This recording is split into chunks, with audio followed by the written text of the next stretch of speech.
They say don't come around here with your bling on. It could get ugly for a nigga like Klingons. Fuck you and your flag, I use that bitch to pee on. Type of shit we pee on with niggas that's peons. Used to roll blunts with my cousin from 6th Straight. Used to shoot crap and sell crack like every day. Bottles of Hennessy looking out for my enemies. Never found Jesus, guess he wasn't a friend of me. Men lie, women lie, you know the rest. Money on my mind, on my grind, I'm puffing less. Hanging out with Warren, we on Douglas and Sawyer. He told me never trust a bitch and never lie to your lawyer. Said the red bone bitches is spoiled. The dark ones is royal. The white ones will spoil you, but ain't none of them loyal. Lord, I never heard more truth in a sentence, and still I tried fucking them out. Can you forgive me? Lord, forgive me for my brash delivery, but I remember vividly what these streets did to me. More nights stealing, less nights chilling. The more shots they hold, the better they feel it. Yeah, Lord, forgive me for my brash delivery, but I remember vividly what these streets did to me. More nights stealing, less nights chilling. The more shots they hold, the better they feel it. Yeah, Father, forgive me, but I'm talking my blood pops. I cannot forgive you for your life, it's a blood clot. Half a century still stuck on that needle. This is why I lie and tell the world I don't need you. Shit, I overcame my addiction to weed, bro. It's obvious you love dope more than me, though. 86 Regal creeping up, that's my cousin Nate. Kevin got an 87 Cuddy, so we celebrate. Jody got a Corvette, he took it off a customer. European face on that Chevy, cause I'm a hustler. Headed to the lake, summertime, that's all I know. Swerving a Suburban, curbing then deserting. Flirting with this virgin nurse from West Suburban. She said she loved Durban, served me after her shift. It's lit, like the Sunday service. Sins of a father, now I'm addicted. Forgive me for my brash delivery, but I remember vividly what these streets did to me. More nights stealing, less nights chilling. The more shots they hold, the better they feel it. Yeah. At some point, we all gotta come together. No. Yeah. Everybody got opinions. Let's talk about it. Communication is key. Let's build around it. We do this for the people. The people found it. Black love stay strong. No way around it. We anti-genocide. We ride for the cause. Got love for our sisters. And love for our dogs. Respect the young and elderly. You all been invited to be inspired. Come together. Better got violent. Gotta watch for the cops. Gotta watch for the ops. Gotta watch for the politicians that play with the eyes. If you know, then you know. Plant the seed and it grows. Welcome to the show. This is what we know. This is what we know. Yeah. This is what we know. This is what we know. This is what we know. Yeah. This is what we know.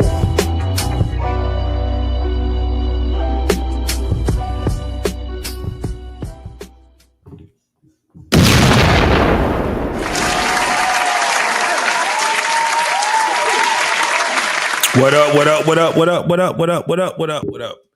What's happening? What's going on? What it is, what it do, what it be like? It's your homeboy JT on the Black Man Unfiltered and What We Know podcast, simulcast. You already understand what was about to go down. You seen the title. Y'all know what it is. Shit. This shit is crazy, man. I went across a video today. I'm definitely going to do a breakdown and a reaction to Ray J. Brandy little brother. This nigga gotta stop what he's doing. Between him and goddamn Dr. Umar, I have no idea of what these cats is doing, man. These dudes is crashing out, bro. They crashing out as worse as these ghetto ass women, man. What's going on? Lost in translation. What's going on, partner? How you doing, my guy? Yeah, the new diddler. But I don't know, man, between Ray J and Dr. Umar, who's been doing this bullshit the longest? Because Ray J been doing some shit for a very long time also, man. I know I got a couple of things I'm going to be showing with this dude. I don't know whether the lab will be concerned. I have no idea. Brandy he went right back to being Brandy little brother. Oh, man. Yeah, Lost Man. I'm doing well myself, brother. I'm doing well myself, man. I'm glad to see that you're doing good, bro. I saw the show this week you guys was doing, and it was a great show that you guys was doing, man. Great show. That's what I had to get back. I said, well, shit, I got some time right now. I might as well go rock this Wednesday out.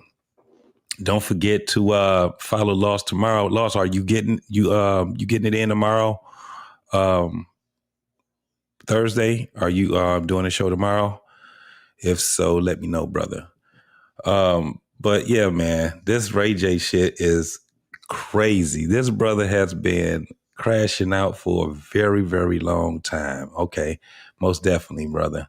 So don't forget, y'all, definitely tune in to my boy Lost tomorrow, putting in that work. It's going to be a jam. Absolutely, man. I love how you break the videos down and then how you bolster the points also, man. A lot of shit. It was the one that you did with the I think it was the housing or mortgaging or whatever it was. But yeah, that's pretty dope, man. It was a pretty dope show. But yeah, back to this shit, man. I know y'all seen Dr. Umar Johnson with his goof ass. It's catching up with him now. Talking about somebody that took some money out of his account and he talking about all he got is PayPal. Man, if you don't stop. My man, Coach Ferg in the motherfucking building. What's going on, man?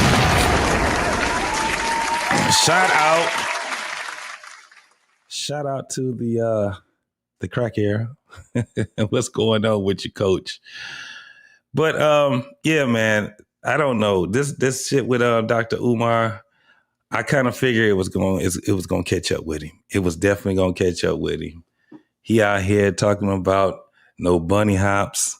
He just love his sisters. But have you ever noticed that the sisters, he ain't doing nothing but talk about the coochie stank.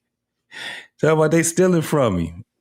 I don't know what to say about Dr. Umar right now. He done had this school he been building for a decade now, and he can't get it off in the name of Marcus Garvey and Frederick Douglass. He need to stop using our ancestors in vain. He ain't gonna do no damn school. He need to just start homeschooling. That's all he need to do.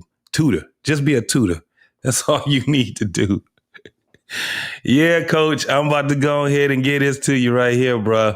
I'm telling you right now, Ray J has been wilding for decades, just as long as damn Umar.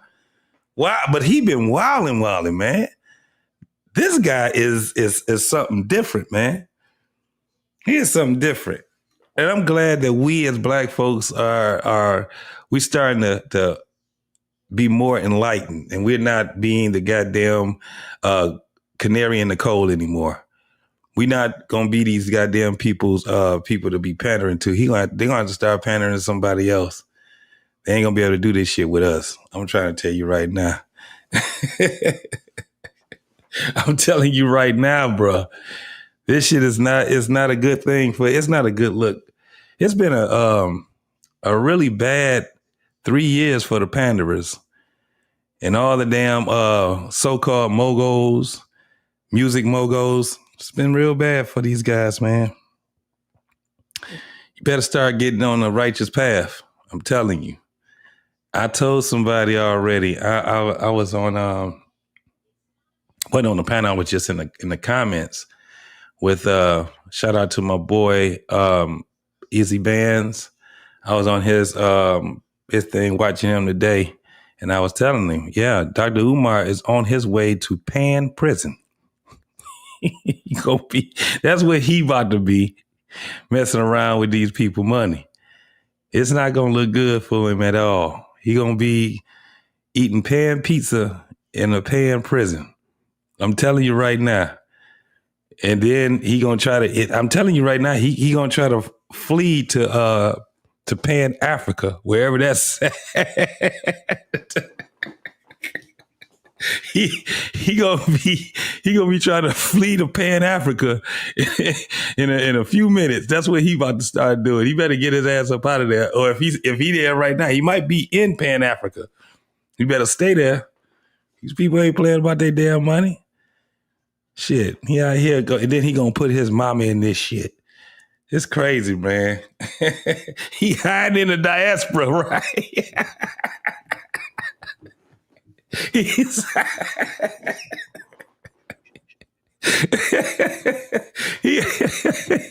I'm telling you right now, he better keep his ass in the Marcus Garvey school or wherever he got that damn imaginary school at. You better stay right there where they at right there, homie. Because this is not going to look good for you. What do he call himself? The King Kong, the Prince of Pan Africa. Yeah, all right. Okay, boy. You find your ass in Pan prison. I ain't lying.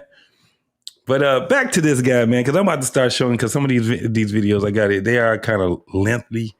And so I wanted to do a video before with Ray J when he first started crashing out with Candace Owens. And I don't know what happened where I didn't do that show, but this is even better. This is even better, man. And it's just so much stuff that comes up with him where it's just crazy listening to this young man, Brandy's little brother. What's going on, my boy? Rob in the building, big bag for life. What's going on, boy? Salute to you, my guy. What's going on, man? So this guy messes around and he goes on to Cam Newton.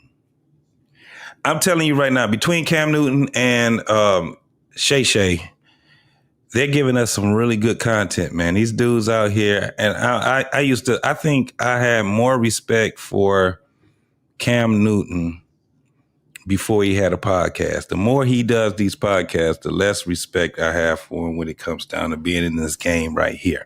Now, you can't take away from him being a great quarterback, motivator, team player when it comes down to that on the gridiron. But when he's behind this damn camera, he making himself look worse and worse. He needs to sharpen up his skills, man.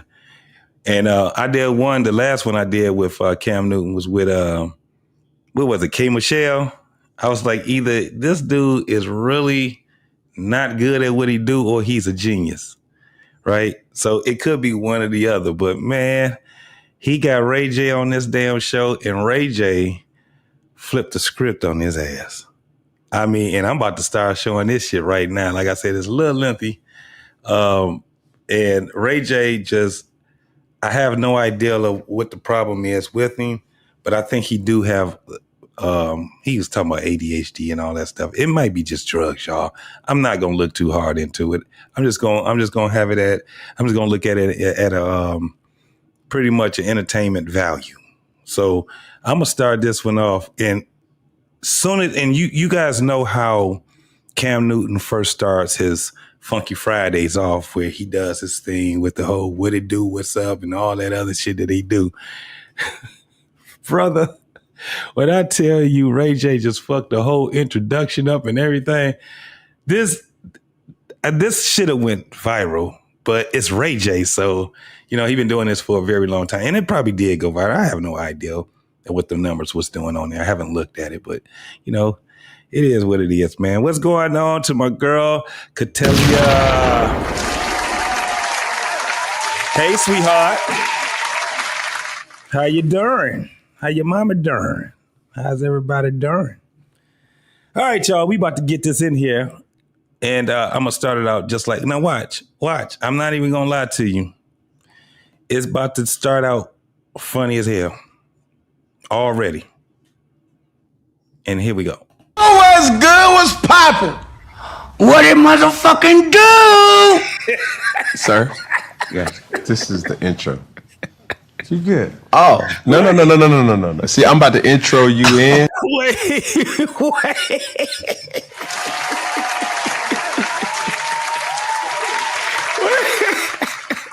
Wait. He started out clouded. Hold on. We gonna do that one more time. He just messed Cam shit all the way up. Let's go. Yo, what's good? What's poppin'? What it motherfucking do?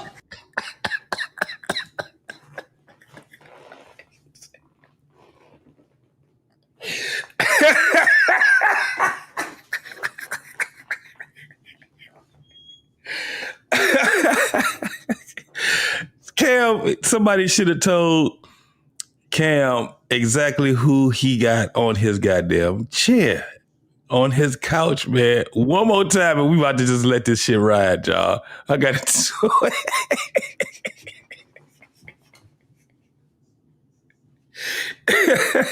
Oh my God, Ray J is funny. I got it. One thing I got to say about this brother, man.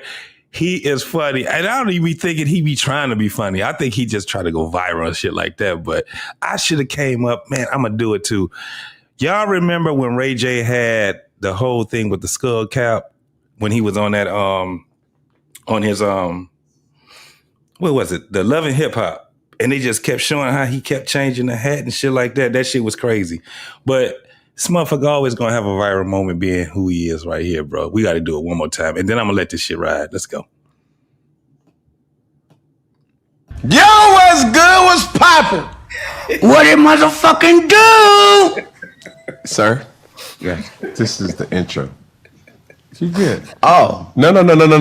See, I'm about to intro you in. Oh, okay. This is Okay. You ready?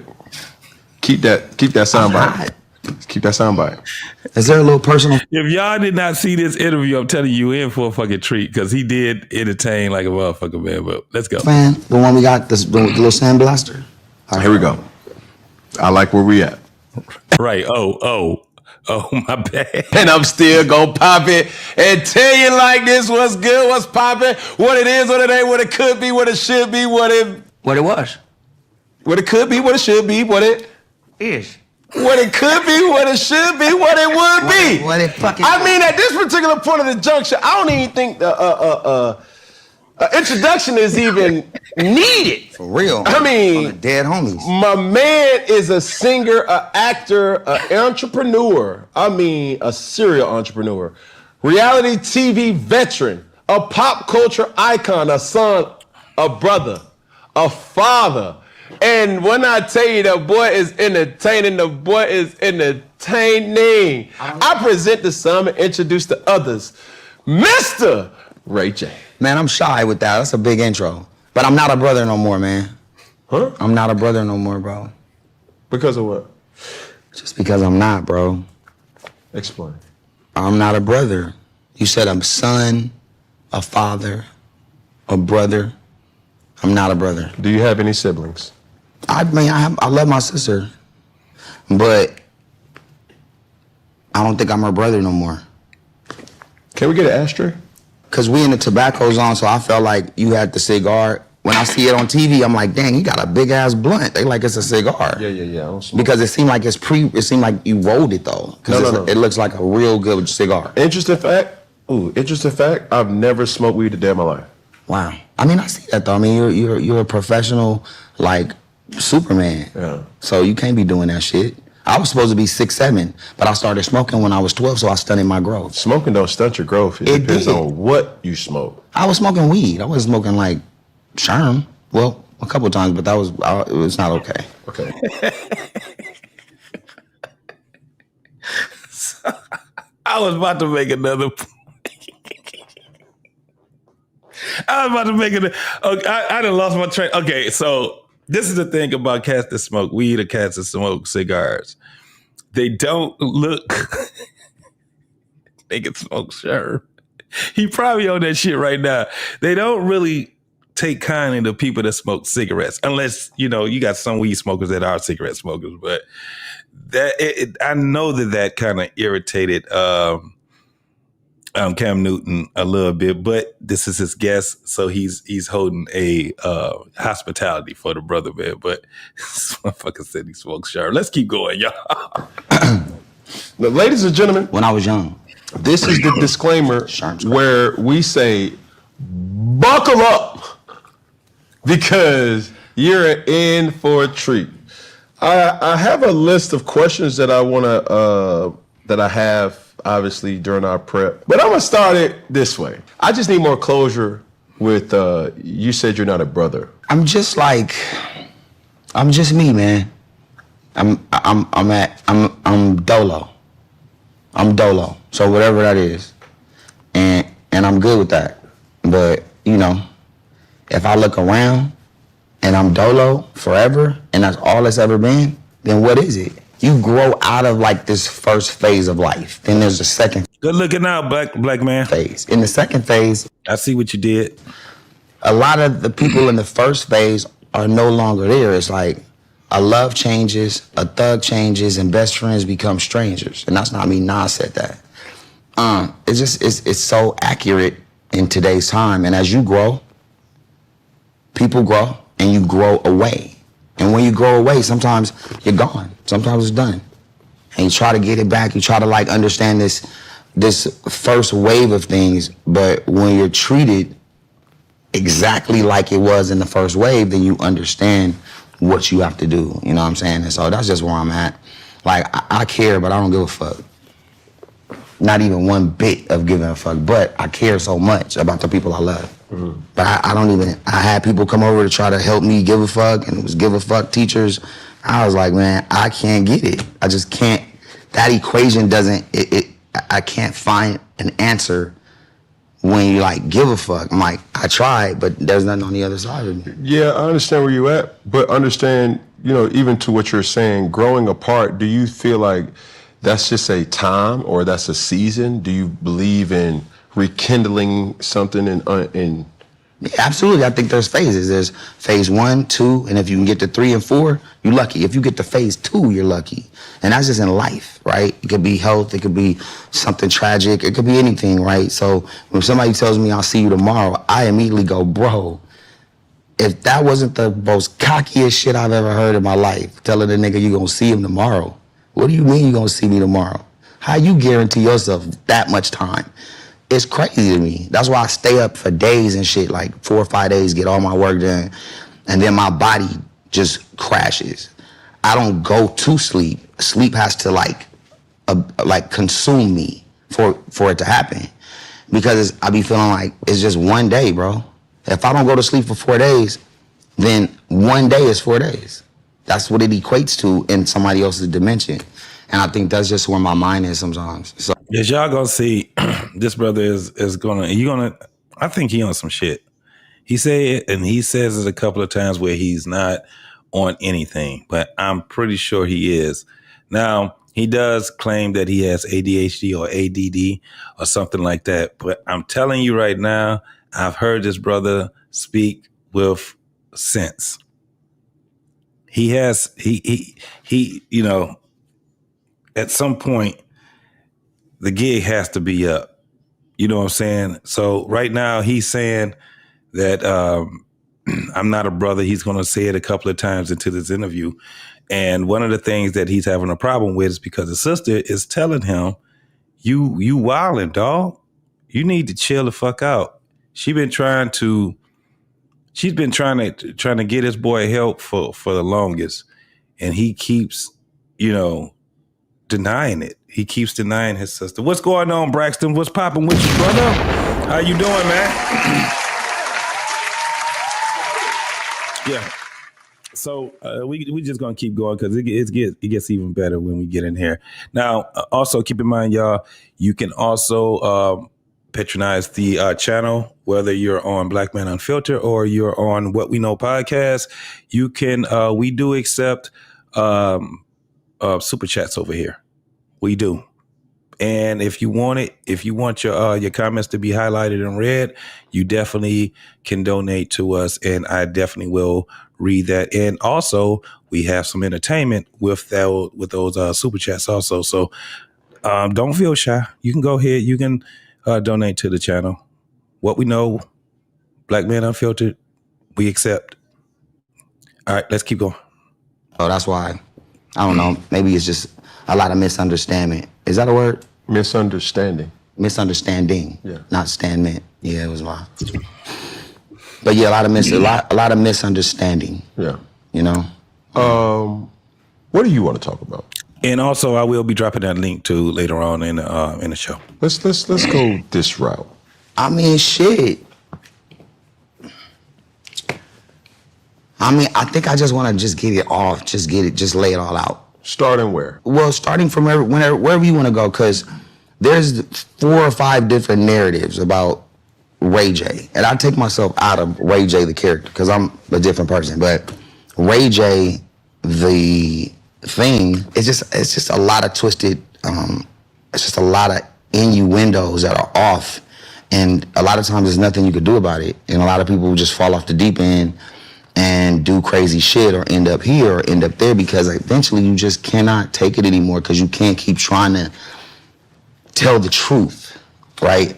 Do you think you play into those innuendos or speculations? I think that once you understand in these phases that it might possibly, there's a possibility that you won't overcome this, right? There's a strong possibility you could overcome it mentally, meaning you can make yourself believe that you've overcome something. But deep down, did you overcome it as a whole, meaning from your perspective and the other side? If the other side continues the wrong perspective of you, eventually you turn into that perspective because there's nowhere else to go at that moment. Later, yes, there's always redemption, there's always rekindling with people you love, but you're lucky to get to that phase because now we're in phase 3 and 4 and then you're done. So for me, I'm just like, fuck it. If it's me and I'm just out here and I'm able to like be, I don't even call it successful because making money to me is not successful. It's just comfort, you know what I mean? But if y'all notice, he's all over the place. It's like, boy, what the fuck is you doing? Look at Cam. Cam is trying to follow him. He's trying to. So let me say this also while I'm here. I ain't gonna even lie. I said this before, and I'm gonna say it again. I know that, you know, what Cam has on is some expensive ass shit, but his goddamn outfit irritates the fuck out of me. The hat, that stupid ass blazer jacket, I think it's a blazer or a denim jacket, I have no idea. And them big ass feet with them goddamn Chuck Taylors on there and them big ass socks. I don't know what's going on with, yes I do. That's just him. I ain't gonna even lie. I'm not mad at him. I'm just irritated. I understand that's my man's style or whatever, and kudos to him, but shit get on my goddamn nerves. Him between Cam with them damn clothes and that gorilla dancing dude. Y'all know who that is? That dark skinned dude, muscle bound, and that nigga be dancing shimmering his damn shoulders and shit. I can't stand that nigga. He irritates the shit out of me, man. I know they out here doing their thing. We supposed to be giving them kudos or whatever, but I gotta just like Cam say, tell my truth. Shit. Tired of these goddamn dudes out here looking crazy as hell. Let's keep going though. I be making money and I just don't, it doesn't matter. Mm-hmm. Like I don't look forward to anything but just being with my kids. There's nothing besides my kids that I even am excited about. Nothing. Do you think you have purpose? Like you look at what Diddy's going through. What's going on, my sister? Take heed to the message. I'm Bagwana. How you doing, ma'am? I'm doing well myself. Hopefully you're doing well yourself. Keep doing your thing, sis. Love that you stopped by. Oh man, that's a treat right there to see my sister. I hope everything is well with you and your family, bang. All right, y'all. Let's keep going. And somebody's mad. And somebody has power. And they're flexing it. And so, in that case, I don't know that level of it because I can't make anybody mad because I've never had to deal with anybody. I've never had a big ass sponsorship deal. I've never had somebody give me money to invest in any of my companies. I've always been 100% bootstrapped. And I've always been me in any company that I've ever built. And we talking transportation, we talking, earbuds, we're talking hardware, right? Which is probably one of the toughest businesses to get into. But when I say I don't give a fuck, it's because I'm always on time, I always respect people, I always know what to do and what not to do. I always know how to turn it on and turn it off. So I don't give a fuck comes off where I don't give a fuck about people. But I don't give a fuck because I'm on point and I'm always prepared, business-wise. Other than that, all this other shit. Absolutely. All this other shit is where it just gets like tricky, you know what I'm saying? Yeah. I think I want to mention this behind the scenes, right? You mentioned we had played a single that you have out right now, and played it, and with that, it's like this is the type of time that I'm on right now. Do you care to share, number one, about your single, and also what is it about that song that in this specific moment, because I ain't gonna lie, you came in on a thou wow. I love it. But what triggered that? But what, it's like, I think I came in on like 100. My 1,000 is crazy. I want to get to the 1,000 here. I feel like, I won't tear nothing up in here. No, you can't do that. No, I wouldn't, because you're way bigger than me. I wouldn't play with you like that.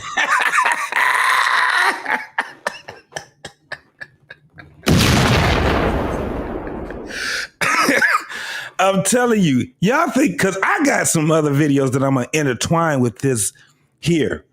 Y'all remember the Booty Goons? Y'all remember when he was talking about the beef he had with Fabulous, the rapper Fabulous? Y'all remember that? I got something. Once they get to it, I'm going to play the video with that, and I'm going to give you Fabulous his take on what happened. Him and Jada Kiss. Y'all remember, y'all probably don't remember this because this is the other thing that he had where he was tripping was the thing where he called the Young Bucks. And he was on my man, Sonnet, what's his name? The streamer. He's pretty big, Kaya Sonnet. And he told them that I ain't gonna even tell y'all. Y'all just gonna have to see once they start talking about it, and I'm gonna play the other videos that go with it. My man Cellulite is in the building. Salute to you, my 313 homeboy. You know what it is over here, man. Most definitely.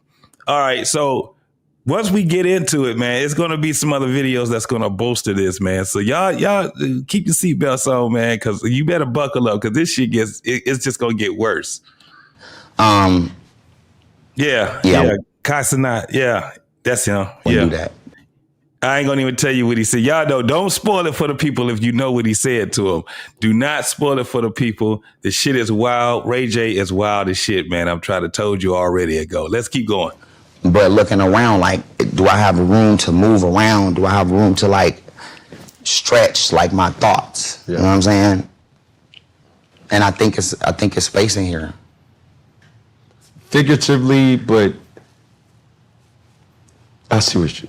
Like, I like to stand up and tell you how I feel. That's cool. Our Wi-Fi lit. Like, yeah, but I'm staying right here. I don't want to go outside of the frame. But sometimes you need to. You know? No, for sure. And you're free to do whatever you want to within the framework of everything. I think right now, the burning question is, what are you going through that you want to share?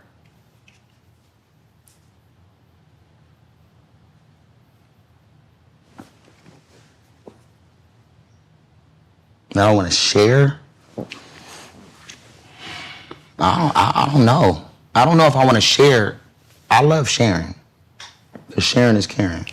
But I don't know what I want. I don't know. It's just people want to know some shit. And a lot of times when we moving around, or even when before I sold all my shares to Raycon, there was limits that I could go. So if you look at those phases, like from 17 to like 22 and 23, 2017, it was a different way because the discipline had to be different. And, you know, it's just a different approach. But once that was done and I was able to get what I needed there and what I deserved there and from 2 other places, that's when I was just like, man, fuck everybody. And the song's called Fuck All of Them. It's with me and my bro Truth. It's not my single because I got the One Wish anniversary coming out, and that's like a really mature, respectful, like everything is there from the music to the harmonies to the vocals. It's like my best work. But these songs right here represent where I'm at now, and it's just like fuck them, fuck all of them. What got you to, like, a lot of times, and I had these words said to me, so and I'm gonna share them with you. It's like a lot of times people judge the branches, but they don't care about really configuring it back to the root. Are you talking root or tree? No. Root and then tree, then branches. Because root, then tree, then branch. Yeah, but people see the branch and don't care to go back to the tree of the root. Exactly. So you went to the root. I was making sure the tree was the second place to reverse it down back to the root. Yeah. So if you go from my root and then my tree, it's not fair. It's crazy. If we run it all the way down. That's where we going. It's loud. It's like It's loud. It's loud for somebody like me who this whole time, I have like 4 people that fucks with me, that work with me. That's it.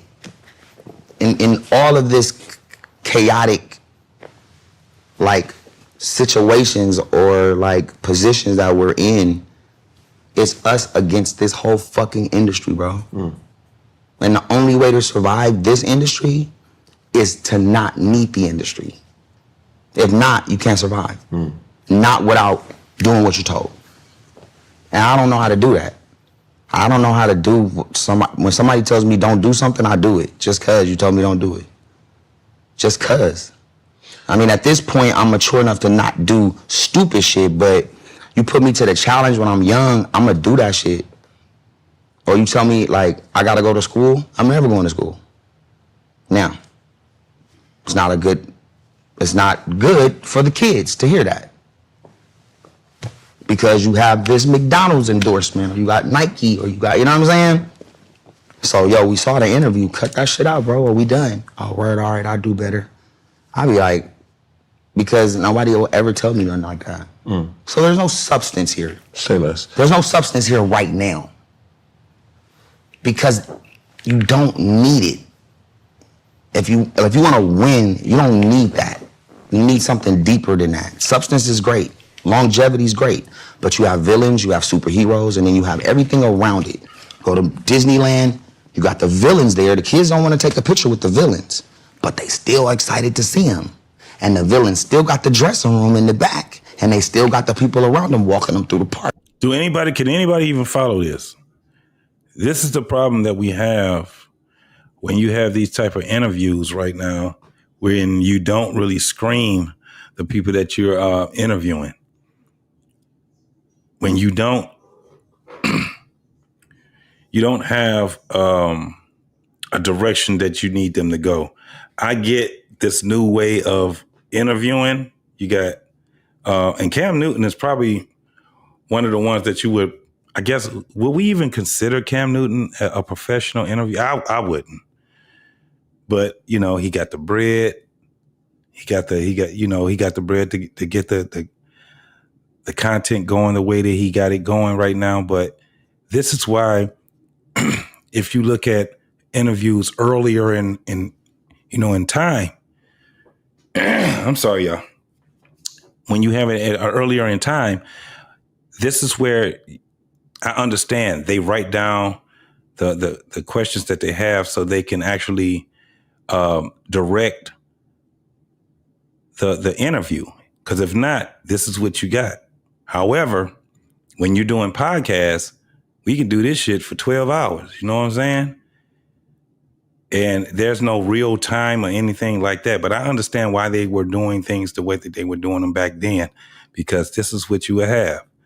You would have a person like Ray J get on here and just start babbling, talking about villains and Disneyland and shit like that. But I'm seeing what, I guess I see what my man is doing. I understand that he just want them to let themselves loose, and then he start asking the more in-depth questions. But this shit, it can get tiring. Imagine doing 10, 15 people a week doing this shit, and not just on a fucking Friday.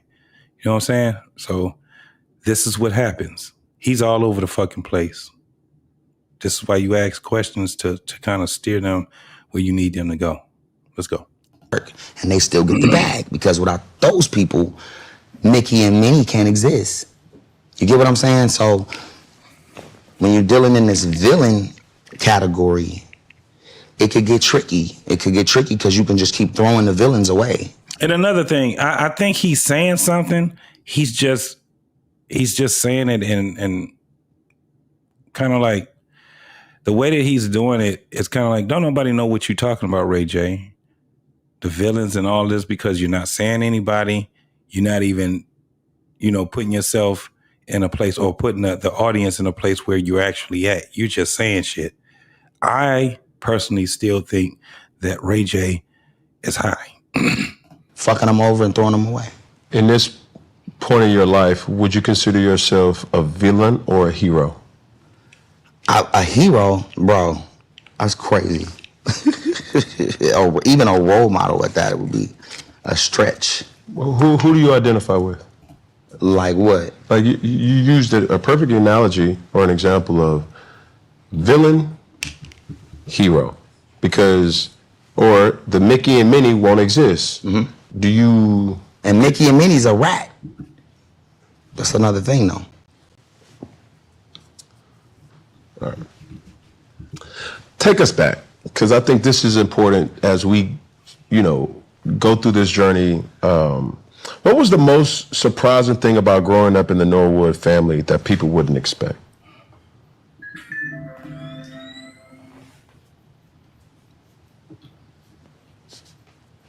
Bam.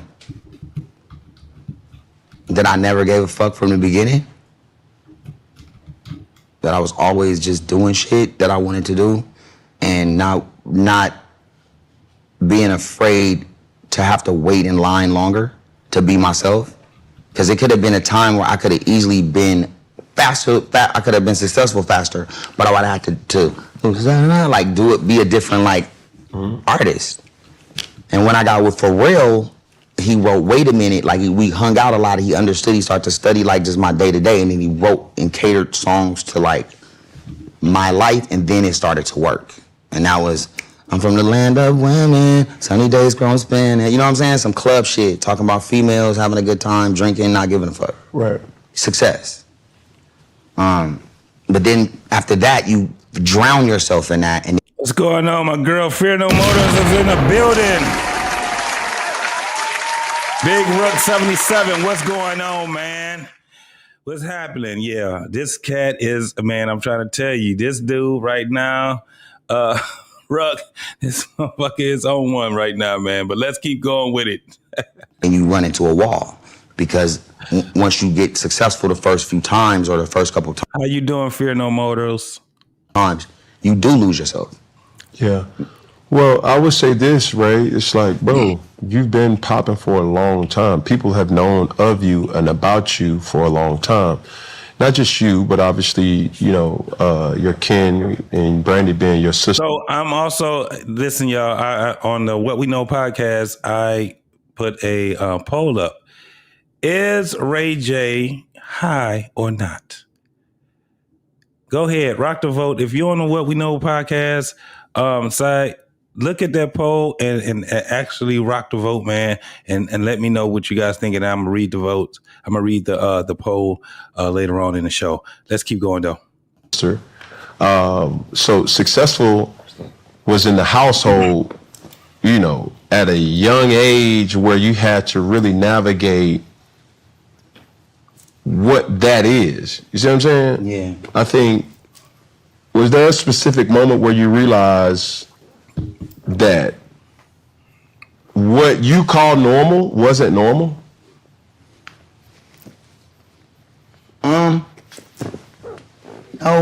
No, because it's like when you've been in it since you was 13. I've been in it, what's this, 25, so like 32 years in the game. Nothing's normal. You know what I'm saying? That's why a lot of artists are high, because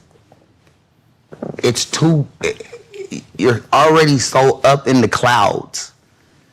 You want to float through as you do your work with people. Like, people are talking to you, but they're not really talking to you, and you're telling them something, they're not really listening to you. Because again, you become a character like Disneyland. You are like a Minnie Mouse or Mickey, and people are like, you're not a real human. So none of this shit is like normal, you know what I mean? It's all unnormal or whatever the word is. That's why I would never want it. I'm glad that I wasn't a child star or something like that. You know, being someone that, like myself, I can consider myself fairly talented, right? Dance, sing, rap. You know, it was certain things, choreography things. I caught on to a lot of stuff real fast in my younger years. And the emphasis my parents had on me was not about entertainment.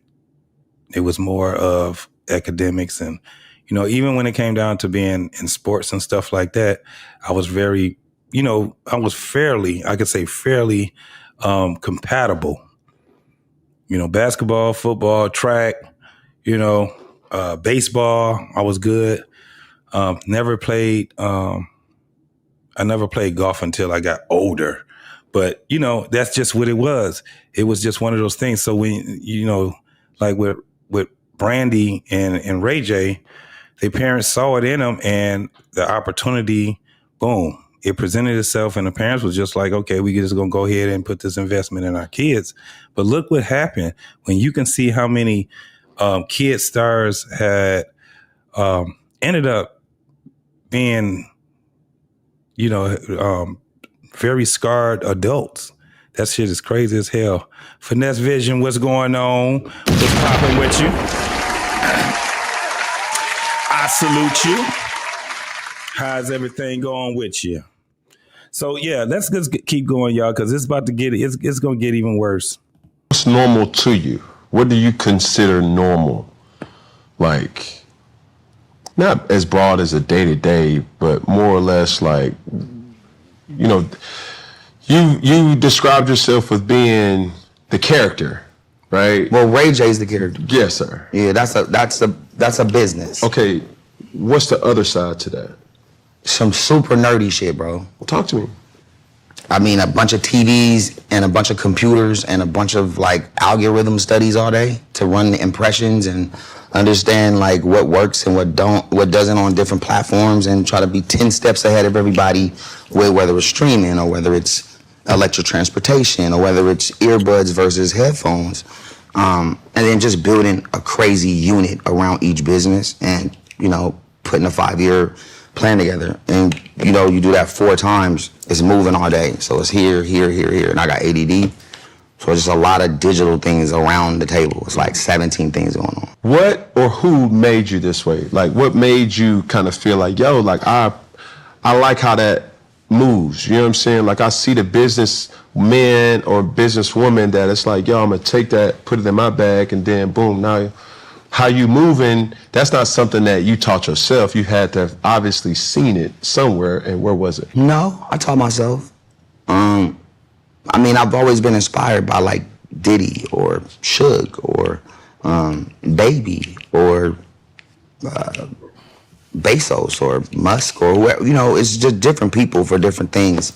Zuckerberg, like, and then a lot of my friends that I know in business that, may own bottles of Coca-Cola, or like, some of my other smart friends that kind of guide me through the day-to-day in business. Those are the people I kind of like follow. And then I implement this aggressive, like urban, like energy to it. Mm-hmm. And I don't switch it.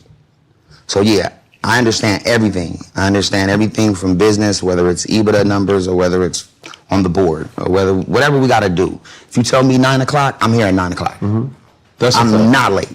Yes, if sir. we get on the phone today at 4, I'm on the phone at 3:59.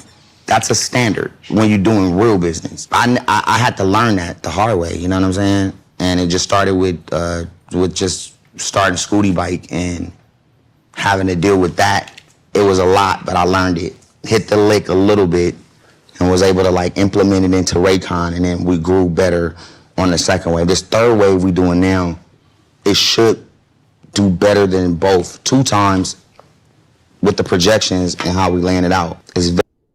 So yeah, again, I wouldn't think that this man is not, because I'm pretty sure he's really innovative. Like Scooty Bike, right? He ended up doing that. Raycons was a big seller also. He had a couple of things that he had that was really, really good. And he's not lying when it comes down to this whole thing of being on what he would consider nerdy shit and shit like that. But it just comes to a point where you do understand that this guy is he's an innovator. He's definitely intelligent when it comes down to how to get in this niche, because he had to fight his way through it, because one of the things he didn't want to do was stay in the shadows of his sister. So I understand everything that's going on when it comes down to what this guy is doing. Because if you look him up, he even got a media company, right? And he's going to talk a little bit about that also. So we already know that Ray J knows how to survive in the land of Hollywood or Hollyweird. But my whole thing is, and Rob, you said that you don't think he's high, you think he's just trolling. That's the biggest question. I'm on the fence. That's one of my thing is that that's why if you look at the title, it says Ray J be saying anything just to go viral, right? But I think that there's some other things that's happening with him right now.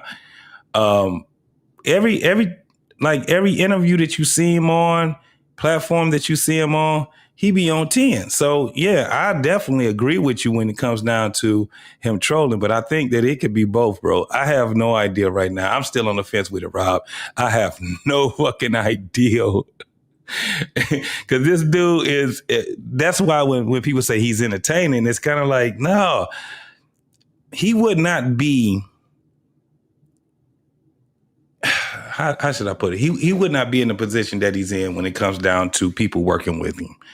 If he was like what he was just saying, I'm on time, I get to where I need to go to, I talk to the people that I need to talk to. So we already understand that, man. But it's just some other things that I just be like, okay, that I think is giving him an out by just saying and just writing him off as saying that he just high, or writing him off as saying that he's just crazy. You know what I'm saying? I think, in my personal opinion, that he's trying to just make everything go viral when he touches it, because he has a different type of hustle in the land of Hollyweird. He has a different type of hustle. And I think is madly respected amongst a lot of us. But this right here, bro, I'm trying to tell you, this nigga start saying some shit where you just be like, all right, man, I can understand why his sister be like, nigga, you need to cool the fuck out. You doing too much. I can understand why she's doing that, because also she has a brand herself. And I think that they also, they family share a brand. So it's Ray J, it's Brandy, but then it's the family brand also. And I think that's the problem that the rest of the family have when it comes down to dealing with Ray J. He's just that's that family member right there, dog. That's just, he out there. He's out there, but let's keep going, y'all. Very time consuming. And it's very digital, and it's where the future is going. So I can go off the deep end, but I might be just running up impressions that day and understanding a new algorithm. And instead of me taking 6 months to apply the impact, I can apply it the same day with a different controversial approach.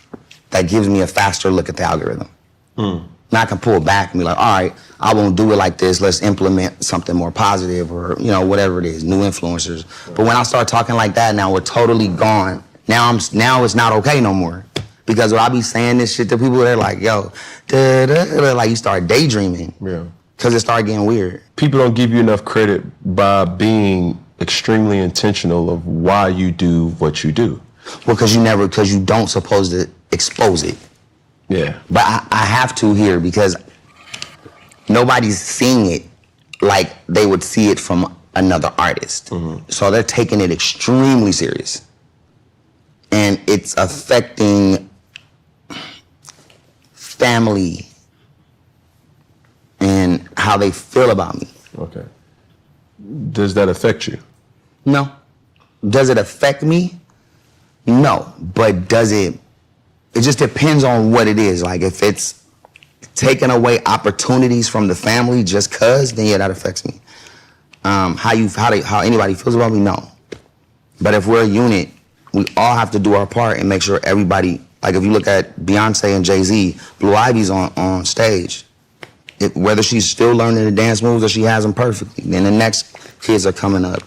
Whether you see Orion and Omarion on stage or any pretty much family business, everybody's together. What are you saying? What I'm saying is I've been exiled, bro. From your sister? Not from my sister, because I don't want her to be mad at me like that, because it's not hers. It's nothing she could do about it. But if there's a Disney premiere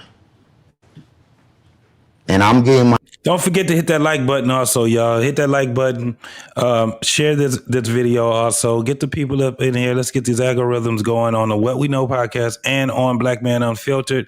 Again, if you guys feel, you know, if you like this content or whatever, man, go ahead and donate to both channels. That's all it takes is, you know, $2, $5. Get like my man Black Man says, get him a cup of coffee. I don't drink coffee, but you can buy me a case of water, so don't worry about it. Let's keep going though. My daughter dressed to go, because you know Brandy's. And also we definitely have on the other side on What We Know podcast, Black Man, if you listening, put that same poll up there and ask the people if they think that Ray J is high or this motherfucker is just going viral or he's crazy, whatever it is that they going there, man. If you there, put that poll up there on the Black Man Unfiltered channel also, man. In it. And I'm on my way. And my cousin, who's Brandy's manager, calls me and tells me, oh, Ray, today the Disney, this is an 18 and over joint tonight. I don't even know if Disney's ever been 18 and over. Like, you know what I mean? Just tell me you don't want me to pull up. Because I'm a bad look. And I'm good with that. But don't play with me and tell me don't come because it's a Disney 18 and over event. I mean, that's like, that's not okay. You know what I mean? Yeah. So some of that shit, it bothers me when I just like everything to be 100% transparent. And if that's the case, I can deal with that. Can I be honest with something real quick? Mm-hmm. I think, you know, with doing, you know, my research and obviously hearing you speak, I think you're deflecting an emotion that you and your feelings about, primarily with your sister. No. Okay. I love my sister. What I'm saying is like, I can't lie. So when you start talking family, I can't go and I just can't. So I had to respond to that. Yeah. And then it took it here. Yeah. But this isn't the key like source of this energy I'm giving now. Sure.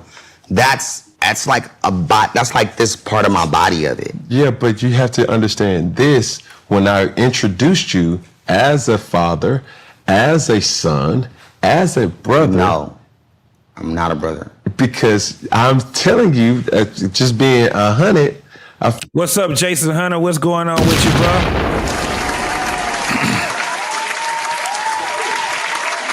Now, Jason Hunter says, he said the boy is just high. That ninja is not gay or serious. He's just trying to, what'd you say? He's just trying to get a reaction. I think it's deeper than that because Ray J been doing this shit, dog, for over 10, 15 years, bro. we got some shit over here that I'm telling you. And when you talking about Ray J not being gay, the only thing I can tell you is I don't know, homie. I don't know. It's some shit that he be saying and the shit that he proving. I get it. Everybody wants a viral moment, but I'm telling you right now, when it come down to motherfuckers sitting back saying that this nigga ain't gay, you can kiss my ass. I'm telling you. Let's just keep going, and you're going to see what I'm talking about, Jason. Let's keep going, though. Feel like you're sensitive and you're not giving it the energy that it deserves? Like, because it just happened. Okay. This is just happening. What just happened? The way I feel about what I'm talking. What event happened that made you feel this way? Because now it removes all speculations. I want to look bad. So I don't want to say something and then it reflects on the other side, even possibly looking bad, because I don't give a fuck, but other sides care about that kind of shit. They care about what people say. They care about the comments. They care about. So I try to be sensitive with certain opinions, with certain people I really genuinely love. And that's my sister. Like, so there's a level, and I have to walk a certain line, because I want everybody to know Brandy's the first person who ever put me on, believed in me, took me out of town when I was getting in trouble. Her and my mom brought me out on tour, saved my life, moved me to the Valley. And so I'm always grateful. That's the most important. In this phase, now I have kids. And my kids is all that matter. If my kids wasn't here, I wouldn't even give a fuck. No. I swear to God. But because it wouldn't matter. Why are you saying that you're not a brother if you're identifying Brandy as your sister? On some sentences. And no, she's my sister. I said I'm not a brother.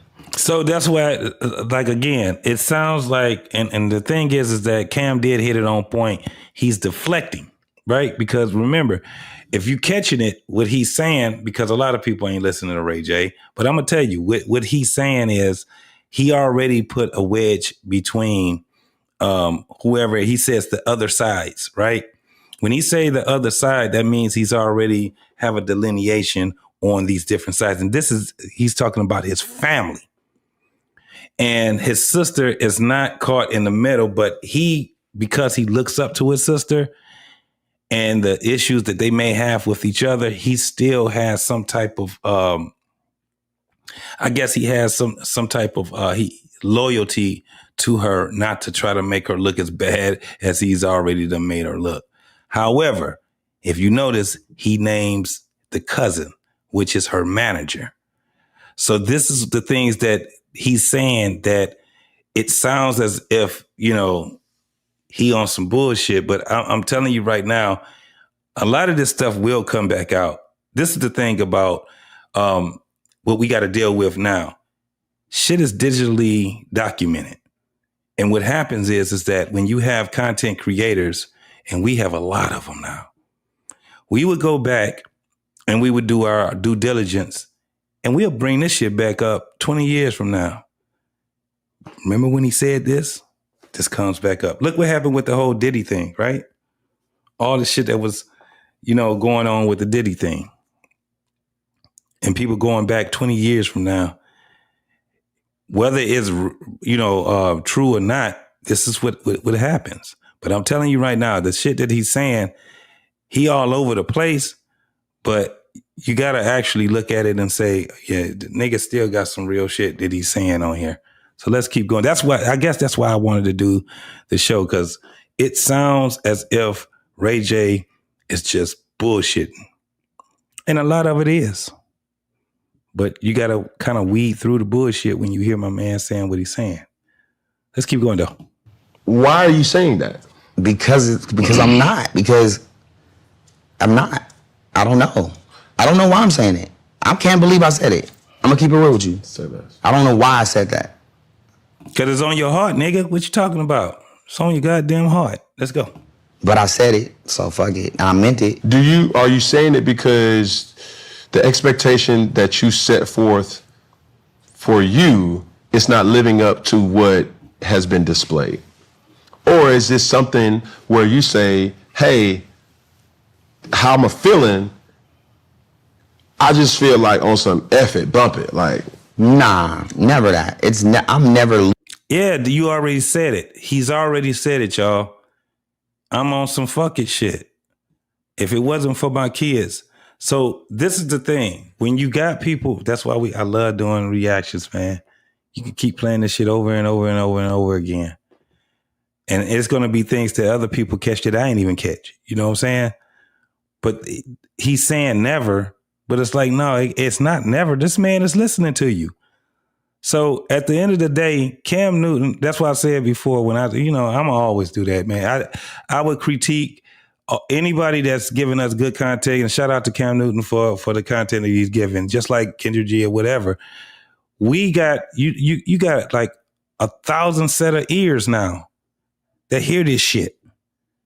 We hear you, homie. You can't just do a fucking interview now and you got commercials in the middle of it and the shit just plays and everybody we can rewind this motherfucker forever now. So yeah, you got a problem. You just don't want to put it in, and it's understandable. You don't want to put your shit out there, but Ray J. Your sister's Brandy. You know what I'm saying? Yeah, Brandy is the oldest sibling. Absolutely. She's the oldest. Even if she was the youngest sibling, nigga, she would have had to be looking out for her brother. Because this nigga is on 10, man. He's something else. Let's keep going, though. Loosely. Before I even start, man, my man Jason Hunter gave us $1.99. Hey, I thank you for your contribution, homie. For real.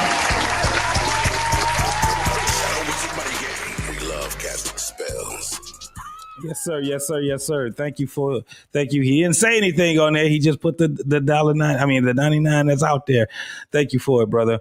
So let's keep going, man. Hey, coach, in a minute, I'm going to drop that link, man. So anybody want to come up, I'm just trying to get to the middle of the show, and I will drop that link, man. So we can talk a little bit about this shit right here, man. Let's keep going, though. Chaotic on thought. Like it all means something, and it's all strategic as far as what's happening. I just know that family's family, and we have each other's back. So how am I supposed to explain this? To understand? I don't know, man. What's if you're not a brother, what are you then? I'm a cunt. What does that mean? It means what it means. I'm a cunt. Okay. This nigga been hanging around too many of them goddamn sugar boys. Like, shout out to my boy, Mr. Fantastic, them brother fuckers. I'm a cunt. What man refers to himself as a fucking cunt? Nigga, if you don't get the whole entire fuck up out of here with that, that's crazy. I think that, in my humble opinion, that child stars need to start having these stars and putting them in movies and shit once they done turn at least 16. Nah, 18. Because you get too many of these cats. Entirely too many of these cats, man. Entirely too many type of Ray J's or whatever and things like that, man. Nothing is never, once they get to be adults, it's just, they're never going to be satisfied. They're never going to be satisfied, man. And he do need to be on somebody's couch that actually has a license to talk to him without it being televised. And not just anybody. Somebody that can actually identify and resonate with this brother. Because, once you start talking about it and you referring yourself as a fucking cunt, man, that something wrong with you, my homeboy. You know what I'm saying? Ron Day, what's going on, homie? What's happening with you?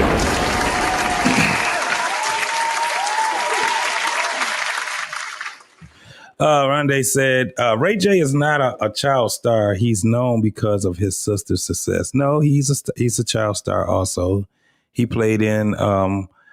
what was it? 2 as a child. He played in sitcoms. He was right there. When his sister was sitting there doing videos and things like that, he was also in the videos. He was always right there. So it's not just his sister's success because she's successful when it comes down to being in the limelight and being a singer and things like that. She's world renowned, no doubt about it. Girl has a beautiful voice, but you can't take away from him as being a child star. No, he's definitely a child star. He also was on the tour, the Scream tour, one of the biggest tours that was over there when you had what was it? B2K and Marcus Houston and all of them. Nah, he's definitely that. He's definitely that. Rondé saying he's drunk. I feel you on that. Hey, the jury is still out on that. I'm trying to told you already ago. Lost in translation say he's known for hitting it first. Right, because he was what was he about 19? Something like that when he came out with that shit. And, he was out there snitching on himself. That's what it was. Thrifty Budget, what's going on? How you doing? She says, living in his sister's shadow messes up his head. He's a disappointment and he knows it.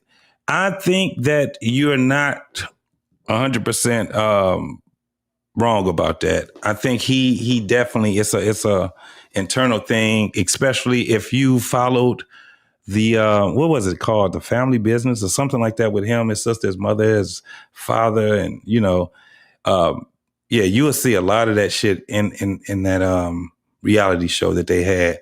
You know what I'm saying? So yeah. Big Ruck 77 says, you mean Dr. Brian is not a sufficient therapist? Hell no. And that's his therapist.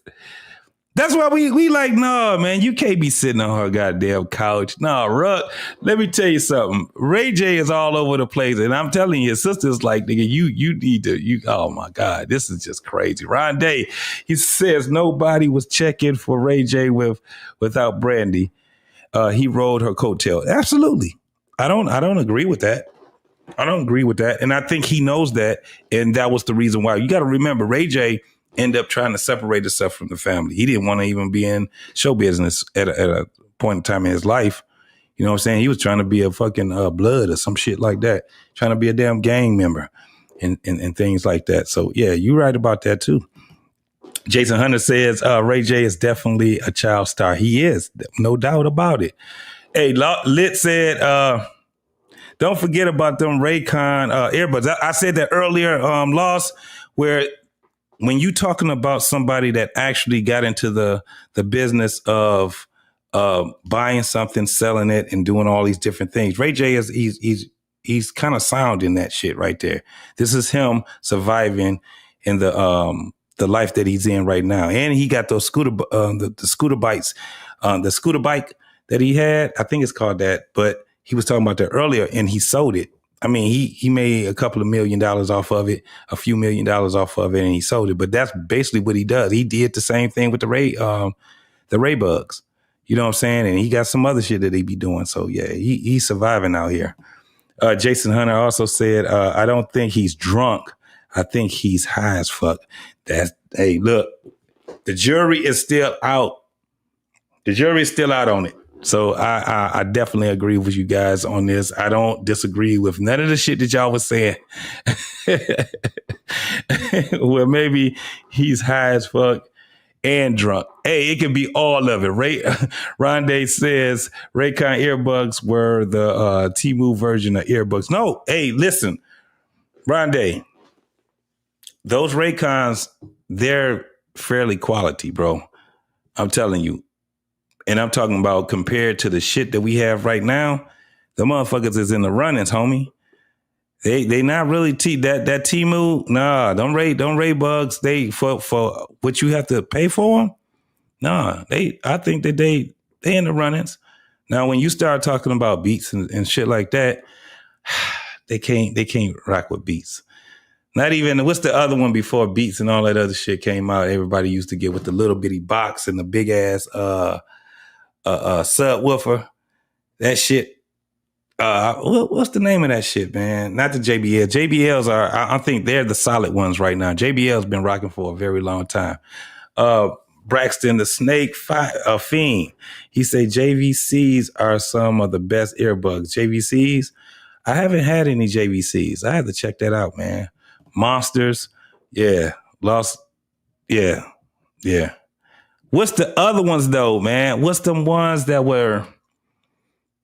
They've been out for a very long time. I was in the Army when they came out. The little bitty, remember this was the first time they had the little bitty speakers and the big subwoofer, and you can hide the subwoofer, make it look like some furniture, be up under some shit. I can't remember, but it'll come to me in a minute. I have to look it up. But let's keep going, man. I mean, like, that's what I am. I don't know.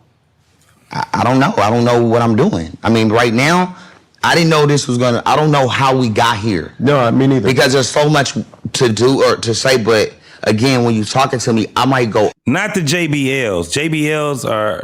JBLs, they've changed. Damn, before the JBLs. Somebody gonna put it out there. All the way over here, and because I literally got an issue, like a mental AD. I got a ADD, and it's like a couple other letters. I don't know what the fuck they be saying it is. Hold on, Ruck. Big Ruck.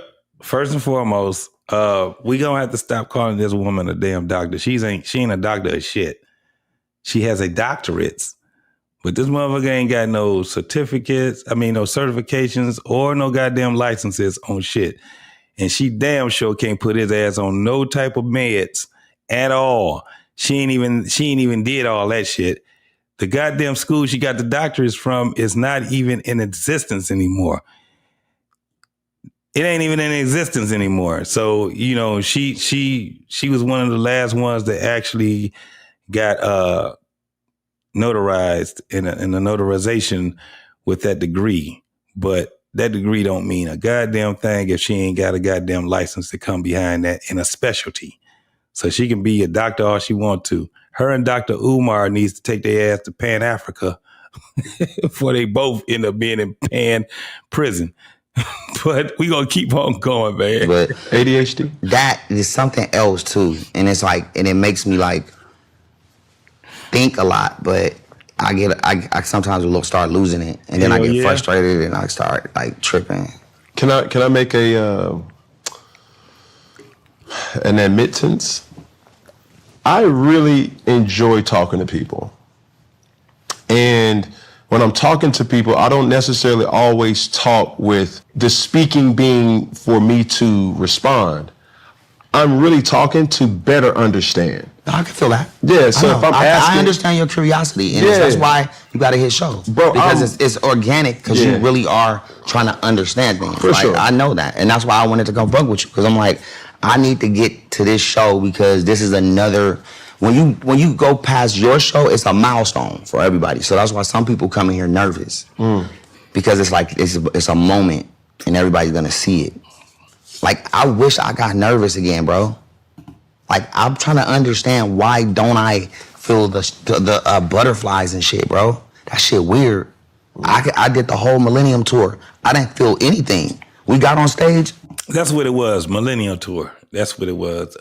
Even before it was the Screen Tour, him and Bow Wow, you know, all them niggas be hanging with each other. Romeo and I don't know what to name them motherfuckers, because I'm old as hell. Them niggas, and they old niggas, and I didn't even listen to they shit. So let's keep going. I hit it first was probably, I probably listened to that shit about 2 or 3 times. Other than that shit was on the radio. I ain't had no choice but to listen to it. It was the same as me getting on the tour bus. Loss. She ain't no real doctor. Shit, Dr. Pepper is more of a doctor than her ass. No, I just absolutely just did. They would literally like come get me. I would just throw on my clothes and be putting on my jeans while we walk on stage, and right when I go, I'm like, boom, on stage, just having fun. Okay. I never felt nervous. Now watch this. When was the last time you were nervous? When was the last time you had butterflies? Shit. I don't know. The last time I even heard that was a Michael Jackson song. I don't know. I don't fucking know, bro. And it bothered me on tour because I was like, why am I not nervous when I'm going up on the stairs? It's weird. It bothered me because I was like, I would see Sammy. I'm like, yo, you ready? He's like, yeah, let's go. He's like ready to go. Like, you know what I'm saying? Like game time. And I just didn't even like know what that was, bro. I would just go out there. Like if you seen it, you'll be like, that was crazy. I would kill it though. But after I would just go to the back and just lay on the floor and just be like lit. Just lit.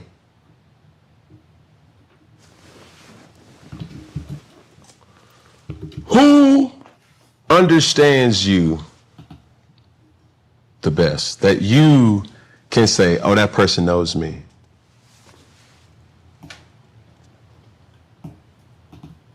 My mom. My mom knows me. My mom's seen it. But nobody else has seen it like my mom's seen it. So I can tell you something, but you won't believe it. Because it's certain things that have been done in the industry and said, it's so concrete to where the lies of it are the 1,000 absolute % truth. There's no lie to that lie. It's been crafted so perfect to where you can't even untie it, even if you wanted to, even if the people told you that it was a lie. It was so embedded in your soul to where it's something that you've been trained to know. And we have a lot to do with that kind of shit. And so eventually it's like... Can you give an example? I can show you an example. And then when I show you the example, we should take a 2. You see the example, and then when I'm talking to you, you can see like the ramifications of what I'm dealing with on how I gotta do this a little bit. But I'm at the point now where like, I'm about to fucking crash and just say everything. Cause I'm not a slave, bro. I'm nobody's slave, and I'm nobody's coon, nigga. And that's it. And y'all niggas know what's happening. And y'all know what I'm about to do. And I'm saying y'all because I gotta keep it very vague. But it's y'all, and y'all. It's y'all, yeah. And then it's y'all, and then it's those motherfuckers over there too. And there's nothing you can do about it. Because I don't want your money. Suck my dick. Anytime a man tells another man to suck his dick, that's gay. It's fucking gay. That shit is crazy. We got to get that shit out of our lexicon, bro. SMD is not to be inviting somebody to your penis. And we already understand where that shit can go. We already understand it. But that shit, I don't care what nobody say. That shit is... You're wicked. Wicked. You're wicked. That's right. You're wicked. Back in Leviticus. You're wicked. Amen. And you're gay. Stop doing that shit. Stop playing those goddamn games. Telling somebody to SMD. I hate when people do that shit, man. I hate when men, especially black men. It ain't nothing but black men saying some shit like that. All right, let's keep going. Sorry. You were about to show me. And we're back, ladies and gentlemen.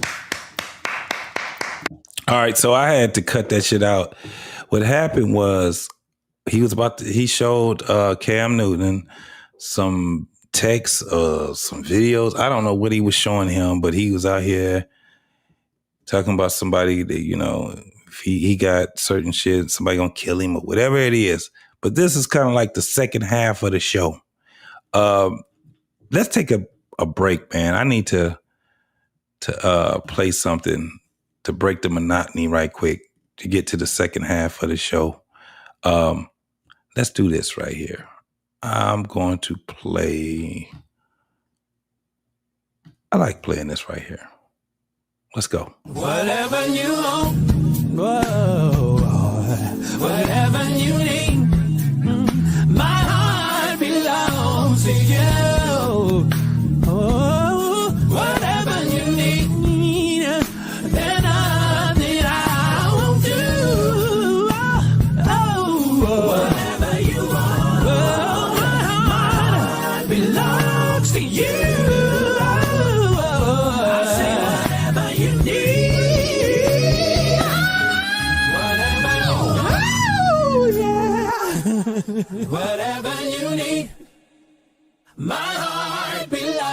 belongs to you. Whatever you need, there's nothing I won't do. Whatever you want, my heart belongs to you. All right. Shout out to J. Moss. The Detroit family, man, most definitely. Let's keep going, man. Let's get into it. Now, Ray J. Yep. Let's start with this. Love it here. Cigarettes and cigars, some grown shit. What do you want to talk about? I want to talk about the truth. Okay. I want to talk about family. I want to talk about lies.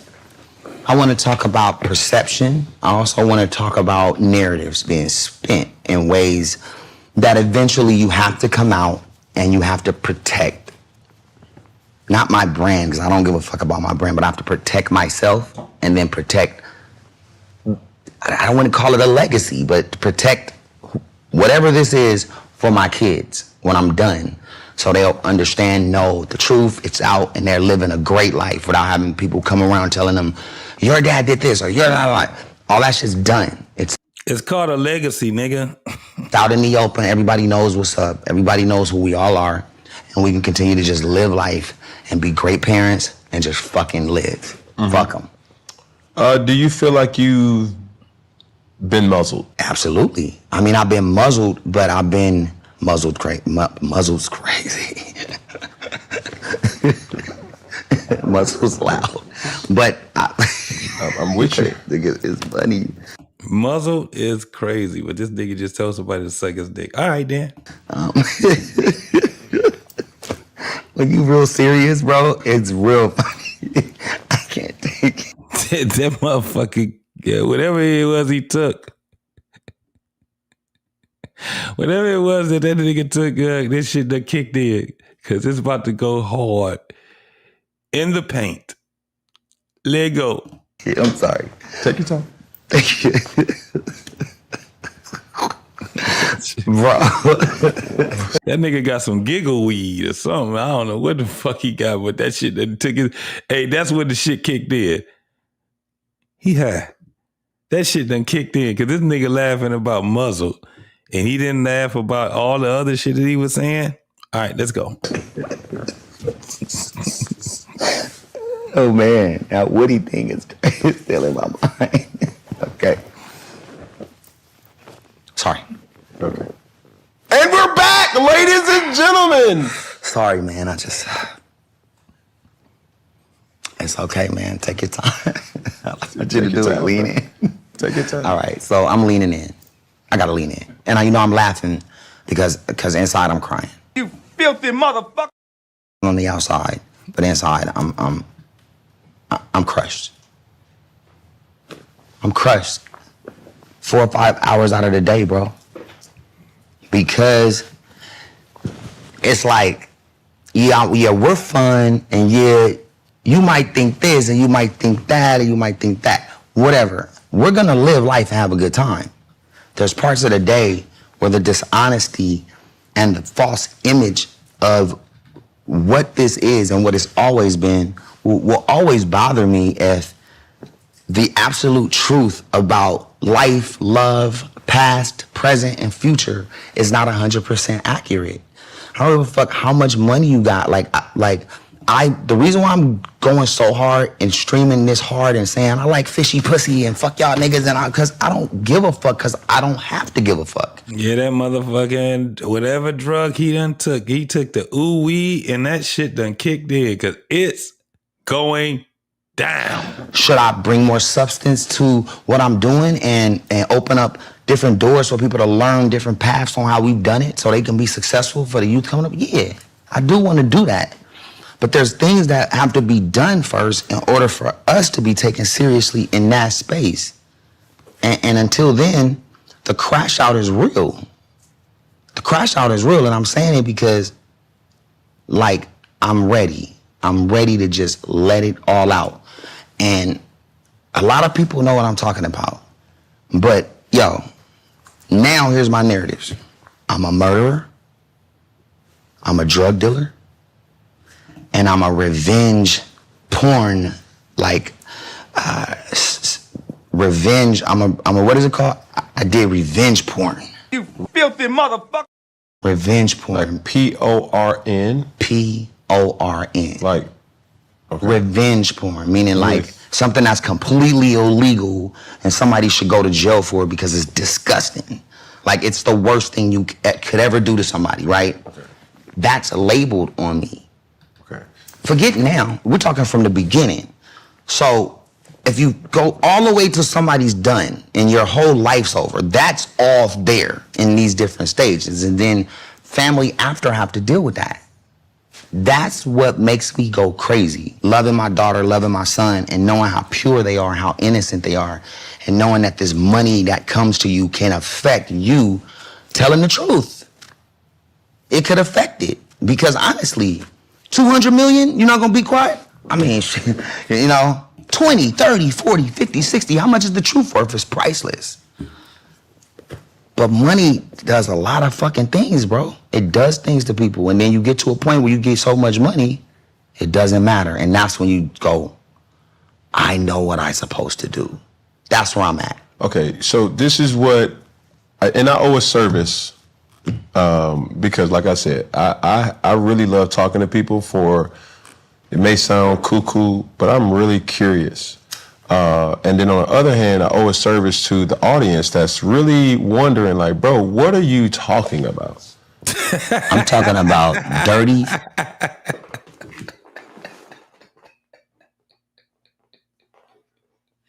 That's what I was saying. This nigga sitting here and just going on and on and on. And I'm glad that Cam got to the point. I don't know if he reading them. Well, he can't be reading chats because this is recorded.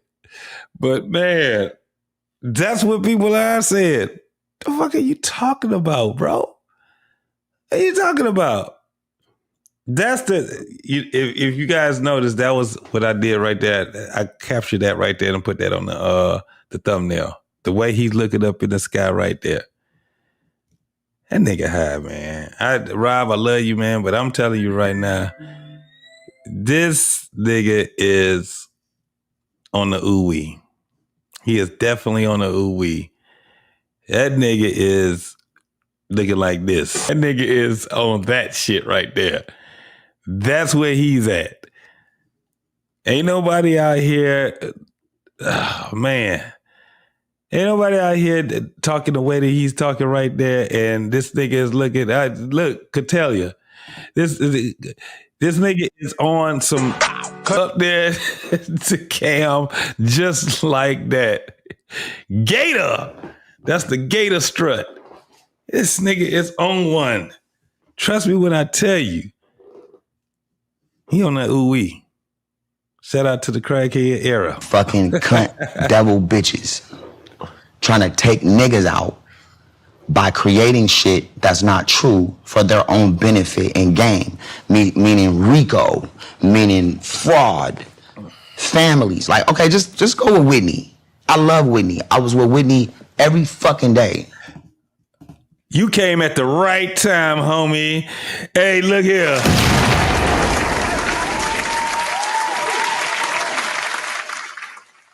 Oh boy, it's on one right now, Coach Ferg. What's going on with you, partner, man? How are you, first and foremost, man? How's everything? What's up, JT, man? Can you hear me? I can hear you, homie. You sound clear. Your mic sounds nice. Check one. I said, let me come up here and talk to my Gen X brother, man, who always, man, give me a good laugh, man. JT, you've gone down in the history books in my house, man. I tell my wife the stories you told me, man. She be the first time I told her about you, little young JT, man. She laughed, man, for hours, man. She just bought that up, man, 2 weeks ago. Did she? Yeah, with the beat in the face. Yeah, man, just because she understands the whole process. I mean, just the whole everything, man, is. Wow. I said, let me come up, man. JT, man, I get a good laugh when he acts up here, right? Absolutely, man. No, man, I heard you. I heard you, man. Listen, man, you done said it twice, man. I caught you both times you said it. What's that? Salute to that era, man. That era, man. Yeah, man. Salute to the crack era, bro. And it ain't nothing to do with individuals. It's just that these are the adults that were born and you know what I'm saying, in that time. They was young kids. Yeah. They was young kids. Elementary school and shit. Absolutely, man. And this brother right here, this Ray J guy, he's a millennial, so he's definitely in that era. No doubt, he's the recipient. He's the super recipient of that era right there, man. He's an OG crazy. In that era. He's an OG. Right, and don't want to be, but listen, when I tell you, it's about to get crazy now. That damn, hey, look, whatever drug he took, that shit just took its toll on him. And he about to go, he was already at 100. He about to go at 1,000 right now. I had to cut some of this shit out, man, because it was just taking too damn long. But this dude here is very entertaining. But let's get it going. She's one of the most important people to me. Niggas is saying that I was in the room when she died. Bro, that's the biggest cap I've ever heard. I've heard it. So if y'all didn't catch it, he's talking about Whitney Houston. Since the beginning. But when you know the truth, why do you have to jump out there and try to tell it to everybody? So I didn't care about what people were saying at first. But I think it's important that you use this platform because one of the things that I was going to hit on is, number one, you mentioned murder, right? That's, if you look on all my comments, yes, every time I go live, anything, you kill Whitney. Okay. That happens in spam. Now speak your truth on that. Here's the truth. It's not my truth. It's just certain times when narratives are going to the moon, that's not true.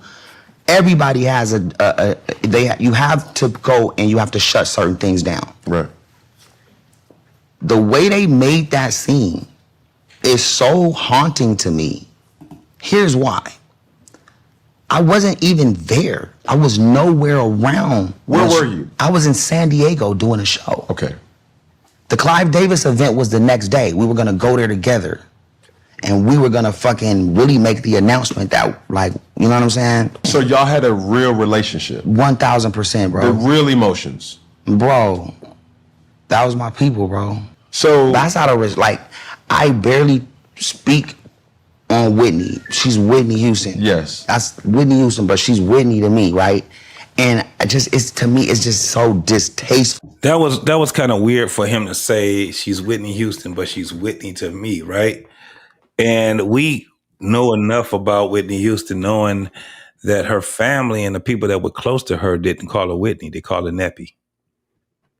So when he was like, she's Whitney to me, I was just like, yeah, that's kind of weird. You know, you just know her still from a surface or whatever, right? So even when he was talking about, I don't believe that and he's right. He didn't have anything to do with what happened with her that night because he was on tour. Not a tour, he was doing a show in San Diego. Because if that wasn't the case, guess what he would have been? Right there. You've been right, and they had him up under investigation. They have him. He went nowhere near that shit right there, man. But that was weird for when he said that whole thing. You know, it was Neppy. That's what her family called her, Neppy. You know what I'm saying? For somebody to tell somebody something that the other person can't respond to. Right. To me, it's unfair. So I've always just never said nothing.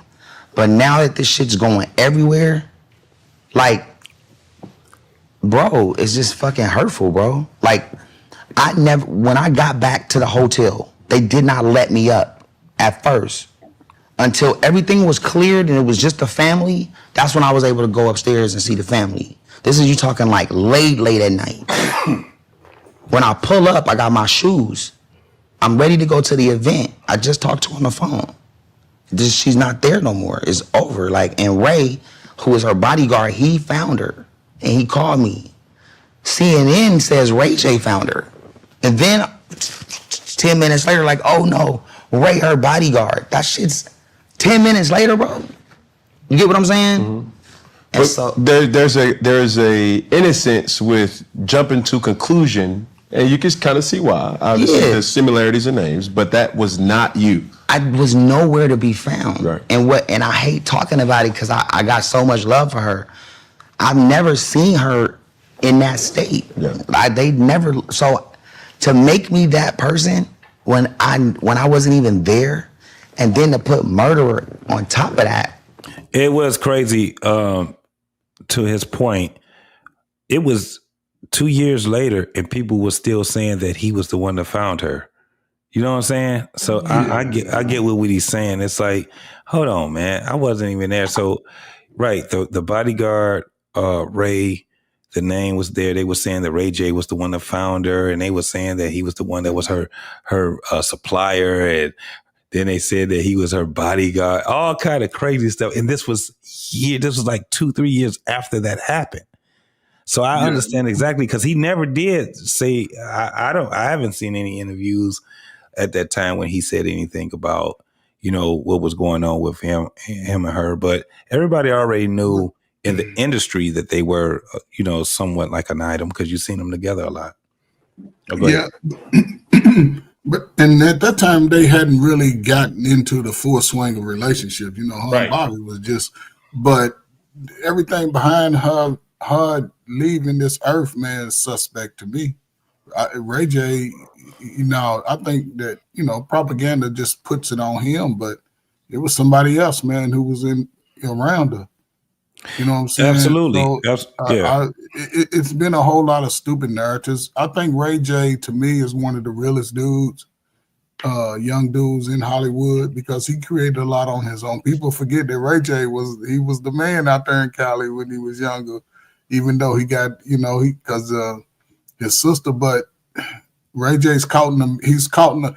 Ray J right now is in the same position as what's his name, man? Who was with Jay-Z, who sort of like Dame Dash. Yeah, he's sort of in that position now, because Ray J's made a career under his own self, right? He was moving and grooving at one time, but they really tried to shut him down. But he's speaking truth now because he know his name is clean. Ray J's record is clean, and they gonna try.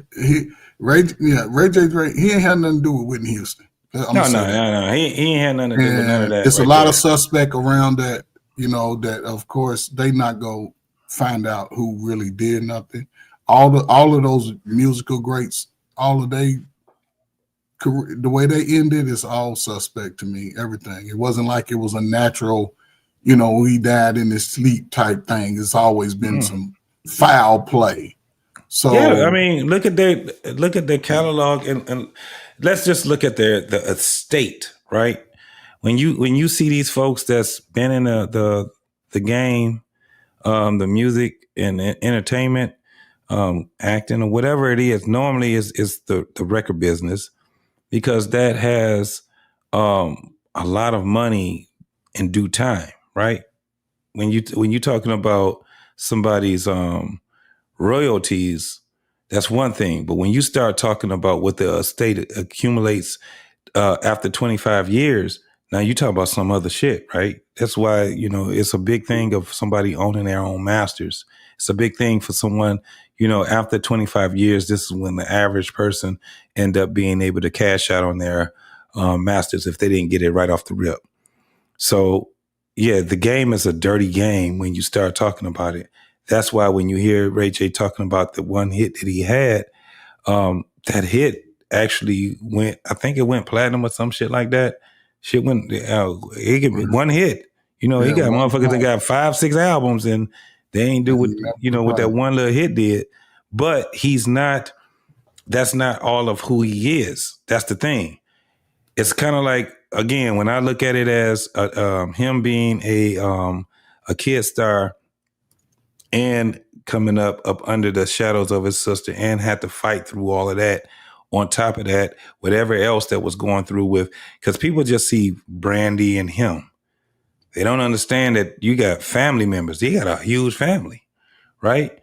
And it's a lot of people, like what he was saying earlier, it's like one of the things he's throwing jabs at people that are not just family, but they're people that are executors or someone that is in some type of position that tries to wedge a gap between whatever him and his sister got going on with each other, right? So we already understand about siblings, right?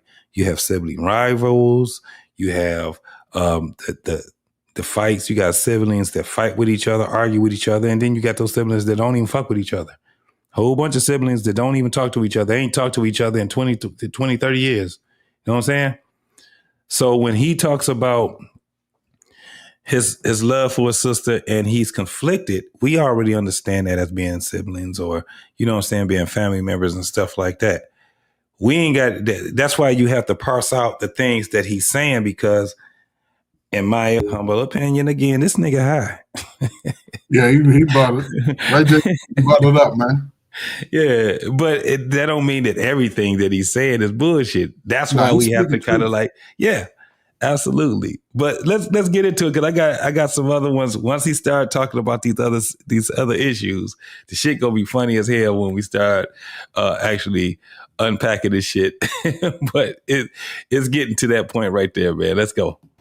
But I just solely just got away with it. Mm-hmm. But I think something that you shared with me that I think is important, right? Especially with this, to give perspective. Did you guys do drugs? I've never done one drug with Whitney.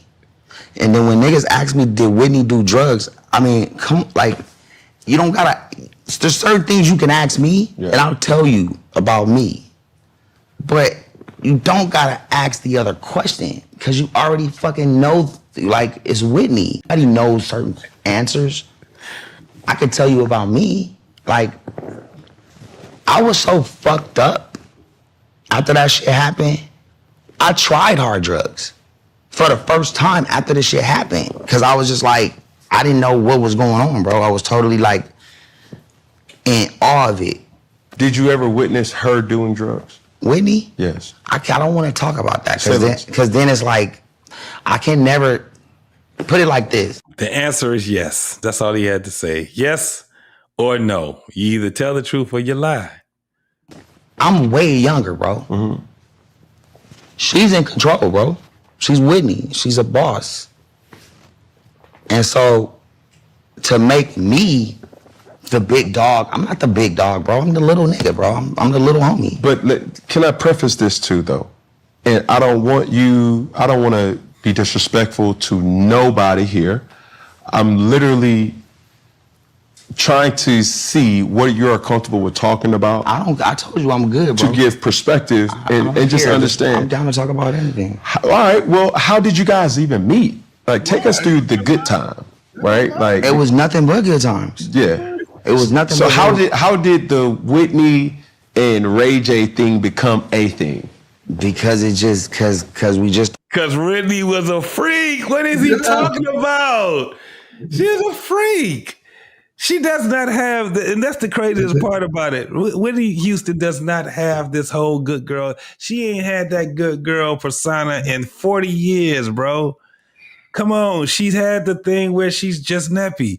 She ended up, when all that shit came out, before the movie came out and people understood, it wasn't Bobby Brown that was having her ass on 10. It was her having Bobby Brown ass on 10.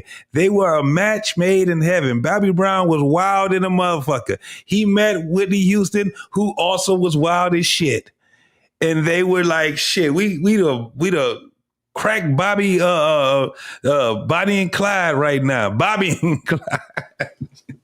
That's basically what it was. And we try to act like we don't see those folks in our regular life. They acted like people that was not rich.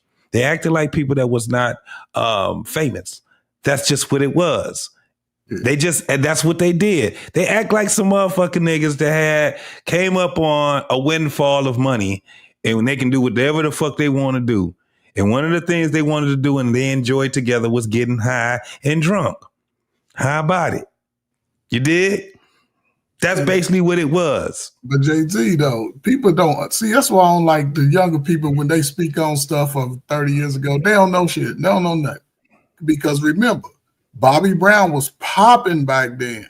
Bobby Brown, when him and Whitney met, Bobby Brown was the man. Whitney was, you know what I'm saying? She had already been through the good girl phase of her life for sure. She was out there singing and up under her mama. Once she got up out there and hooked up with Bobby, she was already wild. But then Ray J, when she hooked up with Ray J was popping too.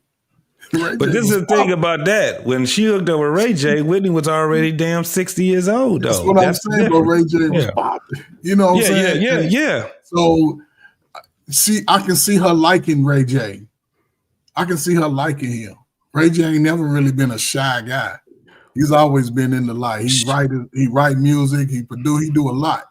He been acting right, and she's attracted to in him the same shit she was attracted to. She was attracted to the young Bobby Brown. Yes, the same. Absolutely. Thing. Damn near, it was damn near the same. Bobby was a little more tame than this nigga. This nigga ain't tame. At least Bobby, like when you talk to Bobby was wild, but he ain't Ray J wild. This nigga is Ray J is millennial wild. This is something totally different. Yeah, you know what I'm saying? That's what I'm saying. He got that residue on him, and he's just like they be taking risks, don't they? They be risking their life on it. Shit, Bobby had goddamn the sense to say, let me take my ass to goddamn rehab. Yeah. Ray J like, nigga, I'm going to Cheyenne Bryant. That's my therapist. Yeah. Bobby had way more sense than goddamn Ray J has. Yeah, Ray J, he out here, man. He wild. Yeah. He feel like he alone right now, man. He just look at his eyes, man. He look like he does. It's like the boogeyman is trying to come out, though, man. Yeah. Be safe, Ray J, man. Be safe out here, homie. For real. You said, Finesse Vision said, this nigga said the drugs killed my homie, so I tried them to understand. Yeah, that's how they do. That's how people do, though. That's how people use drugs. Let me see what happened. Right, that's self-medicate. it. That's part of self-medication, bro. Yeah, self-medication. That's sad, ain't it? But Big Ruck said Dr. Bryant is getting him Long Beach finest pharmaceuticals. That ain't no damn doctor. She can get him hooked up with some Cali, though. Shit, Dr. Dre is more of a doctor than this bitch is. But that's Vision said, oh shit, Whitney was for the streets. Yeah, Come on, man. Whitney was, man, you got to remember, before Whitney was even liking dudes, she was liking girls. You know what I'm saying? Whitney she was something totally ass different, man. And to be honest, most of these women that's in the business is and it's more of the streets, but it's in the confines of the guys that's entertainers or ball players and things like that. They're not just out here, most of them anyway, ain't just out here with just regular people, everyday, people. And I think that's one of the biggest problems in that life is that a lot of these motherfuckers that's in that life, coach, the money goes away, the fame goes away, and they dwindle down to just being average ass people again. And if they're dating and, they used to all this eating steak and lobster and living in mansions and shit like that, and now they got to get them a 4-bedroom crib now. They can't be got downsized to a regular house. Yeah, they can't be riding in Bugattis no more. They got to get them a Chevy, you know what I'm saying? F-150, or you know what I'm saying? Just regular shit that regular people be getting, and that's where I think all of it starts to unravel with these folks, because it only lasts for so long. Because at some point in your life, for the majority of people, you're gonna have to humble yourself. You can't do that shit when you was up all the way up there and these cats was out here throwing you 20 million, you making $20 million a week because your shit was popping. When ain't nobody looking out for you no more, ain't nobody out there checking for your songs, or ain't nobody looking at your little movies, or you ain't getting that shit no more, your ass got to come back down. And you got to be like regular folk. That's basically what it is. But man, Rob, Big Back for Life, he say Dr. Seuss is more of a doctor than her ass. You got there right. Finesse Vision says, see, some OGs be lying to us about the 90s. Yeah, a lot of them will. Shit, look at the OGs. They'll be lying to you about the 60s. Don't get it twisted. It's always been good when you there. Hold on, I'm gonna let you go, and I'm gonna let my man Big Ant with the big 10 ball. Yes, sir. Came through with the $10, man. He says, JT, for me, I couldn't be around RJ. I've been stumped him out with the fresh pair of Timbos. Yeah, no doubt. He steps over his bounds entirely too many. He's a habitual line stepper. You ain't lying. I wouldn't be able to get along with him myself, Big Ant, no doubt. But let me go ahead, man, and give you something for that $10, man, and then we're gonna get back into it. I'm gonna let you go ahead, homeboy, right after we finish with this right here. I'm trying to look for this and see. Okay, we're gonna do the white chocolate right here.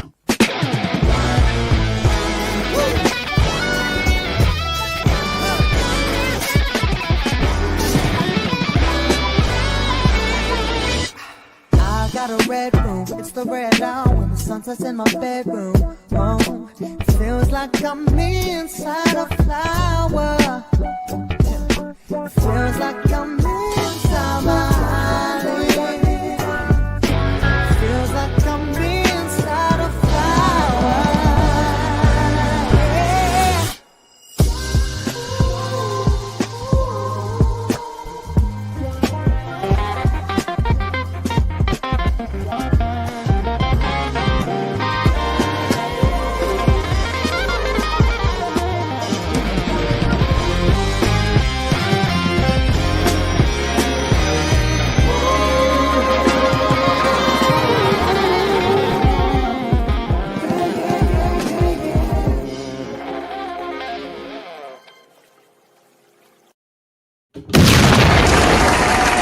I appreciate it, Big Ant. Appreciate it, homie. Thanks a lot, man. Thanks a lot. But go ahead, Coach.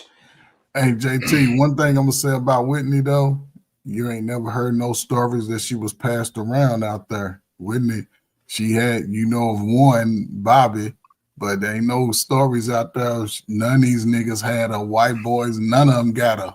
It was, you know what I'm saying? They ain't get her. So, no, yeah, when she was fucking Whitney, man. Right, when she was fucking around, she actually was fucking around with, it wasn't like how what you would see right now. Like, I remember the thing about her and Jermaine Jackson, that shit it just didn't work. You know what I'm saying? Like, again, she didn't like dudes like that at first. But, you know, because she had her girl Robin. And Robin thought she was going to be, oh, no, she like, shit, my daddy, and then, again, she had a daddy in her life. So it kind of, kept her a little bit grounded. That's why she looked a little more polished. But as you get older and you've been doing that shit for so goddamn long, man, all that shit look crazy as hell. You know what I'm saying? It's like looking at cats that was really good at like the Temptations, right? When they was young. Hey, look, all the way up until they 40s and 50s, man, them steps was looking crispy and everything, right? You see them Temptations now, nigga, that shit ain't looking, you know what I'm saying? It just happens when you get older, right? So that's why you have to move. They got 2 steps. They got 2 steps for you, but they still try to do them goddamn, they can still sing, but them steps ain't looking good, man. My boy Ad Twine is in the building. What's going on, Twine? What's happening, man? Salute back to you, my homie, man. What's going on? But yeah, man, that's just what it is. So for her to be with Ray J, I don't think that it probably would have lasted that long anyway with her. They probably would have always been friends or something like that. But because, I mean, just think about it. Whitney wasn't really that type that where she get pissed off and she gonna put your shit out there on blast, right? She was a little more classier than that. I mean, even with the cocaine and the drugs and all of that stuff, she still tried to keep it together. The only reason why we know what we know about her and Bobby was because they invited us into, their whole relationship and stuff like that. Other than that, it would have just been a whole bunch of speculations. Yep, that's when it fell apart, man. They shouldn't have never did that. Looking back on it, they was rocking and rolling. Yeah, they would have been Beyonce and Jay-Z. But again, look at all the things that play out. She's no longer here. Seems suspect. Bobby, you know what I'm saying? So, and and that's the thing with Bobby. He had to go get some major help. Bobby went and got some real help, man. Like when you hear him speak now, and he speaks about his past, he doesn't speak about it as if it's still painful to him. He can speak about it and be an open book, and that's because it's the past. And he's married. He has a relationship with all his kids. I think it's only 6 he has, including, and that's including the kids he had with the current wife he have right now. So him, even with Mike Tyson and things like that, man, our lives change if you can stick it out in the world. You'll be amazed at what you will end up becoming through all of the shit that's out here. So, but that's why one of the things I didn't understand why I was so intrigued in this Ray J shit, but I'm starting to see what it is right now. If he don't get his shit together, man, this shit is gonna end real tragic. Look at what he's wearing. He got on little 2-piece linen suits, don't he? Hell no. That nigga look like he about to get up and crawl up under somebody's car.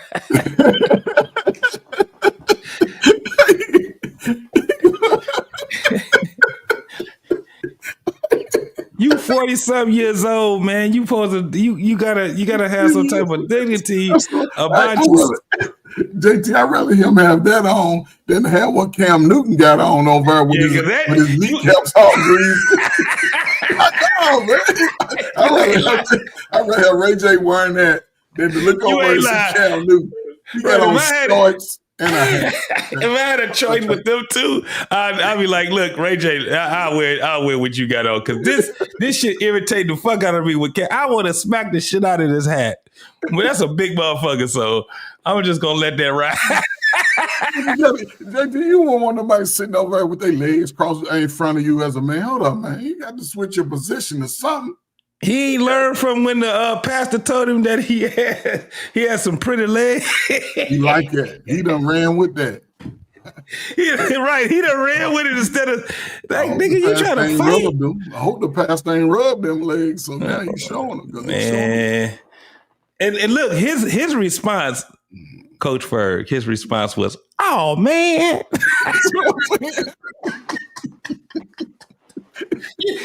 Oh man, he didn't even know how to respond to that crazy. I would have been like, "What? You good?" Pastor, I don't give a fuck. I'm about to fuck you up, man. You trying to fight me tonight? What are you trying? Because that man got some pretty legs. What's wrong with you? Right. I would have took it as a fucking joke, man. Like, this what we doing? We doing dozens? Yeah, I'd have been like, who you talking to? What happened? Pretty legs. Then he said his legs was glowing. They laminated. It's like he doubled down on the shit. He saw himself climbing up on them legs. Like, right. I was like, man, look. Legs is glowing on them. I'm going to take these legs and kick a mud hole in your ass. You keep fucking around talking this laminated and pretty legs and shit. Man, tell me I got some pretty legs. Nigga, it's going. The first time we around each other, though, and just bust it out. No, the first time we're around each other.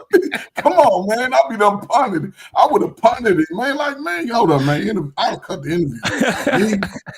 Because I'm just sitting up there thinking I'm all sharp, looking like a man here, but like, man, your legs are glowing.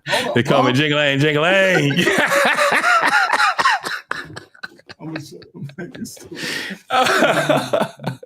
All right, man, before we get back into the video, man, my boy Antoine gave a 5-ball up in here, man.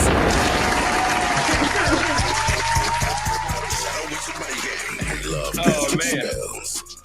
Antoine says, Ray J looks like a hood mechanic who runs his shop out of his parents' driveway. Absolutely. He look like that shit. He ain't turned one wrench. All he did was pop the hood, talking about what you need to have, what you need to get. Oh, shady tree ass mechanic ass. No, man. But if I had a choice though, Antoine, if I had a choice between him and him and goddamn that shit Cam got on, it's Ray J all damn day. I ain't gonna even lie, man. Let me go ahead and put my girl in here, Super Fupa.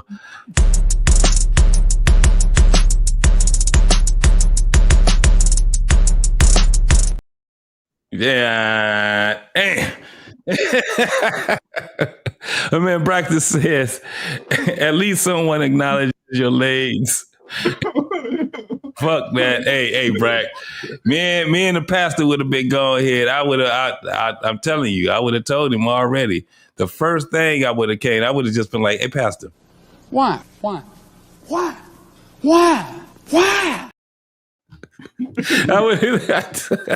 No, man.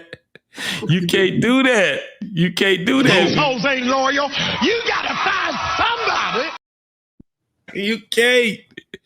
Pastor Jamal, you about to get your ass. Damn, pause. You about to get knocked the fuck out. That's what Ever say another motherfucking word to me. Couldn't even say that shit. All right, man. Let's get back to this shit, this crazy ass shit Ray J talking about, man. Started bonding, bro, like in Miami. But Whitney was Brandy's idol. That's all Brandy listened to. She fucking worshiped Whitney. She loved her and she emulated everything around her. You know what I'm saying? Mm-hmm. So I like Whitney too then. I felt the same way, just different. Then when I seen her, I went there. And that's how it happened. And then we was locked in for a long time, bro. And so. Did the public know about? They knew about it for sure. They saw us everywhere. But we was gonna make it official the night she passed, bro. So, we didn't get a chance to, and I was on my way back and just never saw her again, bro. And then like, now you wake up to like I did that? All right, my nigga. Just let it go until it just keep going. Then you watching the Diddy trial, and then the lady's like, yo, so you had a drug dealer. Now I'm just watching like everybody else, reading the manuscript. Ray J was your drug dealer, huh? Was Ray J your drug dealer? Just pick my name out the fucking raffle? He right. That shit was crazy. That was, I feel him on that one right there. Yeah. I feel him on that right there. Like, nigga, I'm a lot of things, but god damn. You know what I'm saying? Man, JT, man. You gonna put that jacket on me like that? That's crazy. Don't that sound like defamation of character? It's absolutely it is. You said that nigga said I'm watching it just like everybody else. You know, this nigga is in the documents. Like, oh, hold on.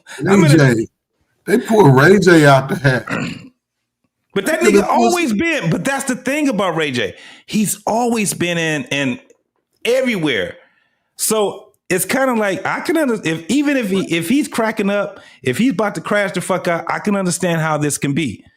Because when you really look at the life of this guy, man, like most people be like, man, Ray J ain't really popping like that. Yeah, because you ain't heard this nigga having 5-6 albums, but you got some of them bugs. You probably riding a bike that he came up with. You know what I'm saying? I bet you know, a lot of the things that he was behind and the things he had, it's not like this dude is like a bum in the industry. You get what I'm saying? No, he's that's one of where the top. He's been balling. Think about it, he's been having the West Coast locked in, man, for the last 25, 30 years, though. Yeah, so the stuff that he has is not newsworthy type shit. It's just regular shit of a dude that's saying, listen, if I want to maintain a lifestyle here, right where I'm at, I got to get out here and just do this thing. Because you got to remember, he was in another interview and he was saying for a long time he had, you know, his family was giving him an allowance. Yeah. And he was like, nah, that shit, I ain't trying to. So he always wanted to be something to have his name. Right. And so you can understand, it's like, I don't condone a lot of the things that he do, but I can understand how he can be in a position where he like, nah, I'm smart, I'm intelligent, I can get out here and get my hustle on, and I don't have to do it illegally. Yeah. Right? If I'm going to be in some music, I'm going to try to get this music together. If this shit ain't popping, then I'm going to do all these other things. And he talked to other people, and this is what happens when you in that game. So he ain't the one that's out here begging people for money and shit like that. Because one thing you ain't heard nobody said, this nigga Ray J owe me money. This nigga Ray J is scamming. You don't hear nobody saying nothing like that, right? So I understand. So when he's talking the way that he's talking, hey man, it's you gotta actually take it with a grain of salt and then just parse it out and listen to what he's saying. And then you can tell what the bullshit is and what ain't the bullshit on some real ass shit, because you ain't gotta believe in the motherfucker, man. You know what I'm saying? The only thing you gotta do is just hear him out. That's it. What's going on, Andre? What's going on, boy? Salute to you. Salute to you. Go ahead, coach. Go ahead. No, real quick. I met Ray J, man, back in the early, like right after this song became national, his little one hit. We stayed in the same hotel, right? So I was coming in town and he was staying at the hotel close to the arena. But I didn't know he was even in concert. I just came in town and I just happened to stay there. We met in the hallway. And I saw him. I said, man, that's Ray J, man. He came about right here. I said, oh, this little nigga shout. You know what I'm saying? So we chopped it up, man. He asked me where the spots were. He was by himself, man. He wasn't with no entourage or nothing, man. Right. And he just asked me where the little spots was. I told him, you know, my little story. I'm just in town, but I'm from here. I said, man, I know every spot, man. So we went to a little spot, you know. He went in his own little way. I went in my car. We ain't ride together, but you know what I'm saying? When we got there, we just dapped it up and that was it, man. And I ain't really see him and talk to him no more. I think he did his little concert, said he'd be on to his next little spot. But even in watching him, man, even in, you know what I'm saying, he's really made his own way. He ain't like most, you know what I'm saying? His family sort of gave him opportunities so he wouldn't be out here raggedy daggedy. You know what I'm saying? So he ain't living like them old other wild dudes out there trying to come up. So I wonder how much they was giving him for an allowance, because Brandy, she was making had to be at least 100,000 or something. It was I can't remember which interview it was. I don't know if it was Dream Champs or I can't remember which one, but he ain't never been, when it came down to looking out for him, they ain't never, left him alone. But I think that was the issue. It was kind of like when they were on tour with Brandy, he was with other family members, right? That's why when you hear him talking about being in, with the Bloods and being in the streets and shit like that, in California, it is what it is. You know what I'm saying? And his parents was trying to figure it out. Miss Moesha, aka Brandy, was trying to figure it out. He was trying to figure it out. That's just, it's like a story that can just be told. You know what I'm saying? So that's why I say it's interesting, because this ain't no nigga that's like where are they at now type of shit, right? When I had money and all this crazy shit, but this motherfucker is wild, Ferg. Let me bring it up a little bit, because Yeah. This motherfucker wild, bro. Let's get back into it. You do this fucking, like, they'll want to go there with it. It's not that serious. It's like, I'm gonna tell Cam the shit. Cause I need to fucking just clean the slate, bro. Like, I was not even there. So with that being said, how much defamation has been done? How many blogs that's watching this should take that shit down today, or tomorrow y'all gonna have to pay me? Or right? to apologize. Let me go get this right quick, man. I'm gonna play this a little bit. Give me about 2 minutes. I mean, not even 2 minutes. Give me a minute. Yeah, to really apologize. It's like, how would I be able to do that and just stroll up on out of there and go home? Like, if you really do the math, you already know it's bullshit, but you don't even try to. You just believe. And with that being said, 9 times out of 10, I never respond because it's like, let that shit go. There's a few things that have like wings, and then they start going, and then everybody's calling like, yo, you got to put that to bed. And so I just had to say it, bro. Like, I never ever wanted to talk about that. Like, nobody was ever supposed to have that conversation with me because it's just so sacred. Yeah. And somebody's not here anymore. But I gotta defend myself, and for my daughter. And for my son that'll read on this, that they're the only 2 people that matter. They matter about how they look at me, but then how the world is telling them about me. That matters to me. So the world, eventually, my son is 5 and my daughter's 7. The world's gonna tell them about me too. If I can't lay it all out before my daughter's like 9, or like I got like a year and a half for it all to be done, because my daughter's gonna start understanding it all.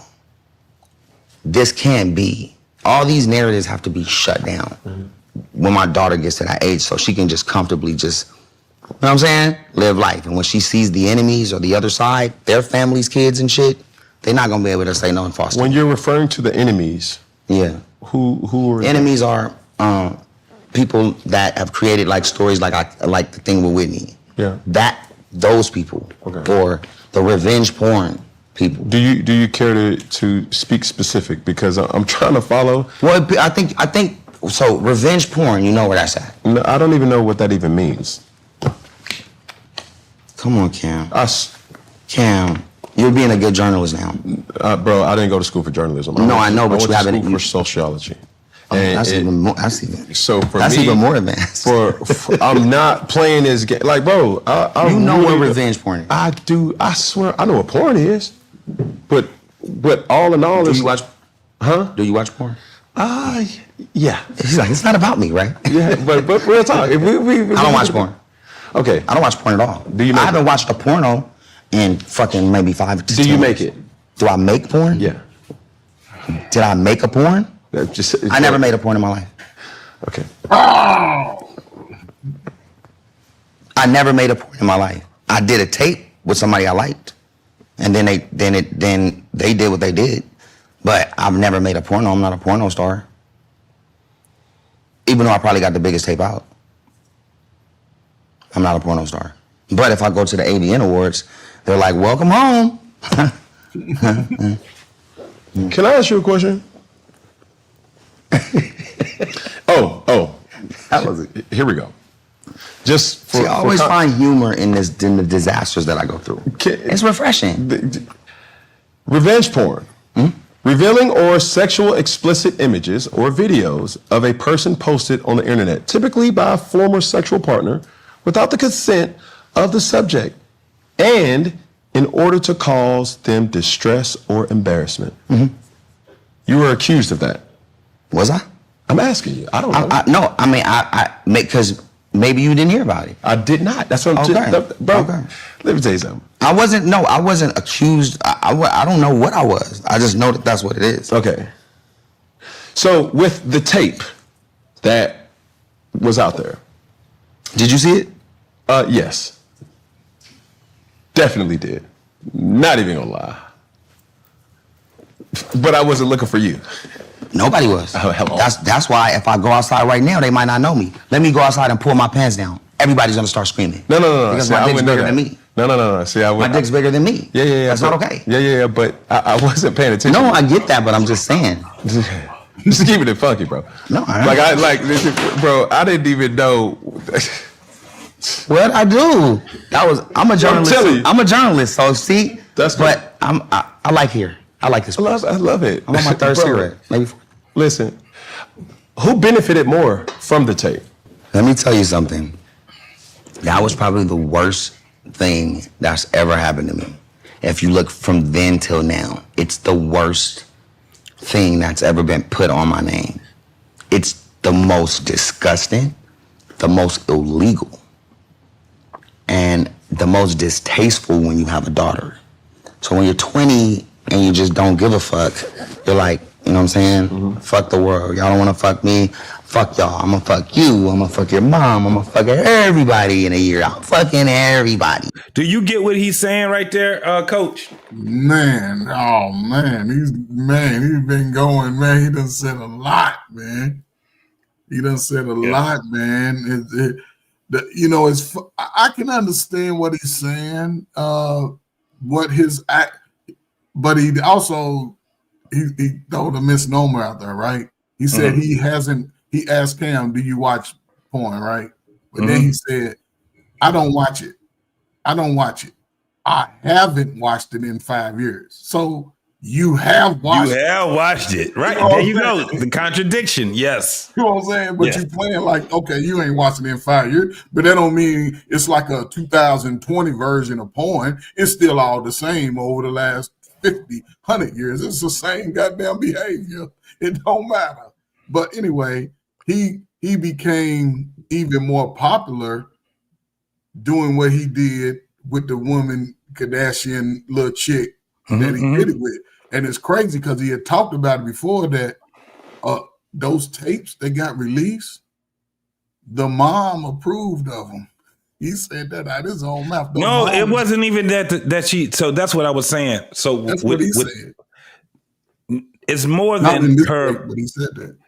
No, you're right. But it's more than her approving. She was the mastermind behind the whole fucking thing. Yeah. So that's what he's saying. That's all I'm saying. Yeah. Me in my 20s, hell yeah. This is the thing. I don't want us as black men. I don't want us just specifically men, to act like what this motherfucker is saying is so far-fetched. He's just in a different type of bracket than the majority of us can ever imagine to be in, right? At the age that he was in. Think about that shit, man. Think about if you, Coach Ferg, was 14, 15, and you got access to America's Hollywood. You have access to America's baddest looking women. And, it's like... Yeah. All the women like Brandy, so he was around all that. Yeah, and the parties that they having, and right. So I'm a little brother of my sister that's out here, that's around all of these, and what we know now is vultures. Everybody that's in that world, you can't tell the good people from the vultures, right? You can't tell them apart. You can't. So 14, 15, 16, 17, 18, 19, 20, 21, 22. Oh, wait. How old is Ray J? Let me see. About 44, 43, 45, something like that. He's getting older. He's getting up. How old is Ray J? 44 years old. Yeah, he's about 44, 45. He's getting up there. He's 44 years old. So we talking about 25 years of this shit. Over 25 years of this. About 35 for him. Yeah, man. I was he was probably about 10, 11 when Brandy came, because her hit came out in 94 and she was already singing a little bit. But so before Brandy was, but this is the thing, before she was hitting and everybody knew who Brandy was, think about Hollywood already knew who she was. Yeah, she was being shopped around, right? Her music was being, her voice was being shopped around. And at the same time, she got a little brother too. And so the parents is trying to be parents at the same time they want their kids to be successful. And then they have to learn as being parents that you're going to have to sell your kids. You're going to have to, there's a lot of shit you're going to have to do and sacrifice. You're going to have to sacrifice your children if you want them to be successful in this world right here that we call Hollywood, Hollyweird, Hollowwood. So hearing him, because he ain't to imagine having him and all these other child stars, and they got this thing where they talk about it. It's on Netflix, and I think it's called Behind the Camera or something like that. And they talk about child stars and growing up as a child star. Man, you're not gonna be how we have the privilege. Like my kids got a privilege to just be who the fuck they want to be, right? They ain't got to worry about trying to keep up with the Kardashians or the Joneses or anybody else. It's like their choice to try to do shit like that. But when you in that fucking life that they in right there, I think it's a little bit different. It's weird because you gotta delineate what's real and what's not. It's kind of like I think after I turned like 22 years old, Coach, I never wanted to meet the people I thought that was cool no more. You know, as far as being stars and who I can you say idolize or something like that? You sort of past that idolization. It's like, they just regular people. Yeah, they just, and not even just regular, they weirdos. yeah. They weirdos, man. You know what I'm saying? It's like, damn, I should have just kept that in my mind of the person they was on camera or when they was singing and shit like that. You know what I'm saying? So that shit is crazy as hell, man. No, that's true, man. You wasn't starstruck. We didn't get easily starstruck like, Yeah. So Braxton says, before she was Moesha, she was in Moesha. She was in a sitcom, Theo, named after the comedian Theo Vidal. But Brandy wasn't on the show long because of the dispute between her and Thea way back then. Yeah, I remember that also. I remember, I looked up some of that shit that they were talking about there. Man, it was a whole bunch of Brandy probably was on about 7, 8 fucking sitcoms that never did make it. You know what I'm saying? A lot of the stuff that these folks be on, you be amazed at the stuff that they've did, the sitcoms that they had, but it didn't make it past the pilot. You know what I'm saying? And Antoine said, he remembered that. Braxton also says, teenage girls having whatever type of disagreement with an adult woman back then. Yeah, that was crazy. It's hard to be yourself in Hollywood. It's not hard. You can't. Fuck, it's hard. Be yourself if you want to in Hollywood. That's the easiest way for them to send your ass home. It's not an option. You have to have your own. So for instance, Ray J, he I don't know if he said it or not yet, but it's a whole bunch of times where motherfuckers was like, you can't come here. You a liability to the image of people. It's bullshit with what they saying, but you gotta be able to understand it. You know what I'm saying? You got to be able to understand it. I'm so glad that I didn't have to make the hard decision to tell my kids, hell no, you ain't doing that Hollywood shit. You know what I mean? Stars that could have been, but their parents was like, fuck that. That ain't happening. Nah, we gonna go another route. We ain't gonna do that. We gonna make money another way. Not gonna do that. You got parents that did that with their kids. You know what I'm saying? Parents that loved you, JT. Hell yeah. They don't give a fuck. Salute no to the need to mamas. be daddy. The mamas and the daddies. Most definitely. All right, let's keep going. And then you fast forward to now where you're the bad guy and now there's victims and I'm the aggressor or whatever it's called, and then we can't work in the industry no more. We can't do Dancing with the Stars and America's Got Talent, and all those Dina Cat shows that they bring me on. Somebody makes a call and then they say, Ray, we can't have you on. But he just said what we were just talking about. That's how they do that shit. Nah, you said something, you did something, and we don't want you over this way. In the meanwhile, you would have motherfucking white dudes, and I gotta say this, I ain't one of the ones that really be on this whole racial shit, but you gotta call it how you call it.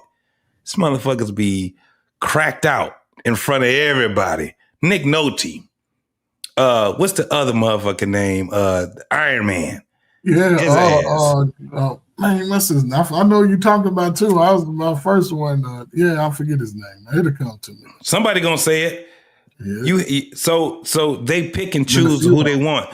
The thing is that when you have a Ray J, right? You have a Ray J. Actually, he makes you a lot more money. This is why YouTube. It's kind of like thank God for YouTube, right?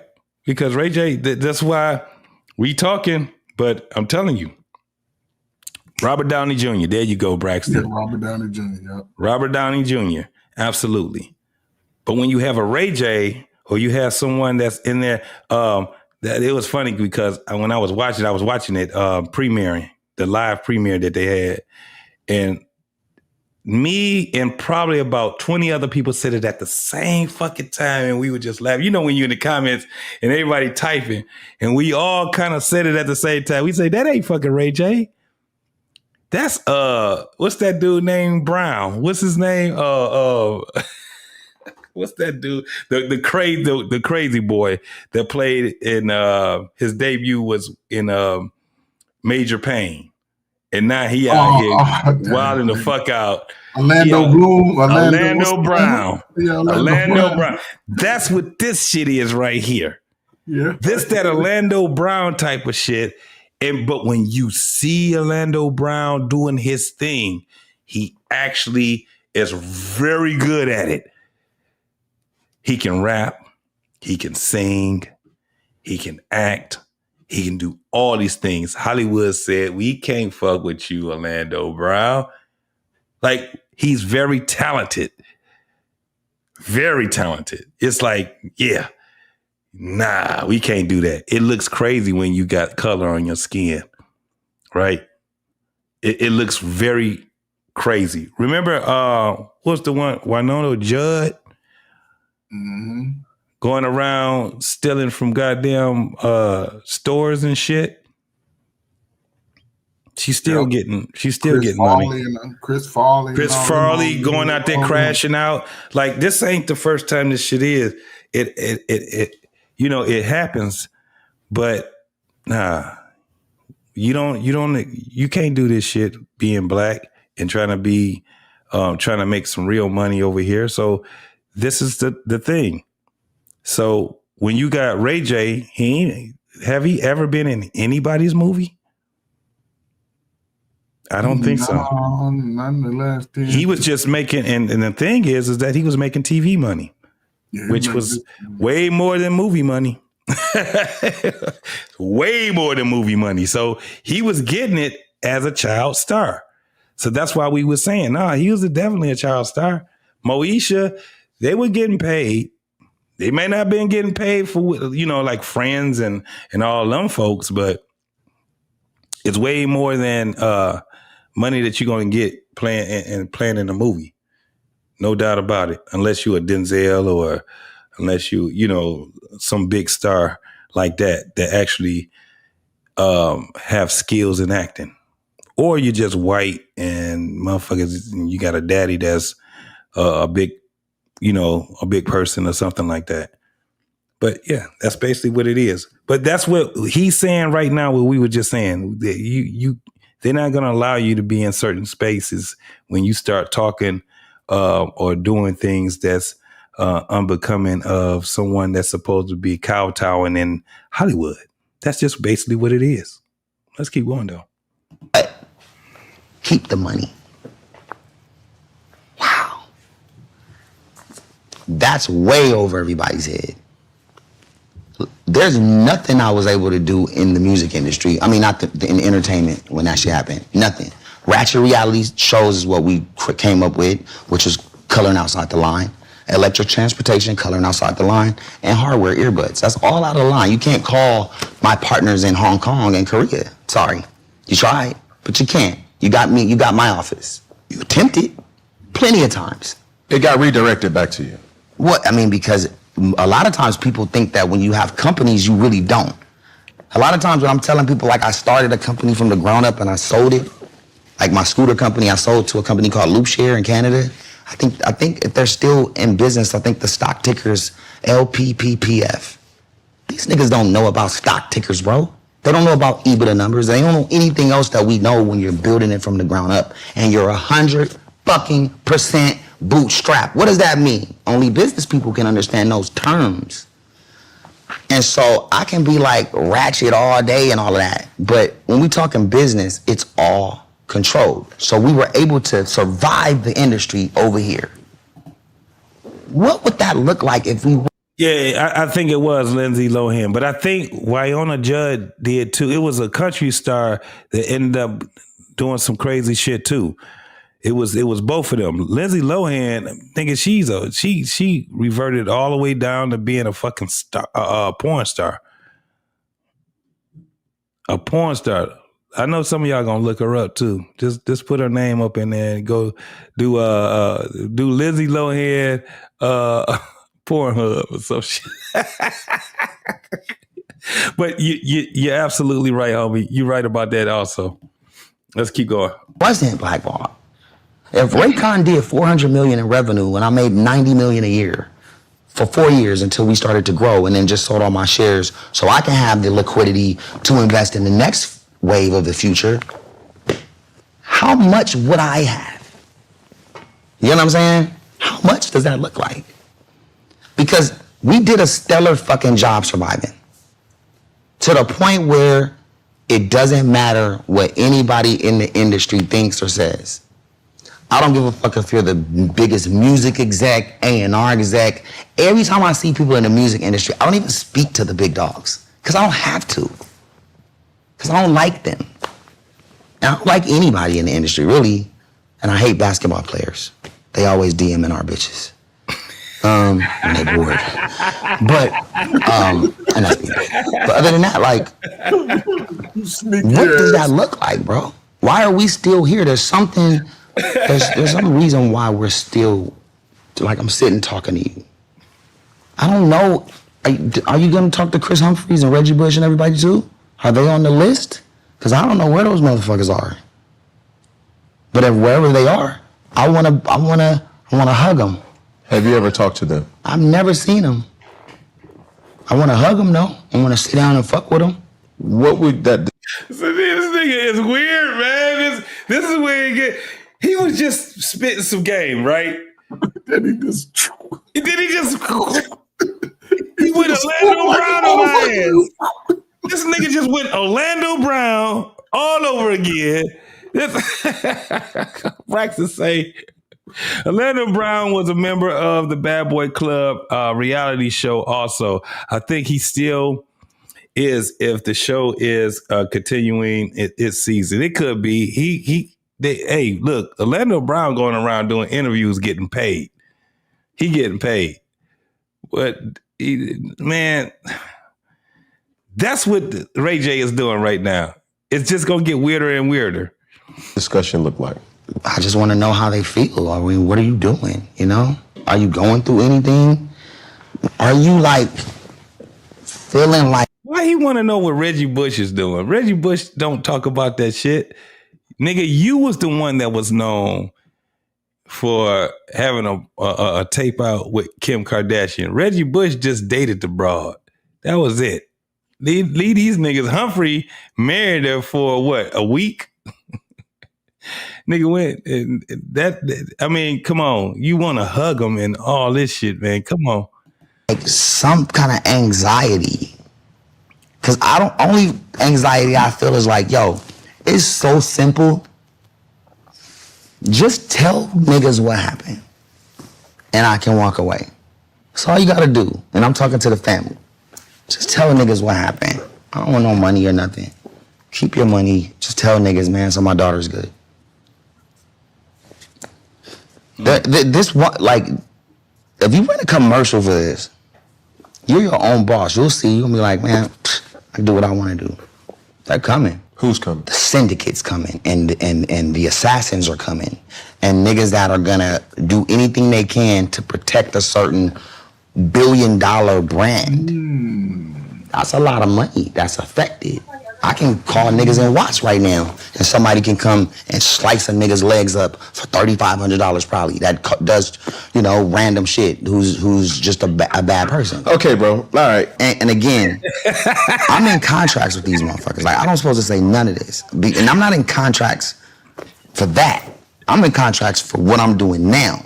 To shut the fuck up and be quiet. Shut the fuck up. You know what it is. Here, be quiet. No, nigga, here. Fuck your money, nigga. And that's where I'm at today. Okay. Now, the previous question was, who benefited more? I'm asking. Who do you think? I mean, you know the answer to that.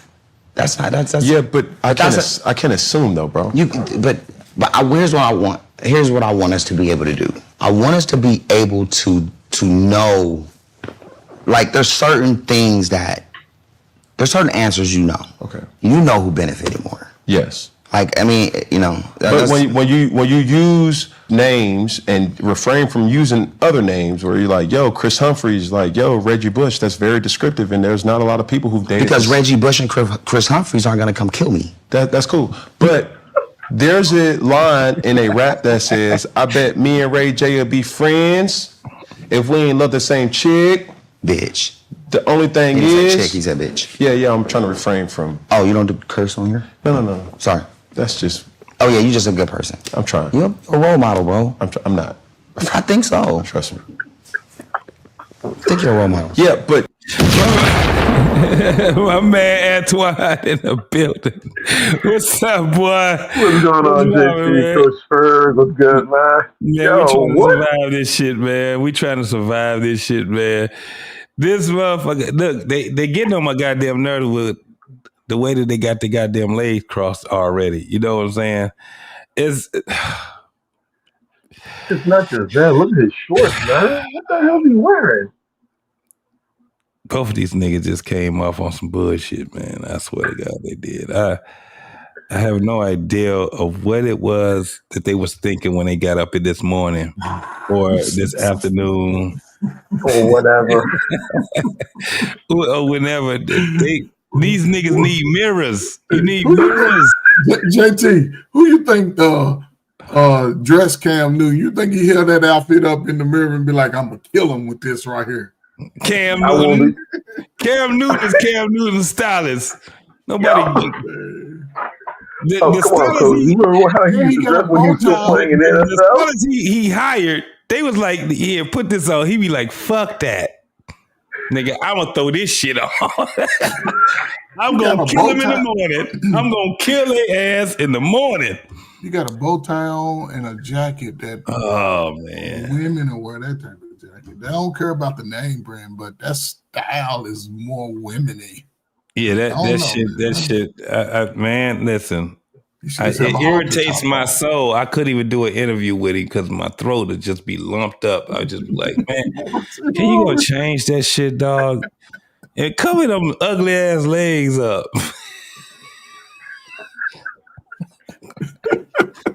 Take that stupid ass hat off. Yeah. That goddamn money you spent for that dumb shit. That's $1,000 hat he got on his head, and I'm like, they gypped the shit out you, boy. Bro, you got robbed. Nigga, all the way down to the goddamn glasses. Who told you to put them butterfly glasses on, man? He doing away or something? I'm so hating you right now. It's all in fun, Cam. If you ever see this, it's all in fun. Yeah, it's all in fun. But you can get roasted because you too. doing right. You can get fucking roasted. You doing your thing, and you individual and authentic and what they call it, authentic and original. But that shit, man, fuck that. I just been mad at you. Fuck off. Like you spent $500 for that shit. You got robbed. You got robbed. Just go to Walmart, nigga. Just wear that shit. Don't be trying to be. And then more than words to DJ Khaled, congratulations. You played it. Oh man. Great, you're great. Hey, look, he was a great quarterback, like a motherfucker, man. The man was out here cold, and I think he could have probably been even more if he actually, was like, all right, fuck the bullshit. It wasn't no bullshit because he was on some real shit. He stood on business. I got to give it to him. He stood on business and he didn't let the industry run him. So I give him that.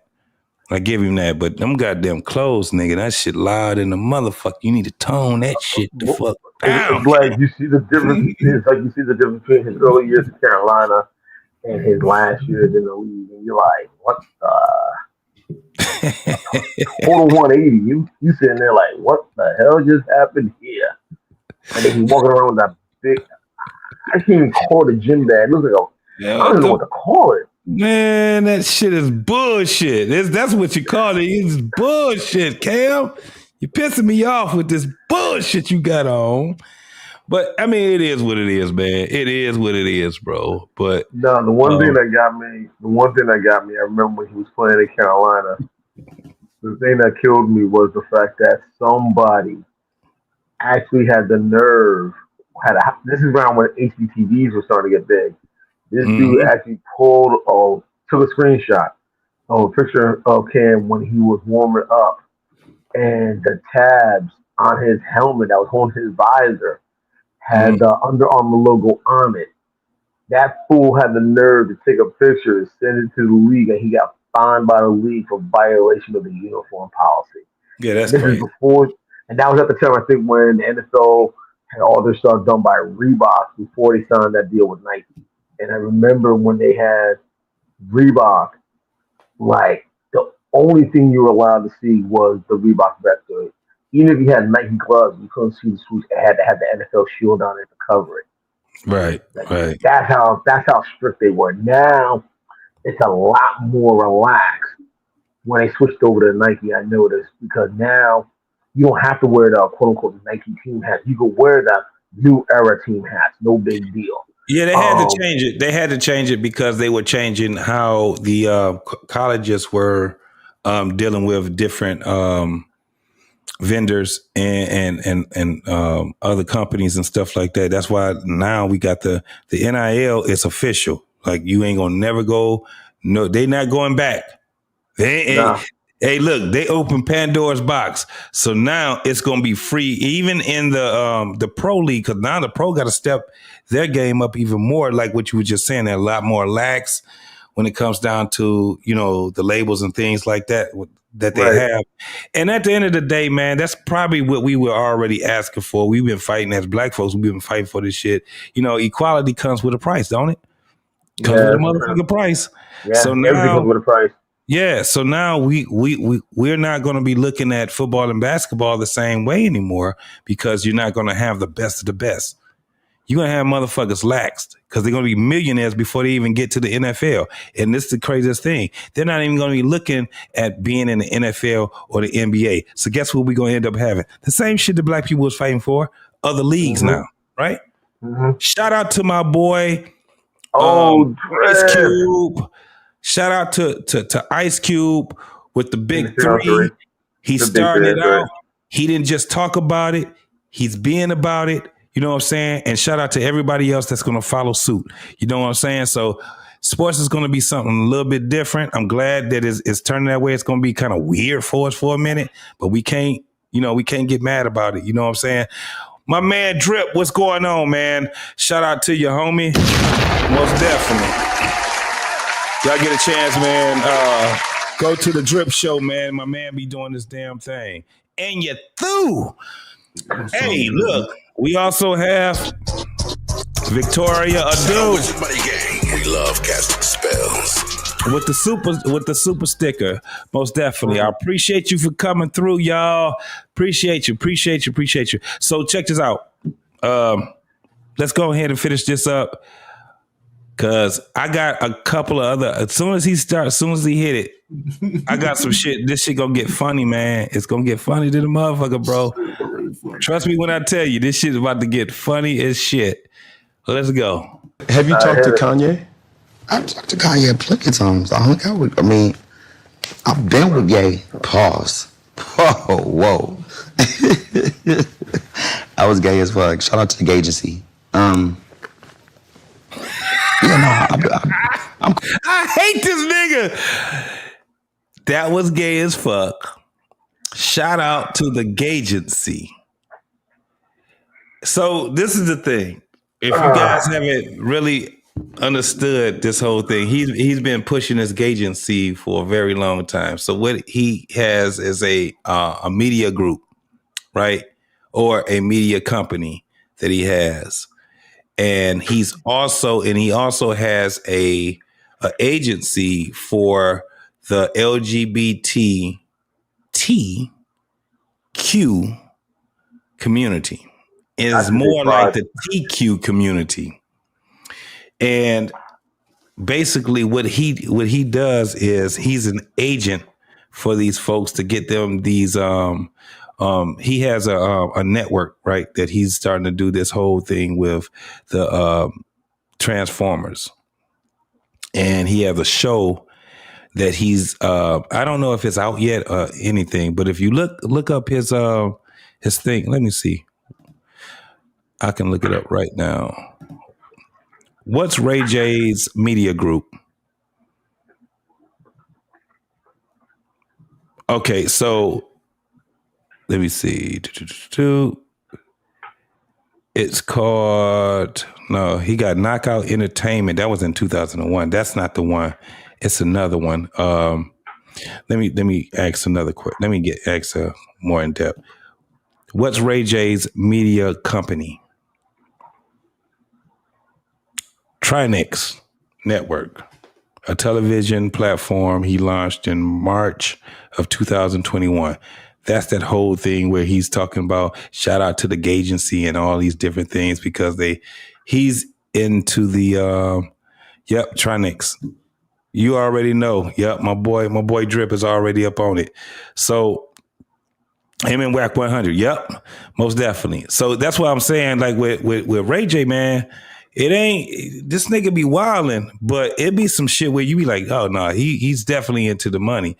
So they out here doing this whole thing with I think they're trying to take the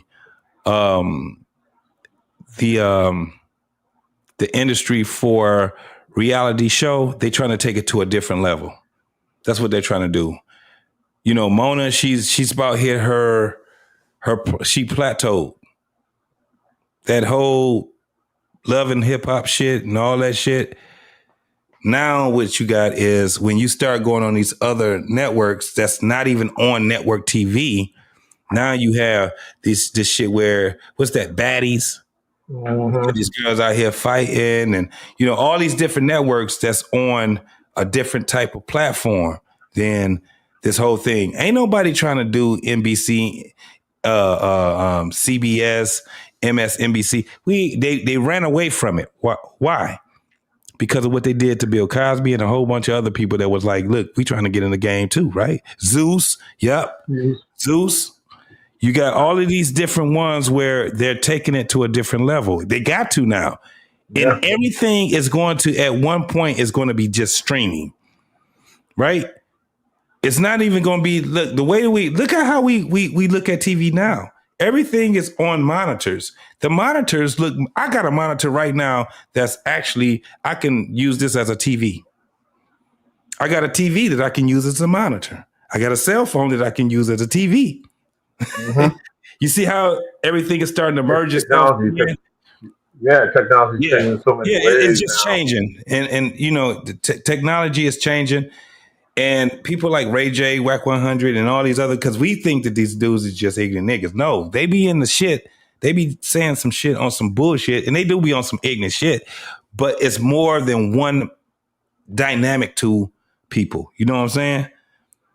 Some shit they just don't know nothing about. But when you talking about this shit right here, these niggas know about the codings and you know, Twitches and YouTube. YouTube, the reason why YouTube is the way it is right now is because YouTube figured this motherfucker out 20 years ahead of where we at right now.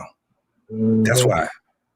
You got Google. And what did they do? As soon as they got AI shit, Google said, nope, we're going to use that shit too.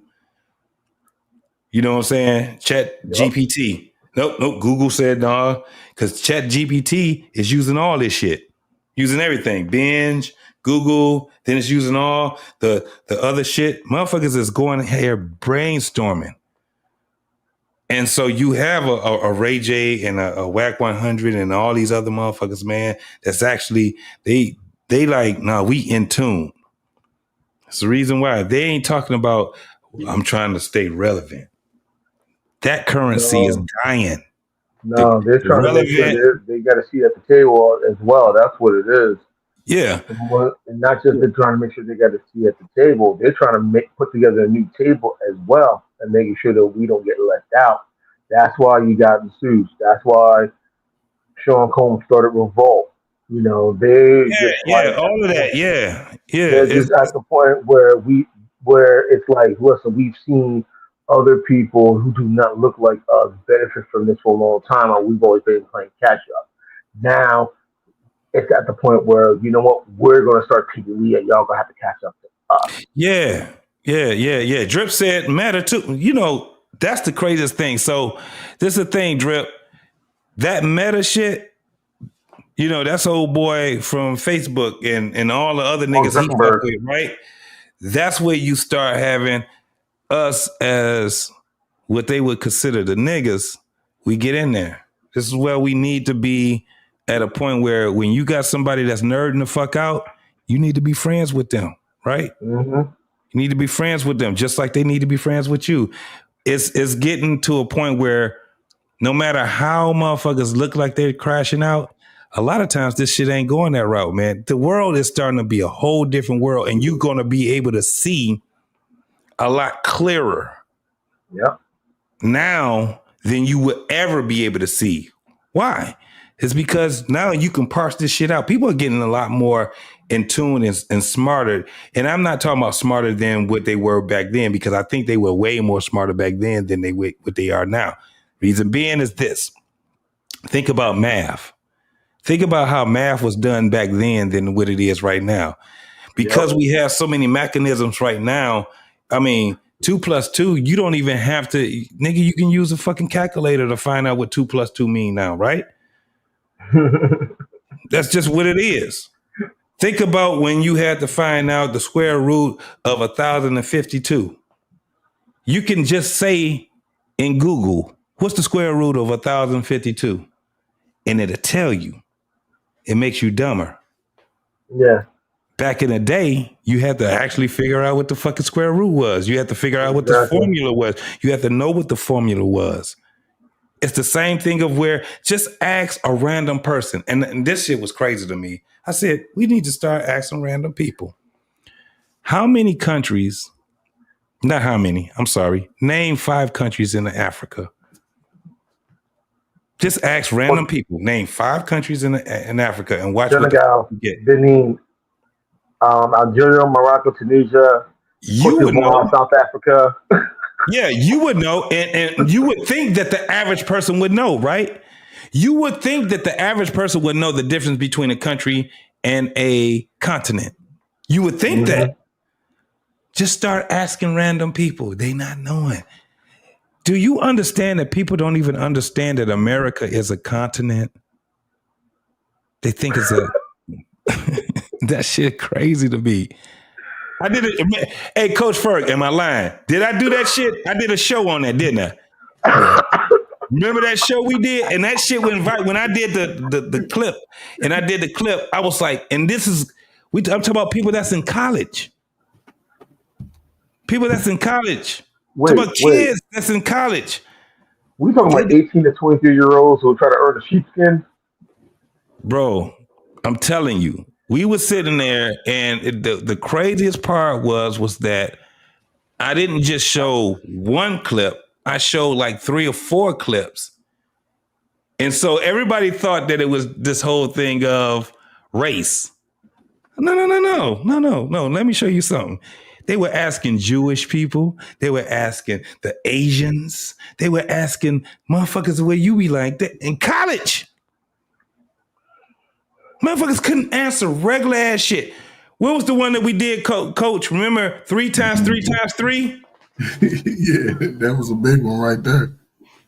Yeah, they didn't even know what 3 times 3 times 3 was. Yeah, hey man, yeah. I don't know, man. Just randomly ask somebody now. I just had a clip where a female that was a teacher. Oh yeah. This girl asked her, name 3 countries in Africa. And this teacher said, she was trying to give her back the microphone. She was like, shit, bitch, you put me on the spot. You put me on the motherfucking spot. JT, you know what's one of the basic things that we learned that amazes me about a lot of people over the last 30 years of education? They don't even know how to read a secondhand clock. Yep. That is true. That was the other thing. That was the big thing. That was a third grade. That was a third grade masterpiece, man. You know what I'm saying? Certain things, knowing your multiplications up to 12, knowing how to read the time on a clock, and it was one more. It was what was it? Time on the clock and money. Money, yes. And how to get change and stuff. Yes, yes. Yep. That was the thing. My father would not allow me to wear a watch until I can tell time. Yes, that was it. And I couldn't get a digital watch. No. My parents, I remember always with 2 hands on there, with 3 hands on there, the second hand, the minute, and the hour hand. Yes. I remember always having an analog watch when I was a kid. Always had an analog, never a digital. And another way I remember learning how to read time when I was younger. Where I lived, I grew up across the street from a church. And the church had a clock tower. And that's how I learned how to read time as well, because all it had was the hour hand and the minute hand. There was no second. Yeah, the minute and and wait, there's one more thing I think you forgot to add, JT. The thing that you'd be surprised how some people don't know, Roman numerals. Yeah, Roman numerals was another thing that people didn't understand. And the craziest part was we had Super Bowls. And what did they have in the Super Bowl? Always had Roman numerals. Yes. I literally learned how to read Roman numerals through the Super Bowl. From the Super Bowl. From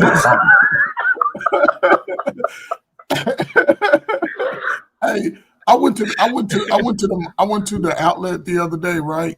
And I go to Jockey. I like Jockey, man. If you, listen, y'all guys like some nice underwear. That's another one, Fear No Motors. Yep. JT, I was at the register, white girl, graduating, talking about she a senior in college, graduating from nursing school. Mm-hmm. She rung up the price of the item, right? I gave her the money. It was like less than $20, right? She stood there for about 45 seconds. I'm like, you got to give me $9.08 back. She like, I was trying to figure that out. I said, ain't you in college? I said, she said, wow. I'm in nursing. I said, but nurses gotta know math too. How much medication? Exactly. Exactly. My mother was a nurse.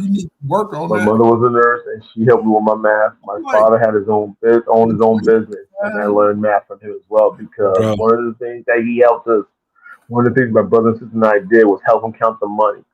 And not only that's how we learned how to make change, and how you can make change with certain denominations in what way, shape, or form in our heads, but he made sure we knew our math at the same time. Yeah. But listen, I'm gonna shut up. Hold up. But learning that at that young age, nobody could ever cheat you out of money. Yeah. Like, hold on, that ain't. Do y'all remember the way that they used to count our money to, like at the cash register, how they count our money back to us to give us our change? It'd come back like if you gave them a 20, right?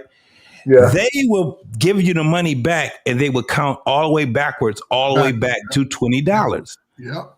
That was dope to see them do that. Try that shit now. I had a girl. I went to Tim Hortons a couple of years ago. This girl was sitting there. For one, she shouldn't have been talking. She was just talking shit with her friend, right? While You went she's to sitting Tim there talking Hortons? to her, I gave her this is the craziest fucking thing. I gave her a $10 bill. Damn. She's sitting there talking to her friend. Not only did she give me $10 more, but she also gave me the change that she was supposed to give me when I gave her the $10 bill. Oh, I was gonna give it back to her, but she was talking shit, and she was talking about some. She was on some Miss Andrews type shit. I was like, "You have a nice day."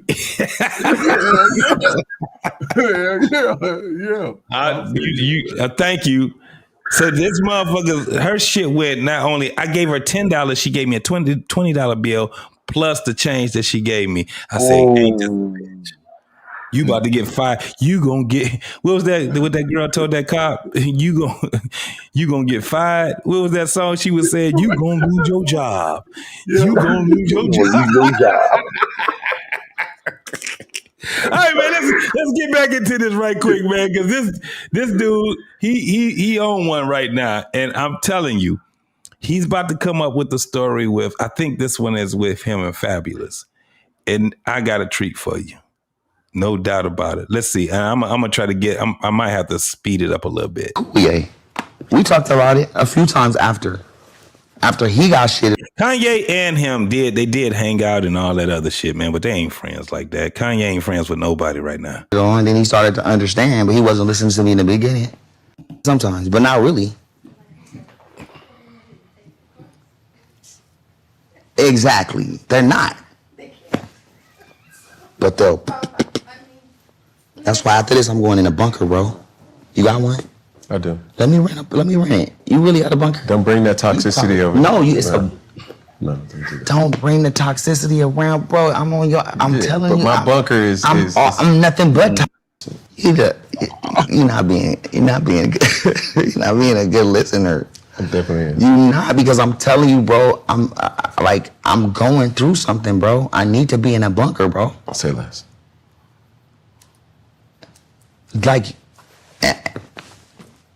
I'm serious about the bunker. I don't care about yours to be in it, but if ain't nobody using it, bro, we're not about to go through no tornadoes or nothing right now. I can rent it from you, bro. How dare you say we're not? We're not gonna be in a world disaster. When I just said about tomorrow, you're right. I was hypocritical. We're all hypocrites, and I just did. I'm proud of myself being hypocritical because everybody is. There you go.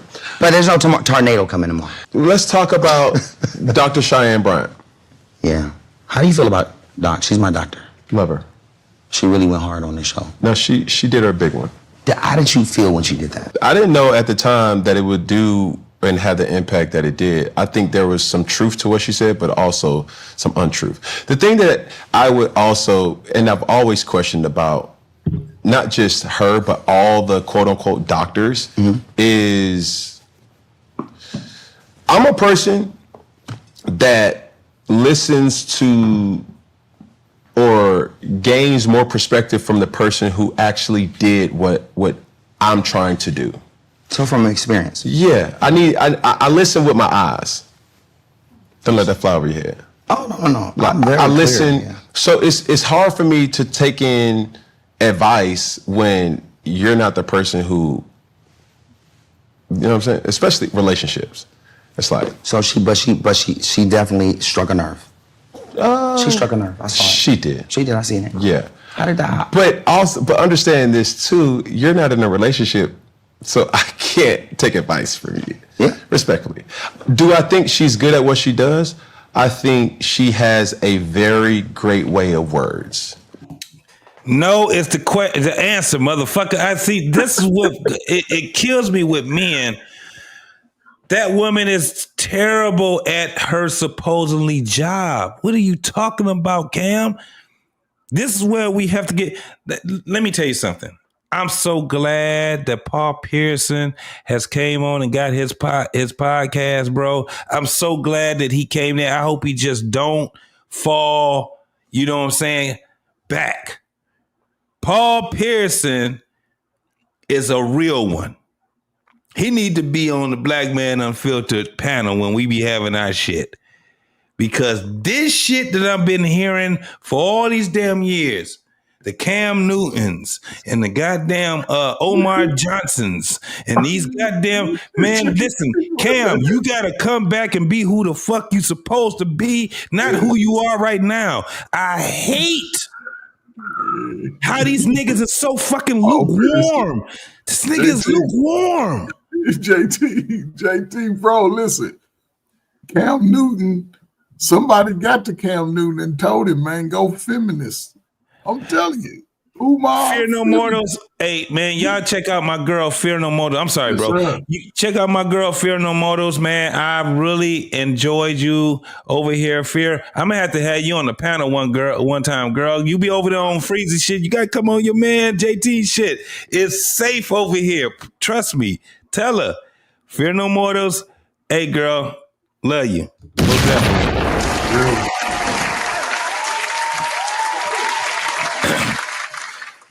So, Big Rupp, he said Parpiers want the huge, the Hugh Hefner, want to be Hugh Hefner. Hey, look, nigga, Hugh Hefner was the actual dude that was doing his thing. They waited till this nigga died and try to shit on his fucking name. Get the fuck out of here. The Playboy Mansion, let me tell you something. The Playboy Mansion was the place to be. It was what it was. That man was focused. I don't care what nobody say. He was focused. He did his fucking job. And one of the things was to have beautiful women and be unapologetic for it. It's funny how when you have, and this is my thing about the Parpiersons type. They try to make it seem like everything that men do is fucking toxic. Get the fuck out of here, man. And women are participants in it. Are you serious? All the nigga did was show some damn titties. Have you ever even looked in a Playboy magazine? That shit is so goddamn soft porn. It's they got more advertisements than anything else. And articles too. You compare that to Hustler. What was his name? Larry Flint. Larry Flint. Compare that shit to Booty Hole there. But all them other motherfuckers, they were trying to do what Playboy was doing. At least he was tasteful. Right. At least he was like, look, only thing you're going to really see is a little muff and some titties. Other than that, I'm going to be the one, and a lot of people don't understand this too. So magazines was the only place that people that owned liquor and cigarettes could advertise to. There was no cigarettes on fucking TV. There was no liquor on TV. Oh, the closest thing that you ever came to liquor was what? Beer. Fucking beer. What was that Budweiser song? Damn, I can't remember. You had two of them. You had Miller and you had Budweiser. It's Miller time was Miller. Yeah. Then you had what? Damn, I almost said it. And for a long stint, you had my man. The King of Beers. I think Budweiser was the King of Beers. It was the King of Beers, right? Yep. But you didn't have no damn Hennessy. You didn't have no motherfucking Cavassier, hey. You ain't had that on TV. So it was the magazines that actually was doing it. And that was what Hugh Hefner was actually focusing on. If you guys ever get a chance, look up some Playboy. If you can get a Playboy magazine, look at it. Yeah, a whole bunch of bitches showing their booty hole and their pussy hole up in there. All you seen was the front of the muff and some titties. That's all you saw. And that was what it was. He was never into those type of shots. He never wanted to spread shots. He was like, no, we're not doing spread shots or anything else. We're going to show the front. We're going to show the butt, and that's it. No spread shots or anything else. Larry Flint was like, whatever. And he was classy with it because the man, that's why he wore smoking jackets. He had a mansion where everybody can come. Before you had that, this is where P. Diddy and all them get kind of like the ideal of what they were doing.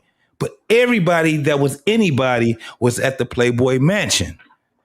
And ain't no chat. Everybody that went to the Playboy Mansion wasn't out there doing raunchy ass shit, right? It was just everybody was there to have a good time, the party, Yeah. the swim in the pool. Hefner did host charity events at the mansion as well. I heard stories about the grotto, whatever happened at the grotto stays at It's the a grotto. legend. It's a legend. But Well, didn't nobody come up dead. Didn't nobody come up and stanking in somebody's, you know what I'm saying? It got to a point where it was just like, okay, this dude is a class act, right? This is what it is. We all like sex. We all like sex. And the thing about it also, if you were in the industry, whether it was music or television or movies, if you went to a party at the Playboy Mansion, that means you have arrived. That means you're now at that status.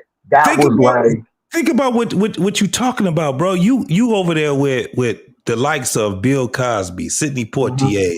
You in the likes of what's my man? The Italian. You got this would be even before, this is before Eddie Murphy. This is what I'm saying. This is before all of that shit. This is before the 80s. I'm talking about the 60s. Oh, Frank Sinatra. When you had Frank Sinatra. You had the whole rap pack in that motherfucker, man. You know what I'm saying? So it grew as legend. By the time 80 got there, man, they've been 30 years popping. You know what I'm saying? These motherfuckers been rocking for a minute now, right? Exactly. So now you got Eddie Murphy, but think about what that was. It was a network. It was a place to network, right? That's basically what it was. Even when you look at the Diddy parties, that's what they are. When people want to be in those type of parties, it's because they want to get in to network with people that they normally can't network with. That's basically what it was. And men facilitate that because guess who runs the goddamn shit? The men. Now, the women are the party favors. That's just what it is. I'm sorry, but that's what y'all end up being. The party favors. When you look at Playboy, think about how much of how crazy that was where men were calling themselves Playboys. Think about that. But you always had the women with the bunny rabbit and the tail and the bunny tail and the ears and everything. The ears and everything. And then somebody else came. I don't know if it was, I don't think Hugh Hefner did it, but somebody else came with this thing for men and it was called Playgirl. Playgirl. Yeah, I heard about that. I was like, whoa. Y'all ain't gonna get shit with that. Y'all ain't gonna get, it's like when they was trying to do strip clubs for women. You're not gonna make no money, nigga. You ain't making no money. Oh, yeah. You know what I'm saying? So even when you look at it now, you had 15, 20 goddamn in an area, 15, 20 goddamn strip clubs, all women. And then you got 1 to 3 that were men that were women. And you're gonna have like, a couple of hundred women that's gonna be frequenting those men play. I mean, but they not making no money like that. You ain't gonna make no money, homie. Ironically, I think the thing people forget is you'll get more money when you get money. But it popped in my head. Like people forget, like how much of a icon in pop culture Hugh Hefner became because of Playboy. Yes. And this is the funny thing. Y'all probably remember. Y'all remember the movie Dragnet? Yep. The movie with Dan Aykroyd and Tom Hanks. Yep. And remember, Danny Coleman, God rest his soul, was almost like Hugh Hefner. He had a magazine called Bait Magazine. It was similar. Bait. Yes. Yep. Yes. So, and that came from because they couldn't use jailbait. Exactly. So they used bait. I remember all of those. So that was the thing when you had dudes. They were figuring that shit out. This was during a time where, also you got to remember too, people. They had this era called the era of the like when they was talking about like now we're in the age of Aquarius. But back in the 70s, they were saying that was the age of Aquarius. That's why you had your hippies and all that shit. The age of Aquarius. Aquarius, yes. Back in the 60s in Woodstock and everything else. That was not the age of Aquarius because y'all was fighting too hard for that. This where we in right now in 2025 is the age of Aquarius. This is where everybody is talking about free love, where everything is fluid. This is where you got all the I ain't seen so many goddamn men walking around switching and shit, wearing all kind of goddamn dumbass shit. Everybody trying to be goddamn metrosexual. And we look like the weird ass people. The regular straight ass men. We the ones that look like the weirdos. This is the age of Aquarius. So when you had a Hugh Hefner and you had, even with what's his name, Flint. Larry Flint. These motherfuckers was like, nah, men like to see titties and ass. That's just what it is. Now look at it. They're like, no, men like to see titties, ass, and dick. Now look where we at. Look how fucked up this shit is now. Speaking of that shit, we about to go back to this goddamn weird ass goddamn. Y'all think I'm playing? This goddamn this dude here, man.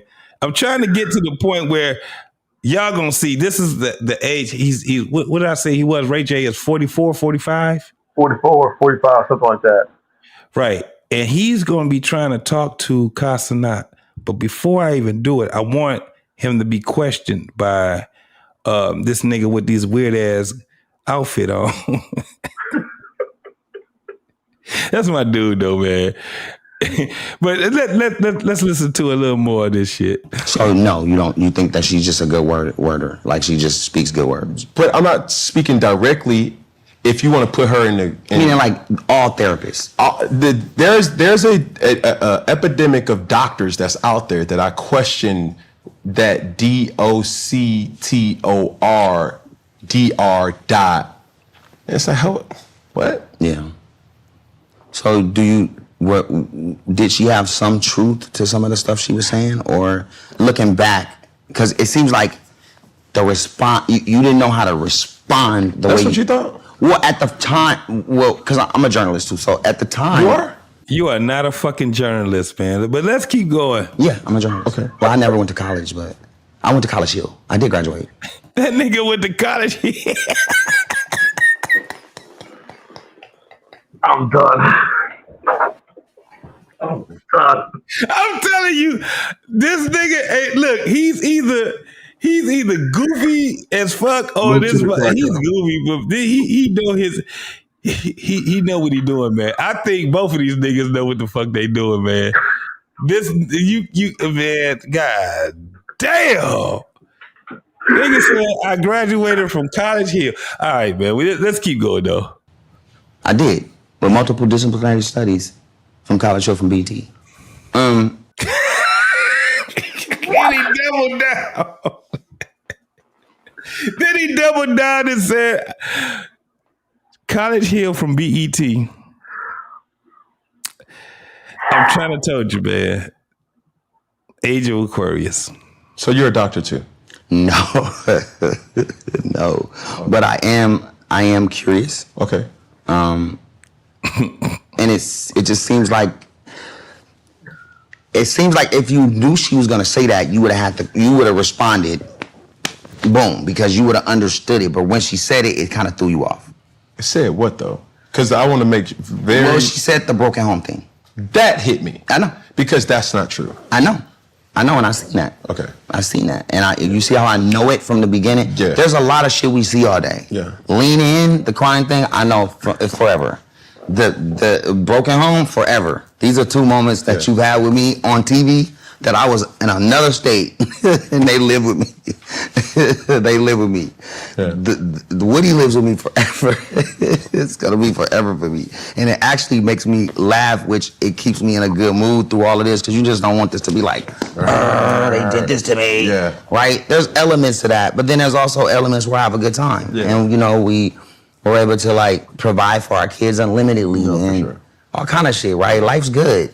But life could just be a little bit better with all the right things in play. Yeah, I think when you speak about the broken home situation, I think she has some truth to it. But the reality of that is, what do you want me to do? Yeah. Like, what do you want me to just say? Go home and just be like, I ain't gonna stop this again, but I do gotta ask this question to the fellas. Do you guys think that Cam Newton created broken homes?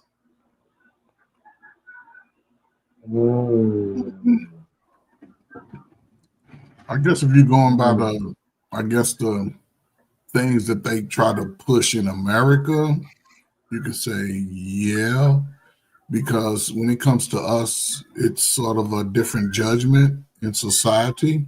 Like it's a bad thing that he's doing what he's doing, but if he's able to have access with his children and he's creating that bond and he's being, you know what I'm saying, just being a father, man, being a good father, you know, like he had. I would say no, but just outside of my own thought, most of society, maybe most of us, maybe most people outside of us may say yeah, but it's hard to say. If his kids grow up and they all be successful and, you know, doing things, if he's talking to them regularly and hanging out and things like that, I don't see it. Yeah, so I could get you see it that way. What you think, Antoine? I give mine after you. I'm shocked that he would say something like that because last time Cam grew up in, I thought Cam's dad was a minister, if I remember. So what would you know about something like that? If his dad was a minister, and from what I remember, his dad was very active and involved in his life when he was younger, and especially when he was playing football. Because I remember when he was at Florida, he got caught up in that nonsense. His dad was there to help him out. He transferred, and then when he went to Auburn, his dad was there. I know his dad got caught up with a couple of things. There was some allegations of him getting caught up with some stuff that was proven that he had nothing to do with it. So everything was good, but I mean, I don't know. I'm just shocked that Kim will bring up something like that, and he never came from something like that. You know, but that's based on the life that Cam Newton is living. Not what he's saying. He's living that life. What JT is talking about. Yeah. So, I guess in other words, he's not there on a day. Honestly, I know he did get a lot of flack because the mother of his children, they had children, but they never got married, and so on and so forth. I know he got a lot of flack for that. I remember. So the reason why I asked that question because this is the thing. This nigga got a lot of monies. Yeah.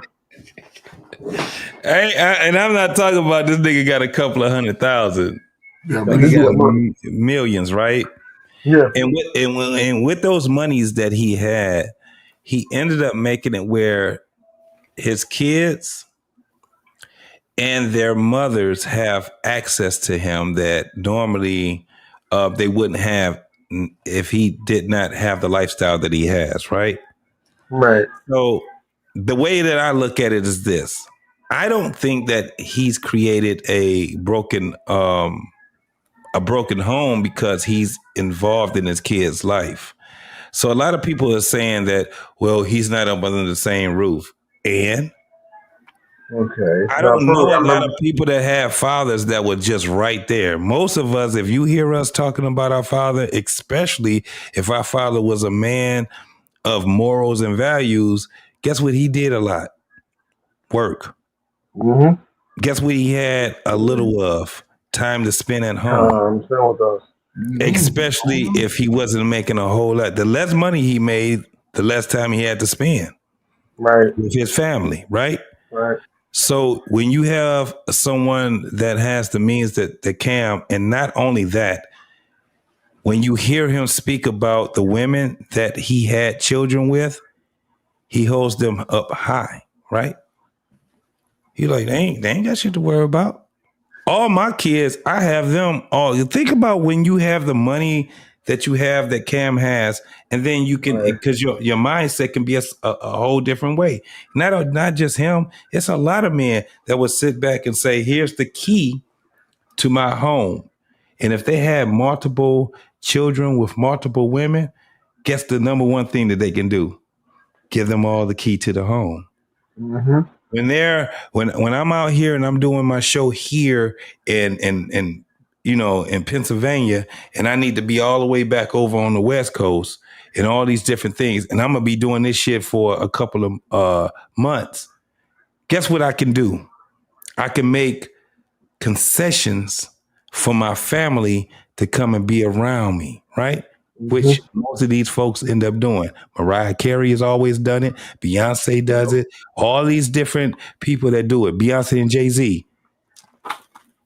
Think about that right there. Think about the way that they're being parents to their kids. They have the means to do it a whole different way because it's an unorthodox way of how they live. It's not a traditional way on how they live. It's unorthodox. But guess what you don't see? They motherfucking kids out here fighting and being on baddies and all that other shit, right? Making fools out of themselves. Matter of fact, if you look at right. And as a matter of fact, when you look at Beyonce, what do you see now? That her kids are of age. And she said, well, shit, it's a family business now. Not only is me and my husband out here and performing for these people, she been doing this shit for over 25 years. Not only are we doing it together, it's a whole family business now. Mm-hmm. Now you got Blue Ivy involved. Ivy doing her thing and my other daughter doing her thing. And I don't give a fuck with nobody. Y'all peons to me. I'm a giant up in this bitch, right? That's basically how you gotta look at it. It's the same way with Cam, though. I'm a giant. I think every man should be looking at it that way. It's not easy being a parent. I don't give a fuck how rich you are. It's the concessions you make given what you have. You know what I'm saying? The cards that were dealt to you. Like, shit, I ain't got a full house, but I got a pair of sevens. I'm going to make this motherfucker work. And sometimes I'm going to make you think, because I got this pair of sevens, I'm going to make you think I got a full house, right? It's like playing spades. It's like playing spades. You only got 2 books. You're going to find a way to make sure you got at least 4 or 5. I guarantee this motherfucking 9 going to walk. I'm going to make sure this 9 of clubs is going to walk, baby. I know how to move on this table. You know what I'm saying? Yep. So with Cam, I think that this is the conversation he's having with Ray J is an authentic conversation, because Ray J he's actually pillaging his thoughts. He's like, that shit fuck with you, didn't it? It's kind of like the same thing he was trying to do. Look how he's doing. He don't even look like the interviewer or the interviewee. He looks like the interviewee now, because that shit did bother him. That bullshit, and it shouldn't have bothered him. Had he did his homework, he would have looked at that goddamn Cheyenne Bryan and said, you a doctor or what? And if he knew some shit, he'd say, so let me know, what are you licensed in, right?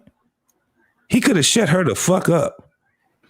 This is the thing where I'm saying, when we have to study things that came before us, and interviewers, Diane Sawyer, what's the dude? All the motherfuckers that was on fucking 60 Minutes, 2020. Ed Bradley, Hugh Downs, John Stossel. You gotta study them. Yeah, you have to study them. You have to understand why they did the interviews the way that they did it, and you're gonna get more answers. This ironically, this right here. Think about it. This right here, when you actually look at interviews that were done that were a little more polished, this is like a shit show. This is some shit that you would do at broadcasting school. Yeah. Like this shit that you see Cam Newton and a lot of these cats is doing, this is in broadcasting school. Yeah. You You don't let nobody just run your motherfucking show. They'll tell you that in a minute. Either that or this is something you do like after the interview. Y'all just right afterwards. Right. However, this is where it gets to the point where I said it earlier in the show, I understand why you would have them to do it this way because it makes people more freer to speak the way that they do. But it's a give and it's a take when you have to deal with this. That's the comfort. Right. He lost control of his show. Once you start being in this position, look how he look. Mm-hmm. Now he's thinking. That nigga turned him into the interviewee. You don't never let nobody do you like that. Nah. Did him dirty. But he'll flip it back around. He'll flip it back around. Watch him. I got 20 more minutes and we gonna rock this bitch. You know what? I'm gonna eliminate myself from my children's life. You still want to have more kids? I do. As you should. One is in the oven right now as we speak. Is this exclusive? No, this is not exclusive. Okay. You was leaning in, but you was passing by what also is going on. So you already said you already have one on. Everybody know. Yes. Okay. Yes. And someone say something about her, but I'm like, yo, I don't look up to you. So why would I even take your advice? You can have your own opinion. Is there a chance for you guys to both sit down and talk again? Of course. I'm waiting for it. Because she want. No, you don't do that shit, Cam. This ain't about me, nigga. This is about you. Hot nigga. You don't let hot niggas out there just do you like that, man. He did him wrong. Did you dirty, homie, and you did yourself dirty. You got disrespected on your own show. Flip the script on your ass. You out here with that stupid ass smile, and now the hat really looked dumb. It was looking dumb already. That hat look really stupid now. I'm really hating this fucking hat. You want to walk up and slap that shit off his head or something. Right. He's just a big nigga though, and he's young. I know I got problems if I do it. It's going down. Shit, it's. Wanted me to tell you hi, and she wanted to sit down and talk again. She says she doesn't know if you're mad at her or you're just done. Miss Cheyenne, if you're looking, and when you see this, understand, sweetheart, you are extremely talented. I respect you. In what? In fucking what, Cam? I hate.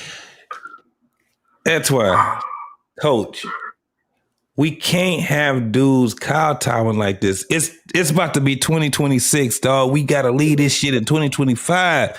We got to tell these people the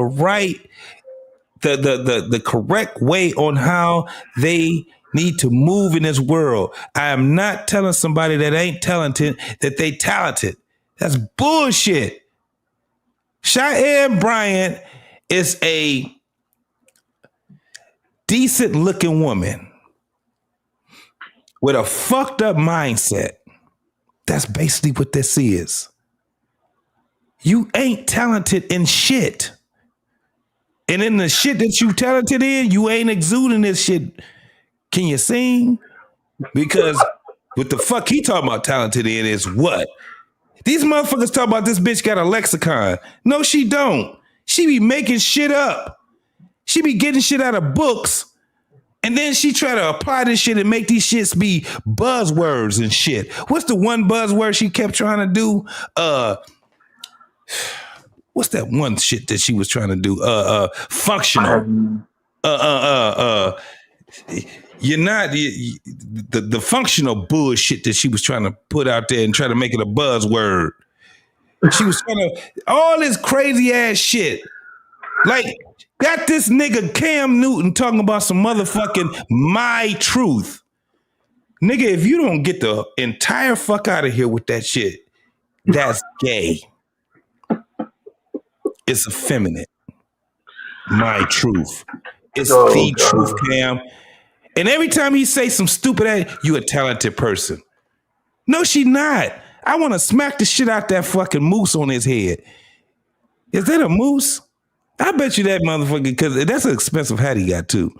I have no idea what the hell that is. Nah, it don't look like a talented. It's kind of like this, and I had to look at his age, and I said, "Damn, Cam could be my damn son." On some real ass shit, literally. Wait, how old is Cam?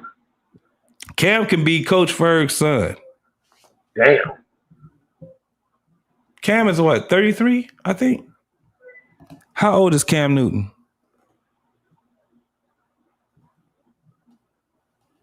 Yeah, about 34, 35. How old is Cam Newton? Oh, no, he's 36 years old, man. 35. Oh, he's younger than my brother. I'm 21 years older than him. He could be my son. Nigga, he's almost 10 years younger than Ray J. So the nigga that he's interviewing, that's why he can get him. Yeah, that's why Ray J on his head. That's why he on his head.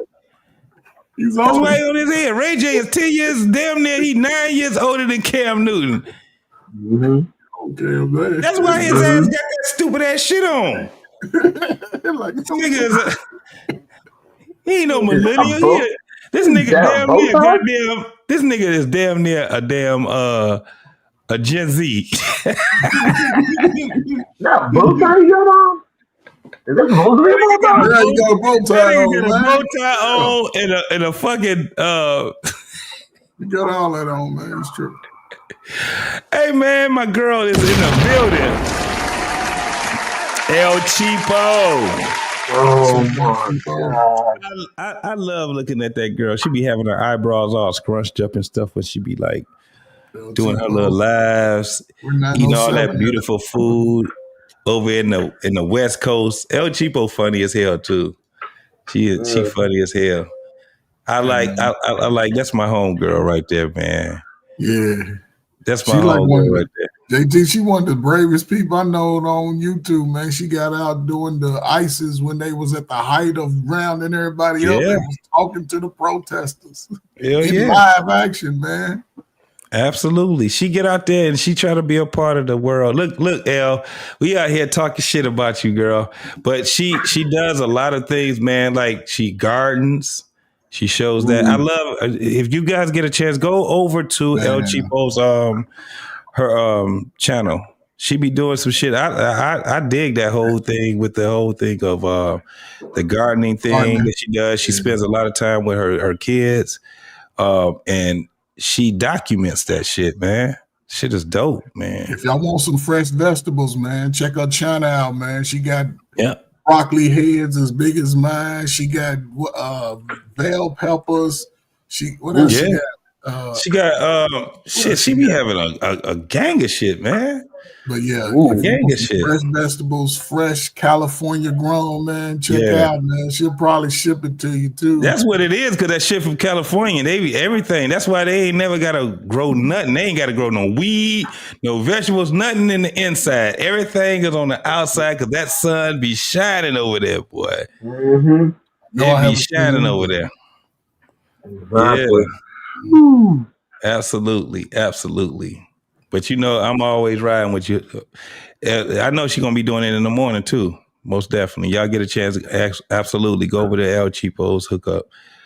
She got that good Indian hair too, man. Y'all want to see some good hair, man? Check it out. That's some real good hair. Yeah, her family Indian or Mexican. It's either one. It's one or the other. It's probably Indian. In the scan. No, they was Mexicans. They was Mexicans. El Cheapo's family used to. They used to run back and forth across the border, like right. No. I had a friend of mine in the army. He's from Texas. He said this: we didn't cross the border. We didn't cross the border. The border crossed us. That's what he would say. They Cholos and Blackfoot. She know how to get it. She know the back roads. She know the back roads to get over. She could probably lead a crew over. Mm-hmm. Be having them pretty braids and all that stuff. Yeah, El Cheapo, you the homie for real, most definitely. Mm-hmm. But let's get back to this ugly hat wearing ass nigga and this goddamn crackhead. Didn't the British police wear something like that, man? That's what I'm saying, man. That shit don't even. This nigga look like he about to hit somebody with a billy club or something, man. This dude look like he's from Scotland Yard or something. Don't you trying to say? Now, don't get it twisted. We talking shit about this shit, but I can tell you right now that shit is expensive as shit. Yeah. That ugly ass shit. I couldn't.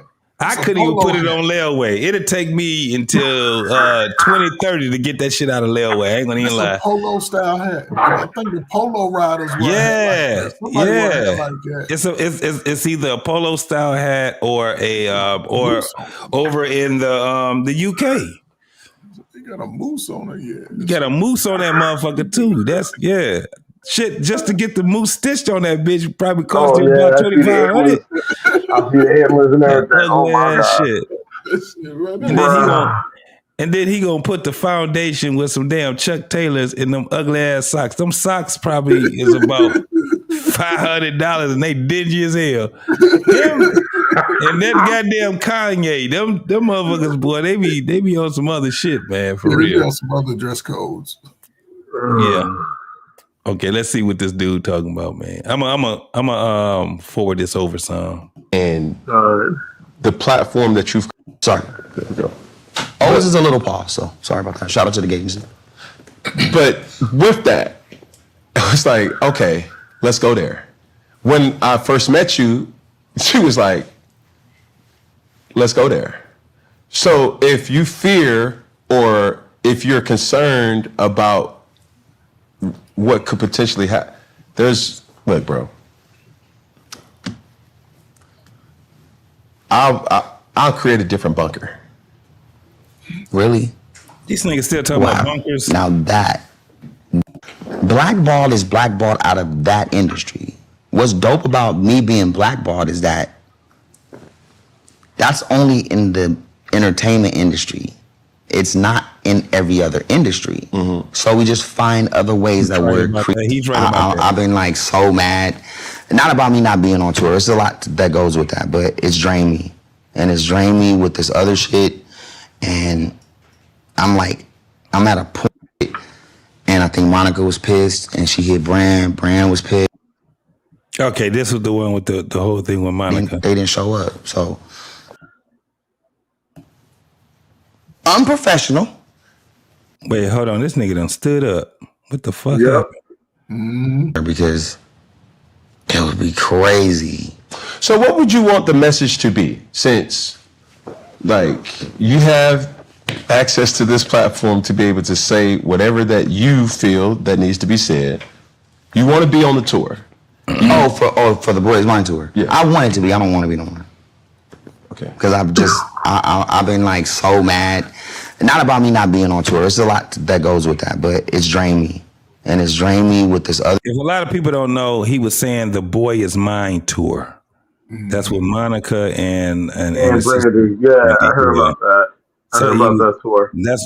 That's what he's talking about right now. Shit. And I'm at a point where the crash out is real. Like the crash out is real. Like I'm gonna either crash out here or I'm definitely crashing out later. But the crash out's happening in the next 2 days. Like there's no way 3 days are gonna go by and I'm not gonna go off the deep end. It's happening. It's happening in real time. But you've been an opponent, like, all right. What I do know is you were a fan of the Verses, right? I was a fan. We gave the Verses the number one fucking biggest Verses of all fucking time. 7 million comments, 7 million views, 7 million likes. Guess what? They don't mention us because our show was so fucking ratchet and out of bounds and just over the top. That was the biggest comedy show ever. If y'all ain't seen that Versus between him, Sammy, Omarion, what was the other shit? Him, Sammy, Omarion. What's Pleasure P and them group? Pretty Tony, Pretty Ricky. Pretty Ricky was on there. That shit was the craziest. And he ain't lying that the motherfucker had probably the most views and comments, but it was because it was a shit show. It was because it was the most comedy thing ever. You had Omarion and his homeboy. He was supposed to be battling what's old boy? Mario. Really? Mario killed Omarion. Marion went so bad where these niggas was sitting back making love to watermelons and shit on stage. It's like this shit is fucked up. That versus was a shit show. Then It went sideways, huh? Then you had this clown, goddamn Ray J, up there dancing, singing "If I Had One Wish" with his baby in his arm and shit. It was going crazy. Oh Then my God. he gets mad because the nigga Sammy sings his song in front of him and sung it better than he sung it. These niggas got mad at each other on that. It was crazy. You mad, bro? Right, it was like, this shit is a shit show. But the shit that killed everything was when Omarion and his homeboy came there with watermelon and they started doing, I'm gonna have to show that shit one day. Y'all just look that shit up where Omarion and I don't even know who the fuck, was that Pleasure P that was with him or some shit like that? I can't remember. But these niggas was sitting there acting like they was eating coochie with a fucking watermelon. Oh my God. Crazy. So this is what he's talking about. So they had a lot of fucking views and all of that shit, but it was after. Wasn't nobody really looking out for them. It was because it was a shit show. Train wreck. The only motherfucker that was on point was Mario. Omarion was looking like this nigga was breastfeeding. And this, man, all them niggas just look like, well, I'm like, oh shit, man. So that's what he's talking about right now. It didn't represent the Versus brand correctly. So here's our top verses. Brandy, Monica, Jeezy and Gucci, right? We had the number one fucking Versus, but we're an embarrassment. When you say we, who's we? Me, Bobby Valentino, Pleasure P, Sammy, Omarion, Mario. Who else got on there sounding crazy? I know I was the craziest one. I was sounding crazy. That nigga was like, if I had one wish. Oh my God. If I had one wish. Like, damn, nigga, you didn't go to the studio or nothing. You didn't warm up or nothing. You just thought he could wing it, that's why. That's what it was like. You know, I can do this. It was them that was the most embarrassing, and then right after them was the whole thing with 3-6 Mafia and Bone Thugs and Harmony. Oh my God. Y'all want some comedy? Watch the motherfuckers back to back. That shit, those verses was crazy as hell. You had 3-6 Mafia, they was turned up, and then right after them, motherfucking they was like, boom, boom, boom, boom, boom. They was like, nigga, y'all can't be. That didn't even go together. It didn't even go together, man. It was like you had the club bangers versus these niggas out here. They just didn't. These niggas was out here trying to harmonize and shit. Bone Thugs was trying to do Hustle and Flow or something? Bone Thugs, I mean, they shit is more mellow. You know what I'm saying? Like 3-6 Mafia is tear the club up. You know, that's how these niggas come out was like, and I'm gonna miss everybody, and I'm gonna miss everybody. Because I remember when 3-6 Mafia won that Grammy, I think they won a Grammy for Best Soundtrack for Hustle and Flow. Yeah, whoop that trick. Like you play that song, that's gonna kill everything that Bone Thugs had. And I remember when I was watching the highlights and I was hearing these names, I'm like, who the hell are these jokers? And then I see 3-6 Mafia walking up stage, I'm like, that's 3-6 Mafia. Those are the shit names. Yeah, 3-6 Mafia. That was crazy. And shout out to them, man. Yeah. But that shit was because them motherfuckers ugly as hell. All of them. Including, and rest in peace to my homegirl. What was her name? The one that just died. I forgot her name, but I know what you're talking about. Damn, she was on there too. They get mad, and so the shit, these motherfuckers are getting ready to fight, right? Because you know you got Busy Bone. Yeah. Busy, he gets busy. Busy be high than the motherfucker. He be on some Ray J shit right now. So Busy, nigga, Busy be, you think Ray J on some shit, boy. Busy be on some shit. So Busy gets, I don't know what happened. They was talking shit about Bone Thugs or Busy or whatever. And they was like, this shit is bullshit. Busy said, I ain't gonna let these motherfuckers, we ain't gonna let these ugly motherfuckers talk shit about us. And nigga, it was on and popping. Somebody threw a water bottle. If y'all get a chance, look the verses up with Bone Thug and 3-6 Mafia. And then look that shit up with Ray J and Omarion and all them niggas. Those were the two, that was the comedy relief. I ain't gonna even lie. That shit was crazy as hell. Ray J was, I don't know what was going on with that shit, man. But listen, this motherfucker, I was gonna try to get to the other part of that. Damn this shit with him and Cam. What I was trying to get to was this. So this next video was when Ray J had, do y'all remember when he called up to the Breakfast Club and they were talking about this whole thing with Fabulous, and he supposedly had got into it with Fabulous, and so and so he get up there talking about they got all kind of shit. Fabulous, he touched Fabulous, and Fabulous is scared of him, and he had booty goons that's gonna rape Fabulous and all that shit. Y'all remember that shit? This was in 2011. God. So it comes back up. Oh my God. He was talking about it. I was trying to get to it in the video he did with Cam because he did speak on it. And Cam was like, y'all cool? He was like, we ain't cool, but you know, everything is over with. It happened in 2011. But this is what happened. And this is how this shit went. And Fabulous is going to talk about it with him and Ray J. Let's go. I knew you was the funniest nigga since the Ray J shit. When you want to disrespect me and the money team? I think I had cracked a joke or something about Ray J being on Floyd's. You know what they have? It's a piano. Yeah. I play piano on that motherfucking piano every day. Lil Wayne had like this line, nigga dead in the living room. Lil Wayne. Yeah, but I switched it for Twitter. You didn't like what he was saying on Twitter. Ray J singing in the living room. So if you think I just came over there and sang a song, you got me motherfucking twisted. I'm always over there. Okay, so check this out. It's me, Tyrese, Ray J. Shout out to Diddy. He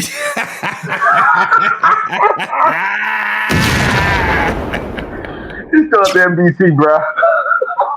Jay and F. Gary Gray. So Ray J is like just really like feeling like Ray J right now. You know what I'm saying? You remember this is a fight. This is a Floyd fight, right? Yeah. He's the friend that's feeling it to the 10th degree. And we got 7 Rolls Royces outside, and we just made 350 racks. We decided to have a dinner, you know. Signal we're gonna go eat, whatever. Woo, woo, woo. We signaling our shit, you know. Everybody come to the dinner. Like dinner's on me. You know what I'm saying? I like to buy dinners. Puff has the dinner. We at the dinner talking about me tweeting Ray J singing in the living room. Ray J walk in.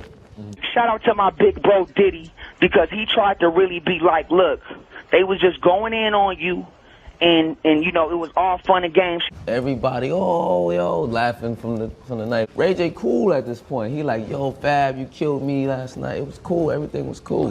Puff fucking with him a little bit. I'm full Dame Dash. Yeah. Puff laughing at him. Kevin Hart laughing at him. Shout out to Kevin Hart, because, you know, he a comedian. But Fab ain't no comedian. Everybody having fun with it. Cool moment. You know, it was a funny Twitter moment at that time. And Ray J leaves. We had a dinner. We laughed. Everything cool at the dinner. I don't know what happened. Ray J bumps into Kevin Hart. Kevin Hart calls me, says, yo, I just seen Ray J. This nigga is bugging. He got a tight ass red hood on. Keep talking about he got indoor pools and outdoor pools. I got an indoor pool, an outdoor pool. And 6, 7 Rolls Royces outside. And we got 7 Rolls Royces outside. Come with him. It's the money team. He's screaming all kind of shit. He's on the phone that like niggas, and they gonna rape that nigga. Bring that nigga over and stick it in that nigga booth. With the money team right now. We all over here. That's all motherfuckers heard was that shit right there. The booty goons, the light niggas that's gonna rape him and stick him in his booty. Like, nah, you don't know when to shut the hell up, Ray J. This is why they had the problem with him. So listen. I swear to God, he running from me right now. I had 100 fools outside, and he tried to call the police. I'm like, what are you talking about, Kev? He said, that's what I was asking Ray J. What are you talking about? When you want to disrespect me and the money team, and we got 7 Rolls Royces outside, I'm going to smack you up again, fool. We had a show. Me and Styles and Fab got a show at the Palms, right? It was the Palms. To the right is Floyd and Fifth and Ray J. I'm with the money team right now. We are over here. So we just get off. We coming down the corridor. We say what's up to Floyd and Fifth and Ray J. Fab's coming up. He's hollering at Floyd and Fifth. I was like, look, don't disrespect me and Floyd like that. I play piano on that motherfucking piano every day. That's my big bro, nigga. We grew up together. So if you think I just came over there and sang a song, then you got me motherfucking twisted. I'm always over there, nigga. Wait, let me tell you what that conversation was right there. All right, go ahead. I'm walking in at that hallway right there. I see Floyd, 50, and Ray J. I say what's up to Floyd. I say what's up to 50. 50 holds my hand, like, but don't let it go. So then he taps Ray J.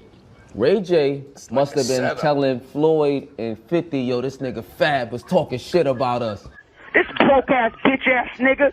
I swear to God. Cause I'm not playing, man. You niggas think I sing songs and run around here and do dances? I don't play that shit, man. Nah, it's like, look, don't disrespect me and Floyd like that. Tired of playing games with these niggas. When I see Fab, he know what it is, man. That's my word. He said the money team ain't shit. We ain't shit. Da, da, da, da. He just 50 says, Ray, what's this shit that you said Fab was saying? Ray J turn around now. He's stuck. He got to back up whatever he was telling them, but I'm right there. So Ray is like, yo, Fab, we the money team. You can't disrespect us, Fab. We the money team. I'm like, what, Ray J? What are you talking about? What happened? We got 6 Rolls Royces outside, Fab. We got indoor pools, outdoor pools. I'm like, Ray J, what the fuck are you talking about? Then I looked at him. He got the tight red hoodie on that Kevin Hart told me on the phone. He said, yo, he got a tight red hoodie on and flip-flops. I looked down, I seen the flip-flops. I looked up, he got the tight red hoodie on.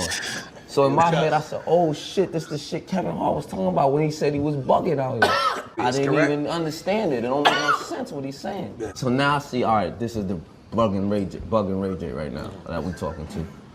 He like, yo, Fab, you disrespecting Floyd, you disrespecting 50, you disrespecting the money team, and we not having that. I don't know what he's talking about. So I look at Floyd and 50, and they still trying to follow along. Everybody's trying to follow along with Ray going, but he's not making no sense. Me and Kevin Hart, it's a coincidence. Me and Kevin Hart, I'm the only nigga that wasn't there. Meek and everybody there. So Ray J came with me. Ray J was bugging. He got that same outfit, head to toe that he's saying, the red flip-flops, right? We need to make clear, I don't think we're breaking it down for all the boys and girls out there. If he had on the same clothes, that means he been up since then.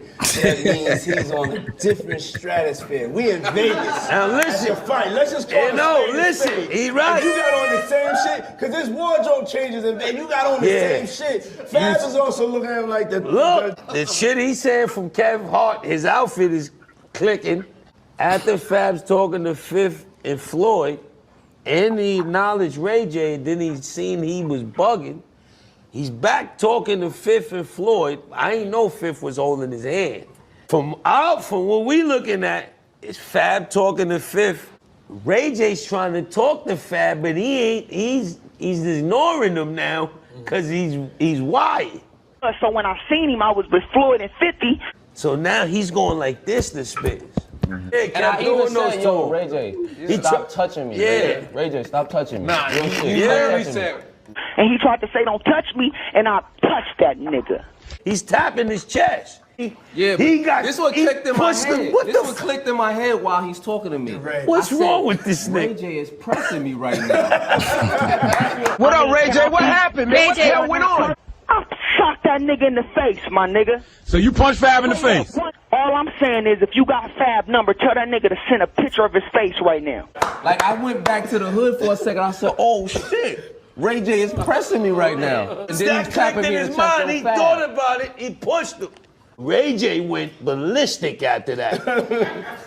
He started calling out gang shit, all of that. He's gonna apologize to me for being a broke-ass, bitch-ass nigga. I got 6 Rolls Royces outside. Fuck that whole team, nigga. I'ma smack the shit out that bitch-ass nigga. I'ma smack the shit out that nigga. You can't smack him over the phone. Here, I'm with the money team. Shout out to Floyd 50. What up? Y'all, and wherever we see Fab and his crew, we gonna smack them bitch-ass niggas. Foreman was out.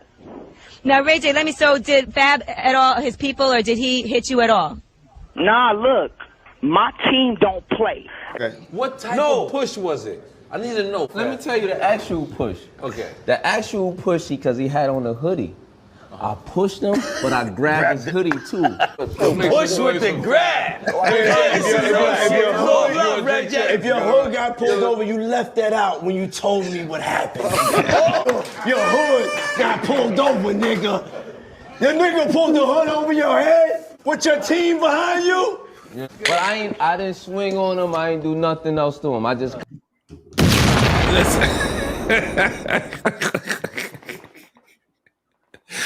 If y'all don't know, man, Ray J was on there. That was a really big thing, 2011, where Ray J was talking about he beat Fab up and all this shit. And so, fast forward, I think that was done in 2023. I can't remember. And they asked what happened. And Puffy was right there. So the thing was that a lot of the stuff that Ray J was saying, it was bullshit. It was bullshit because he tried to put that shit out there as he hit old boy up. Now, this is the last one before we get up out of here.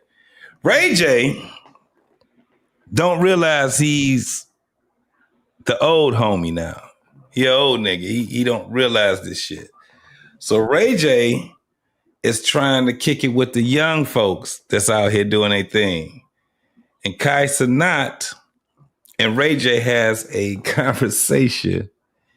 And this is where Ray J pretty much did some sus shit, right? A lot of people will probably say that shit was 100% gay. That shit was gay. Because watch what happens when Ray J talks to Kai Cenat. So y'all took showers together, right? No, but we be separated with swimming trunks. That's what I mean. Ray J found himself at the center of online backlash this week after a bizarre and awkward moment during Kai Cenat's live stream went viral. During the stream, Ray J jokingly asked the popular Twitch streamer if he could have a sleepover and take showers together, a comment that left many fans confused and sparked concern within his own family, especially his sister's singer Brandy. Right? So look, pause. Right? So look. So y'all took showers together, right? No, but we be separated with swimming trunks. That's what I mean. That's what I don't understand. Y'all had sleepovers before, right? Yeah, but not like that. Yeah, so no, I didn't mean it like anything. I meant it like how y'all meant it. I want to sleep over too. I want to sleep with y'all niggas too. That's how I meant it. Pause, I know. That was a lot. But that's what I meant. It's like, if y'all was in the shower, then y'all was in the shower, y'all took a shower together. So I'm like, well, shit, I'll take a shower with them niggas. Like, on the stream, you know what I'm saying? Of course with clothes on, bro. You know what I mean? All right, Uncle Ray. Yo, can I call you Unc? You know what? You can call me Unc, man. All right, Unc. No, hey, Unc. You know what? You got this name Unc. This took over every time. The minute I start streaming sleepover, like if I'm not invited, it's cool. I just be hurt about it. But I was hurt about the first one, and I'm like, damn, man, these niggas in the city, they over there sleeping in the bed. Like I want to sleep in the bed too. I don't mean with you. I mean, I want my own bunk. Kevin Hart got a bunk. Drewski got a bunk. Nigga, this is a big night. This one of the biggest nights. I want to sleep too, my nigga. That's how I was saying it. Oh, I'm sorry. Melly, I'm so sorry. My precious baby, I'm sorry. Brandy was reportedly furious about the comment. According to sources close to the family, she immediately confronted Ray J after seeing the clip, calling the joke wildly inappropriate and embarrassing to the family. Brandy doesn't play when it comes to protecting the family name, said a family friend. She felt like Ray was doing too much for attention, and she told him to chill out and stop acting reckless. The moment continued to circulate on social media, with users tagging Brandy in posts and calling out Ray J's behavior as cringe and unnecessary. The pressure quickly mounted, prompting Ray J to address the situation publicly. In a video shared to his Instagram stories, Ray J issued an emotional apology saying, "My sister hates who I am, and all I'm doing is being myself. I don't know how to be better than who Lamb. I tried, but I get depressed trying to change when I don't have my wife anymore." Don't you ever say another motherfucking word to me. All right, man. That's it.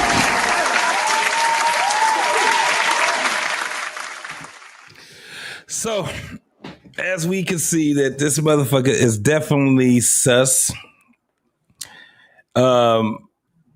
He's weird, intelligent, still weird, and his ass is on drugs. I think, in my opinion, that his ass is on fucking drugs. I did a poll on the What We Know podcast. It was 12 votes. 58% of the folks said that he was high. 25% said he was not high. 8% said he's just being himself, and another 8% said that he was just fucking crazy. So we already got it. Your homeboy is absolutely high than a motherfucker tonight, because most people saying that he's high. So this is where we draw the line. It's official. Everyone said it unanimously. Ray J was fucking high for that interview.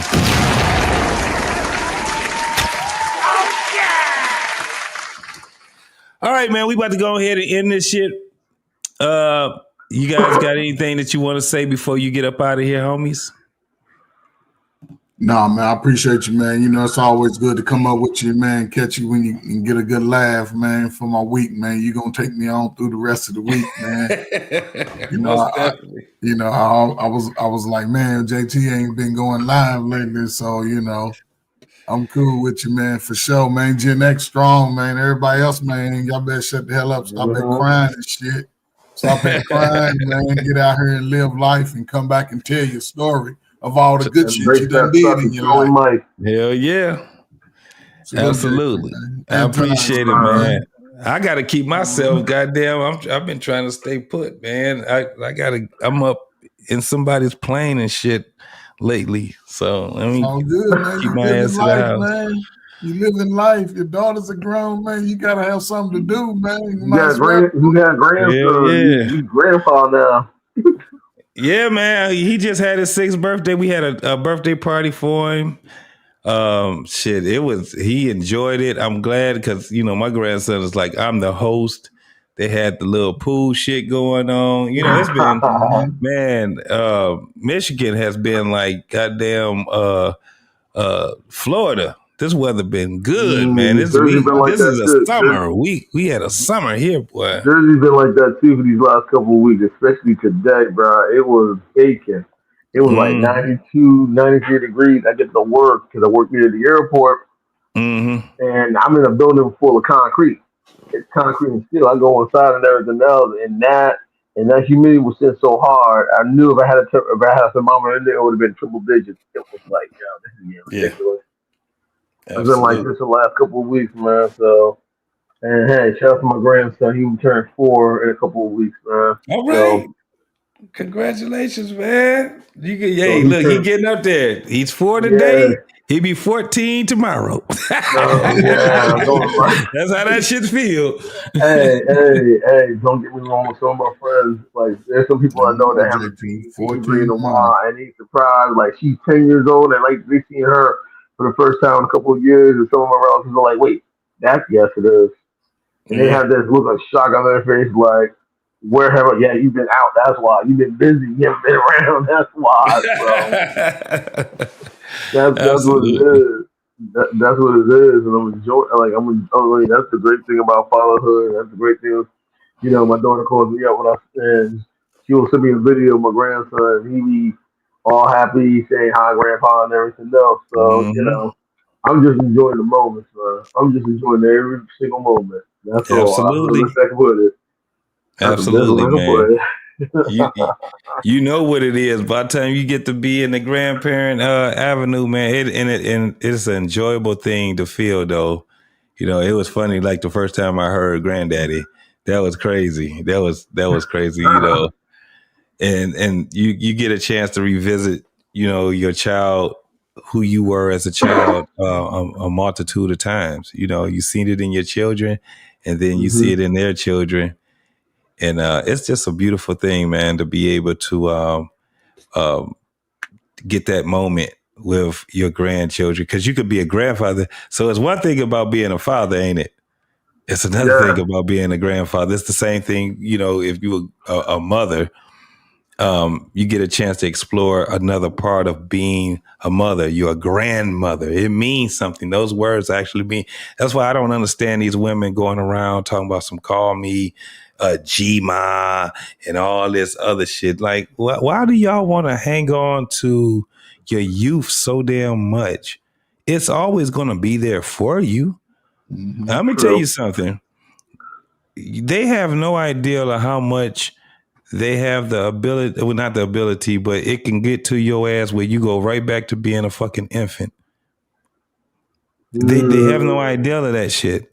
Your ass will you get that damn Alzheimer's. Guess what you end up doing? You asked for it. There you go. Now you got it. Now we got to take care of your ass. Yeah, it's tough. Like Alzheimer's. Like Alzheimer's and dementia, all of that stuff. So trying to hold on to your youth is just gonna it's heartbreaking. You know what I'm saying? We all get old. So while you on this journey and you get to that point, you better start enjoying being a grandparent, a great aunt, a great uncle, being someone that can indulge yourself into imparting your wisdom on folks. You know what I'm saying? Being able to have conversations and look at the world in a different angle. Right. You're trying to hold on to something that you can't never hold on to. You're losing your perspective in life. We only got a little time on here to enjoy this and experience it the way that we can do it as human beings. Why would we want to sit back and try to stop time? You can't stop it. Enjoy it.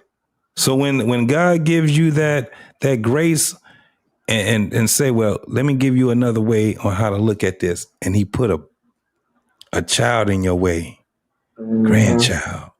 He already put the other ones in there. All right, figure this out right here. Let's see how you doing. It's funny how people act like they don't want to work, right? Until it's time for them not to work or they're unable to work. Then they want to have that quality of life. People don't even understand that is a quality of life that you get a chance to do. You got people right now that's not able to do the things that they, want to do. So they greeters and all this stuff at Walmart and all these other places because it gives them a sense of purpose, right? All this stuff that you hear people talking about, not just on panels, but in life, it shows you that they don't appreciate living. They don't even realize how much they hit the lottery. You hit the lottery of life. Yeah. You was one out of billions that was picked. How about that? Exactly. You was one out of billions. Yeah. I remember funny experience. I remember me and my family, we were at my parents' house, the house I grew up in. And, it was me, my wife, and the kids, we stayed the night. We were staying there for the night and everything else. And my son, Carter, that boy ran to my parents' room, ran to that bedroom, hopped on their bed, and literally crawled right in between my parents That boy got comfortable next to my parents, and that boy went right to sleep. And the first thing my mother said, she said, and she was like, it's just like, he looks just like you. And I felt like I was looking at my childhood. That's what All it over felt again. like. It's like you visit It yourself did. again. It It's like an did. out of Because body experience. Yep. it was. It felt like, I mean, because I don't know if I showed y'all pictures, but I look just like my father, and my son looks just like me and my father. Yeah. And when I saw him in there, he had this smile on his face next to my parents. And the next year, all of a sudden, that boy went to sleep, and it like I'm looking at my childhood all over again. It's one of those experiences. You're just like, wow, this That's when is you sit back and unreal. say, that's literally when people say, look at God. Mm-hmm. That's what they mean. How about that? Look at God. When you say look at God, you like, oh Lord. Like I've seen it so many times. I was like, wow. And again, when my grandson, it's the same thing, like what you was just saying. He has some mannerisms, and that it's not just for me. He has mannerisms that, his grandmother look at and be like, he had qualities just like me. Like it's like us looking at ourselves over and over again, right? Exactly. My Exactly. grandfather, and we about to end this, but I'm gonna tell you, and I've probably said it a couple of times before, but I'm gonna tell you, the dopest thing I've ever heard, probably one of the dopest things I ever heard, is probably the dopest thing I ever heard was to hear my grandfather said, I never thought that I would see my grandson be a grandfather. That's the dopest shit in the world. It is. He said It that's, is. and it's not just me because he has 36 grandchildren. Right. But it's a dope thing for him to sit back and say, yeah, my grandsons and granddaughters are grandmothers and grandfathers, and I got a chance to witness that. That's the dopest shit in the world, bro. And it makes you say, look at God. Mm-hmm. Literally. Mm-hmm. That's a moment in life that we can cherish. You can't, how much that cost? That's priceless, ain't it? It is. You put a price on that. So that's a It witness. is. We got a chance. So just to hear somebody, especially my grandfather is about to be 99 years old, man. Wow, that's a blessing, About to be bro. 99 years old. That's a strong blessing. I remember my godmother, she showed me a picture. It was a picture of her, her daughter, my god sister Ingrid, my niece, my god sister's daughter Indigo, and my godmother's mother. So 4 generations of women of the same family. Yeah, that's dope. That's That's a powerful picture. Make you say, look at God, right? Yeah, it does. It really does. I'll be sadly a couple of months after that, she passed away. But I remember talking to my godmother, like, Mara, Look at this is an God. awesome picture. Look at And God. We got portraits. That's the thing. People don't even understand. We take pictures of God all the time, don't we? Why you think we take pictures? Why you think? See, what happens is that people, they do it. They use these tools that we have the wrong way. It's dumb as fuck for you to sit back and take selfies. That don't mean shit. But when you can take a picture or take video of family having a great time, doing the hustle, being able to show them grandma cooking, granddaddy and the kids playing. That's what it. Selfies don't mean a motherfucking thing. That's why I ain't never been good in that. What the fuck we taking selfies for and put everything behind us? That shit sounds crazy to me. But when we can sit back and say, excuse me, sir, excuse me, man, can you take this picture of us, the whole family? Because you get a chance. And that's, remember when we used to have picture books. We didn't have a cell phone, but we had picture books. Yep. And people still do it. People still got scrap books. They still got picture books. It makes a big difference. It makes a big difference because what we just did was we keep taking, it's kind of like what we do is we document God's work. But taking a selfie does not document God's work, because all you do is taking a still picture. It's kind of like a mug shot. Is in that. But when you can take a picture, or you have someone else to be able to take a picture of people just doing random things, right? Yeah. You got somebody cooking. They're not even paying attention that you took a picture of them. Right. Then just like what you was just saying, you got 4 generations and you take a picture of that. Because what we do is we document God's work. Yeah. It's a beautiful thing. Like, I tell people, like, it's a beautiful thing. I remember a little over a decade ago, and I remember yesterday on the other on Flip the Tables, we were talking about family reunions. Someone mentioned family reunions in the discussion. And I remember going to one of my cousin's family reunions on their side. And I remember meeting my Uncle Jacques.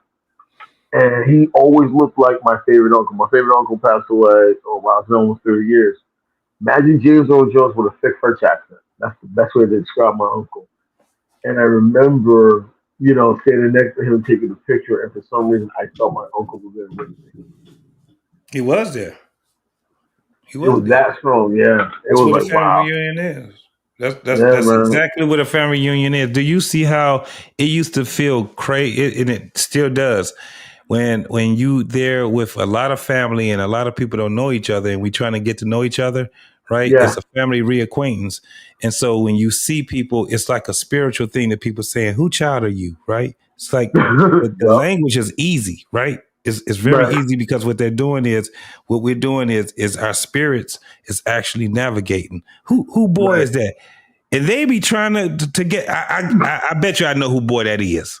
And they will sit there, and when you see the look on the people's face, even with the kids, we'll sit there and we used to look at each other and you'd be like, "Where you come from?" "I'm from California." "Where you from?" "I'm from Mississippi." "Where you from?" "Detroit." "Chicago." We all talking about, "Hey, y'all do these dances right here." That's spirit working, man. That's God mixing everything up. And so when we've lost that as Black people here in America, it's been lost, and it keeps pushing us further and further away from who God actually is. It's not hard for us to talk about this, right? We don't have to keep talking about it in parables. We don't always have to keep talking about it where we got to refer to a chapter of something in the Bible, right? We got the Bible right here. This is God work. He been working for a very long time, for hundreds of thousands of millions of years, and this is what he's been doing. And it ain't just with us. We're not the center of the world. We are a vessel in the world, and that's what we have to do. We're that piece of a really big puzzle. We're pieces of that big puzzle we're putting together. I remember, I remember when my own granddad died. I had this rule: I don't do Canada in the wintertime. So my granddad passed away. So I went up there. So I get to the funeral home. Me and my dad and some more relatives, we drove up there. So it's like a 8-hour drive from here in Jersey all the way up to Montreal. We get there and everything else. Get to the funeral home. It's kind of crowded. We get there. I find out where my great aunt is, and I go. I pay my respects, and I walk into the back of the room to see my cousins, and I haven't seen them in quite some time. And they turned and come on, turned around and looked at me and was like, "I thought you don't do Canada in the wintertime." I was like, "Yeah, I don't do Canada in the wintertime, but unfortunately your grandmother died, so I had to come pay my respects." And they were all happy to see me, and they got to see some of my cousins and there were some cousins that I knew about, and this was my first time getting a chance to meet them. So we were just hanging out and everything else. And I remember that night, me and my cousin Rodney, we hanging out. It's like 1:30 in the morning. We hanging out, having drinks and everything else. And like I said on the show yesterday, we're the ones responsible for helping put together the branches in our family and adding to those branches. So I'm watching him put together the branches from his, on his side. And he's helping me put together the branches on my side. And then one of the coolest things I got to see was one of my cousins, Margaret. She lives in Switzerland, and her family flew in. And I haven't seen her in quite some time. So seeing her and her husband and their kids, haven't seen her in a while, but getting the chance to meet some of them was like for the first time ever. It was like a real awesome feeling. and everything else, and it was just great. Sometimes, like funerals, it's sad because this is gonna be one of the last times you see that loved one before, before they put in the ground. But at the same time, it's a family reunion because you're seeing relatives you haven't seen for a while, and you're meeting relatives for the first time. Yeah. Later on that summer, one of my cousins got married, so some of my relatives did come down for that. Sadly, my aunt passed away right before my birthday, so everyone had to come back. So I had my relatives from Canada coming back down. My sister was already living in Europe, and she had to fly back. And I remember when we all got together for we went to the funeral, and then we got the repast. And I'm talking to my cousins that live here, and we're talking to everything else. And then there's another table of all my cousins from Canada and from Massachusetts. I go hang out and see them, talking to them and everything else.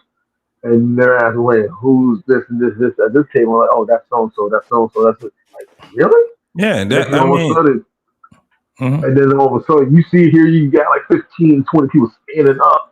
That's the mix up. To the table. Yeah. That's what they call the mix and mingle. That's it.